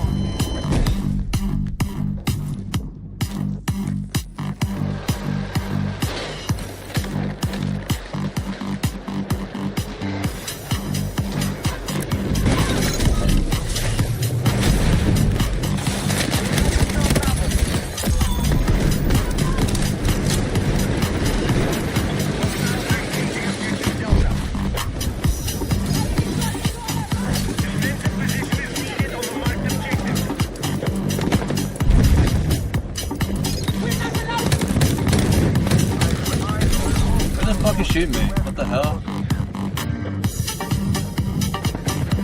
I'm fucking hit!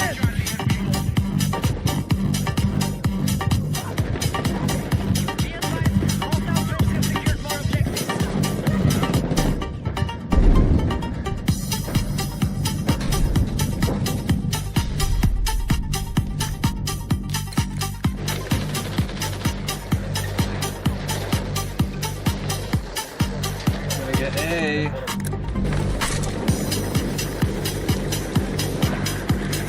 Delta has been secured.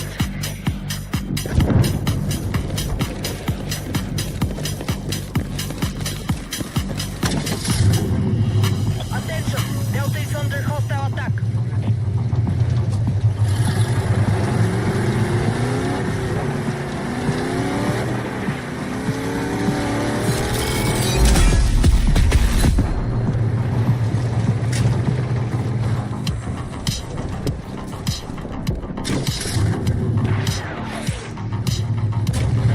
There's a gun on the back. How can I get on the gun? Can't switch to the gunner? That's stupid. Got him.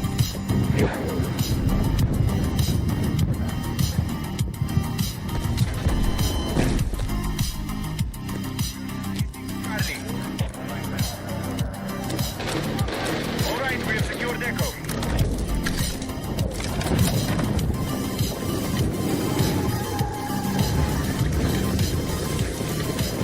Still learning this map, so shit. Right next to me.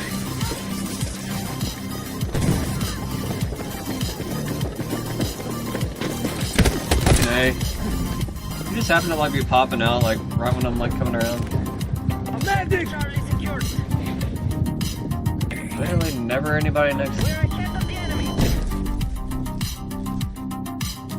Need to defend the marked objective. Yo, I wasn't even there. Trying to get outside of my base. Be advised, hostile troops have secured more objectives.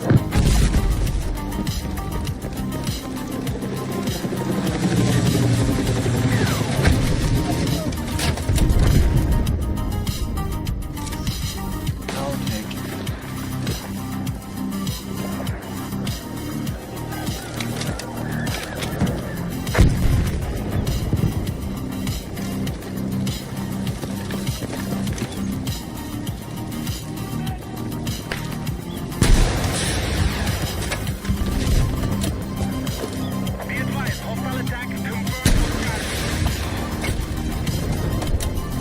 Did this thing lock on?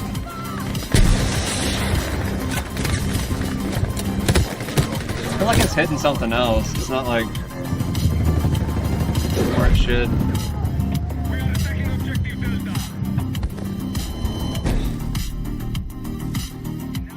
Four objectives. Defend all positions.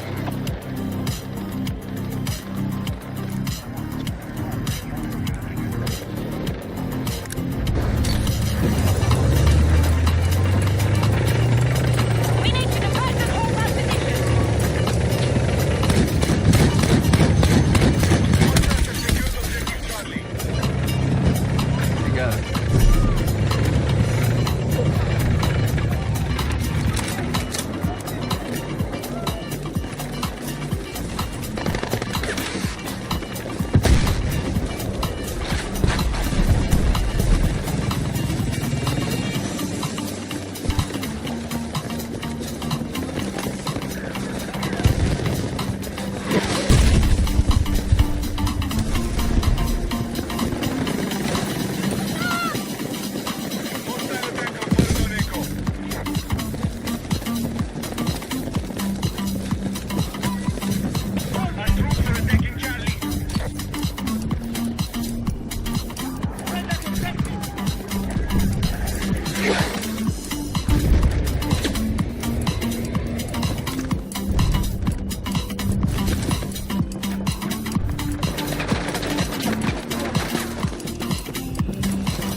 He's already dead. Fine. Hostiles are engaging objective Delta. Where are we going?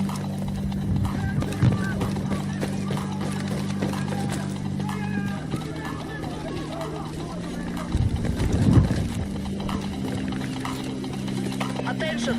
Enemy attack is underway on Delta.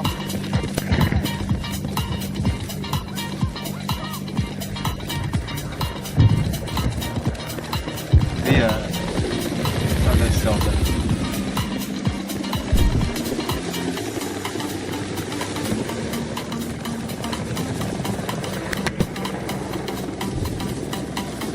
Attention! We have lost control of Delta. Be advised, hostile attack confirmed on Charlie. He just like blew through the house.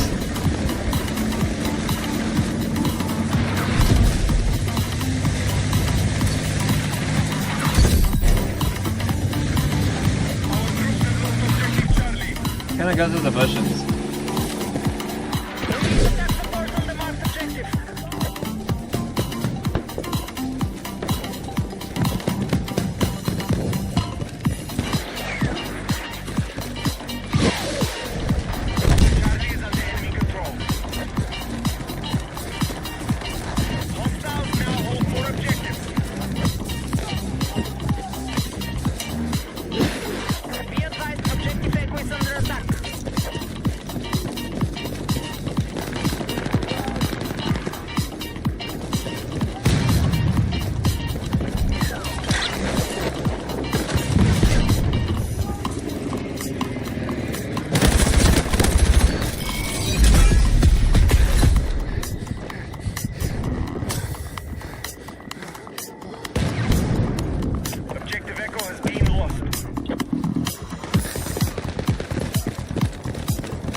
He goes through that wall.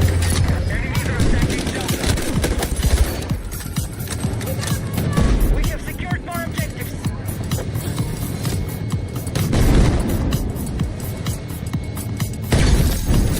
We have recaptured the objective.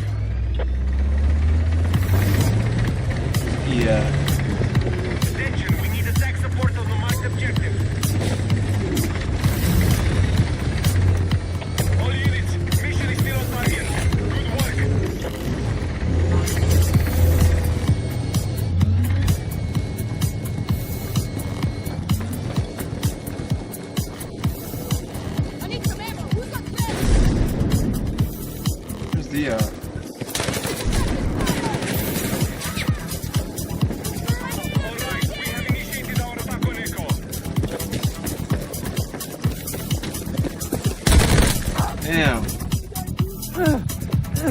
Magic!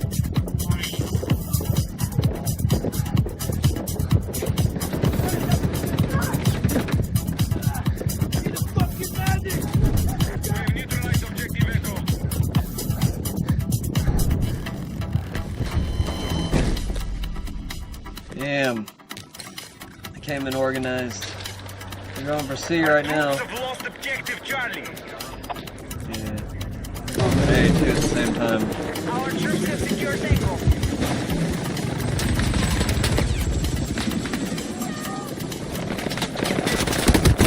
Damn, what the fuck was that? Tank. Charlie is under enemy control. Be advised, hostile troops have secured more objectives. Be aware, confirmed enemy helo operating in your area.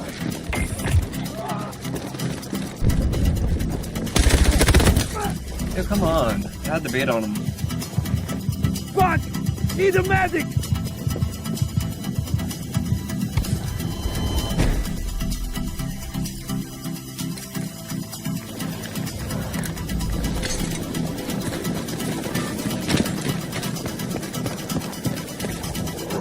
The enemy are attacking objective Echo.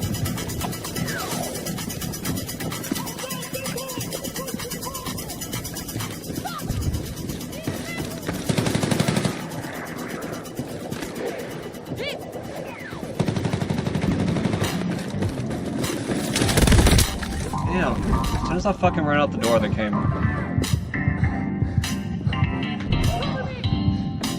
We no longer control Echo.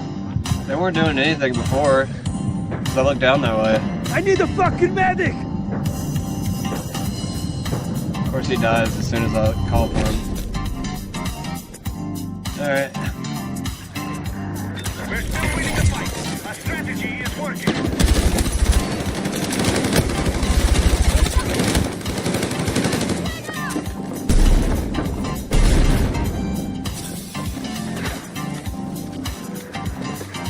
Reload.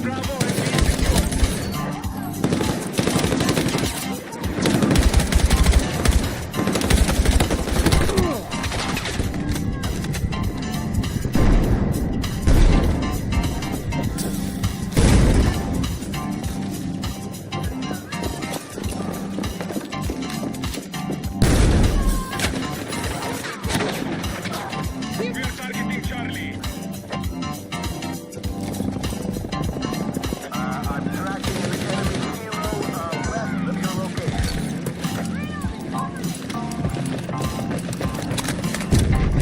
Charlie has been neutralized.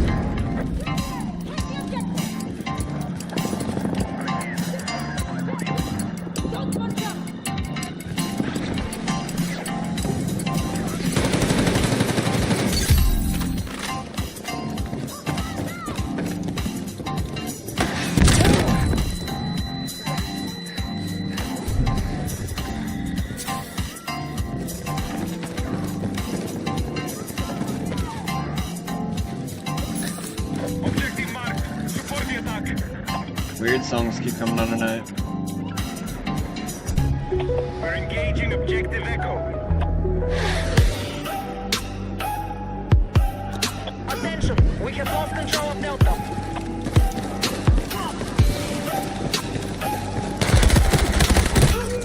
Objective Echo neutralized.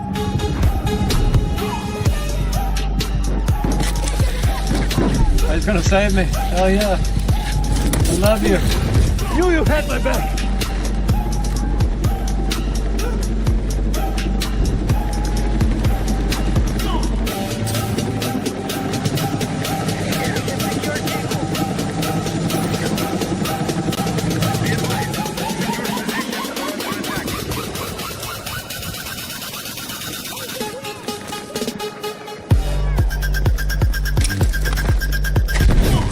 Hostiles have secured objective Charlie.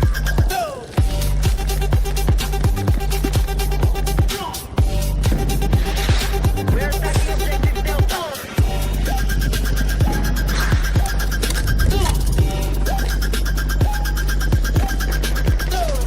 Where'd that guy go? to God it's all guy right there.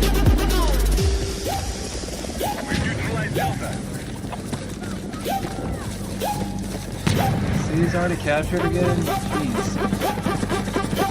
Can't even run to the other location fast enough.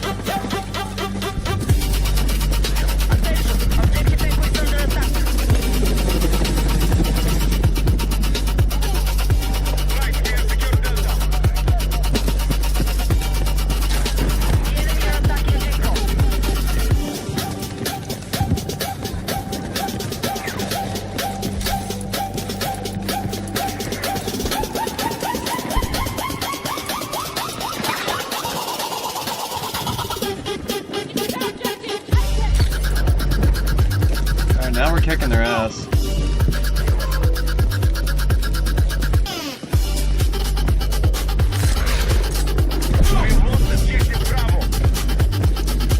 We're semi-losing, now we're winning again. I guess all the good players left on their side. That means we ran them off.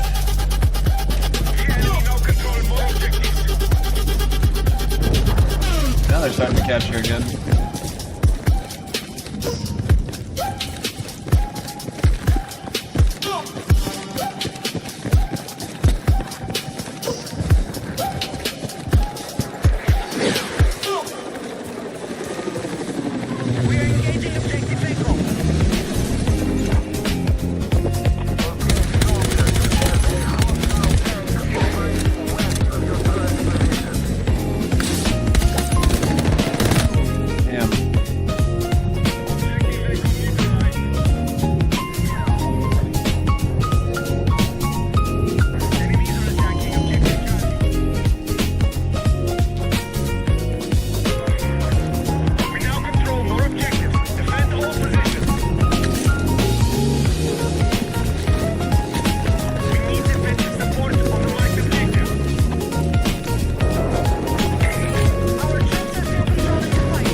Over here?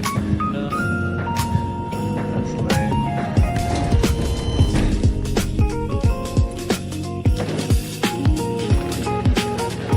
Alright, they're starting to fight back now. Gotta push into them now.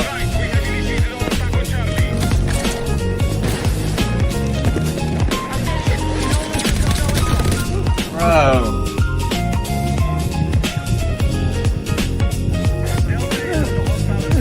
Magic!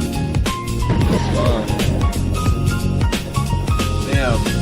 Alright, they're starting to come back. We really gotta start pushing.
Oh, that was close.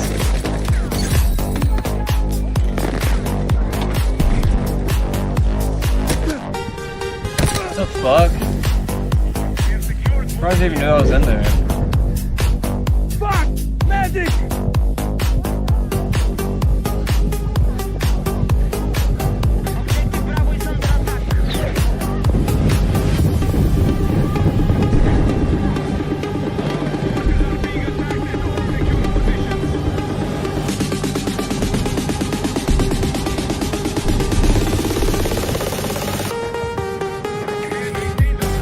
close enough? Is he gonna save me? No. He's still alive.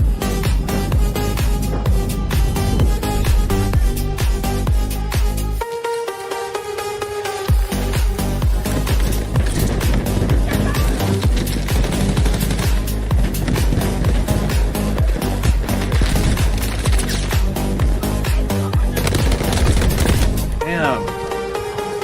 Knocked my shot off. What? Need a medic!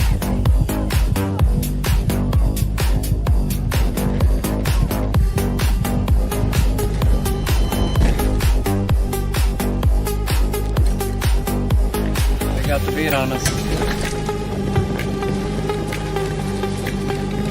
Be advised, hostile troops have secured more objectives.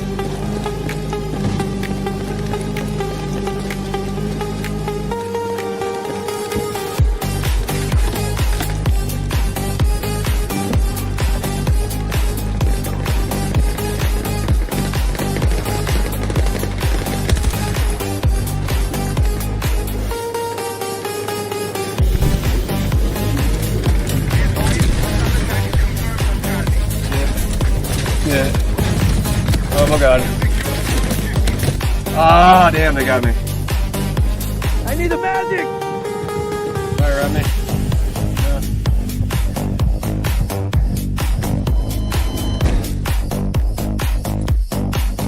Taking objective Alpha. Still running. That's good.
Felt the shade in the view and die.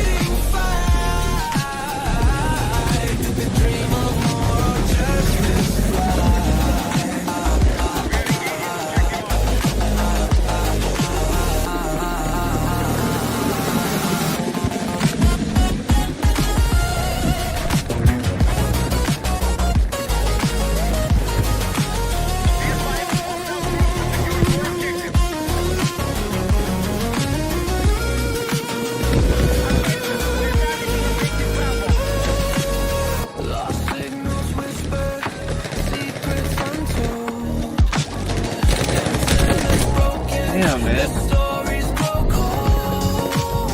It's hard to evade. Oh, yeah. Hey, Shanks! Bro, come on.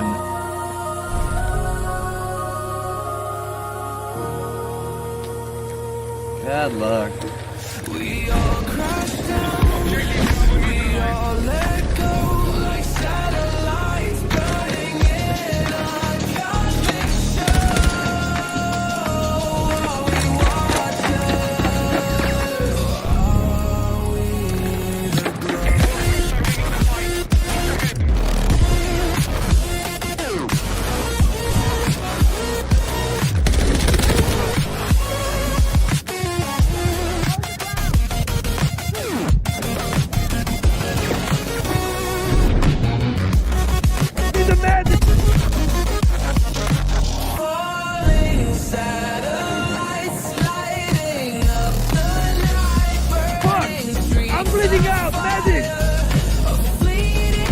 tank in here now.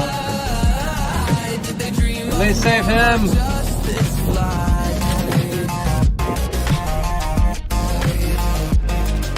At least I got to watch him live. Attention, we're targeting Charlie.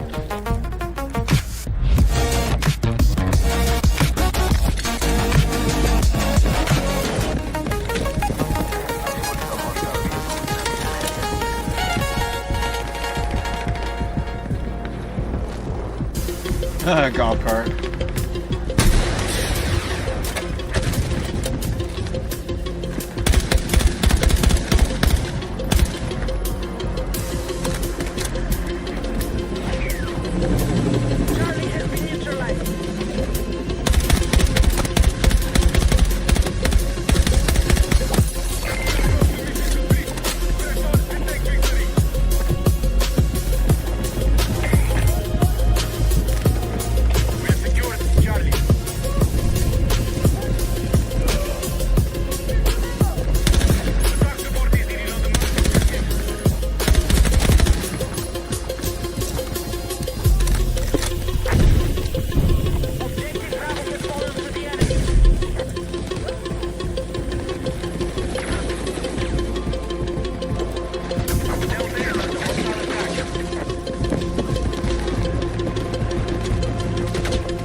Hell yeah.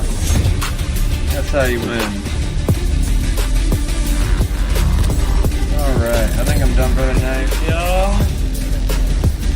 We're actually stopping for tonight.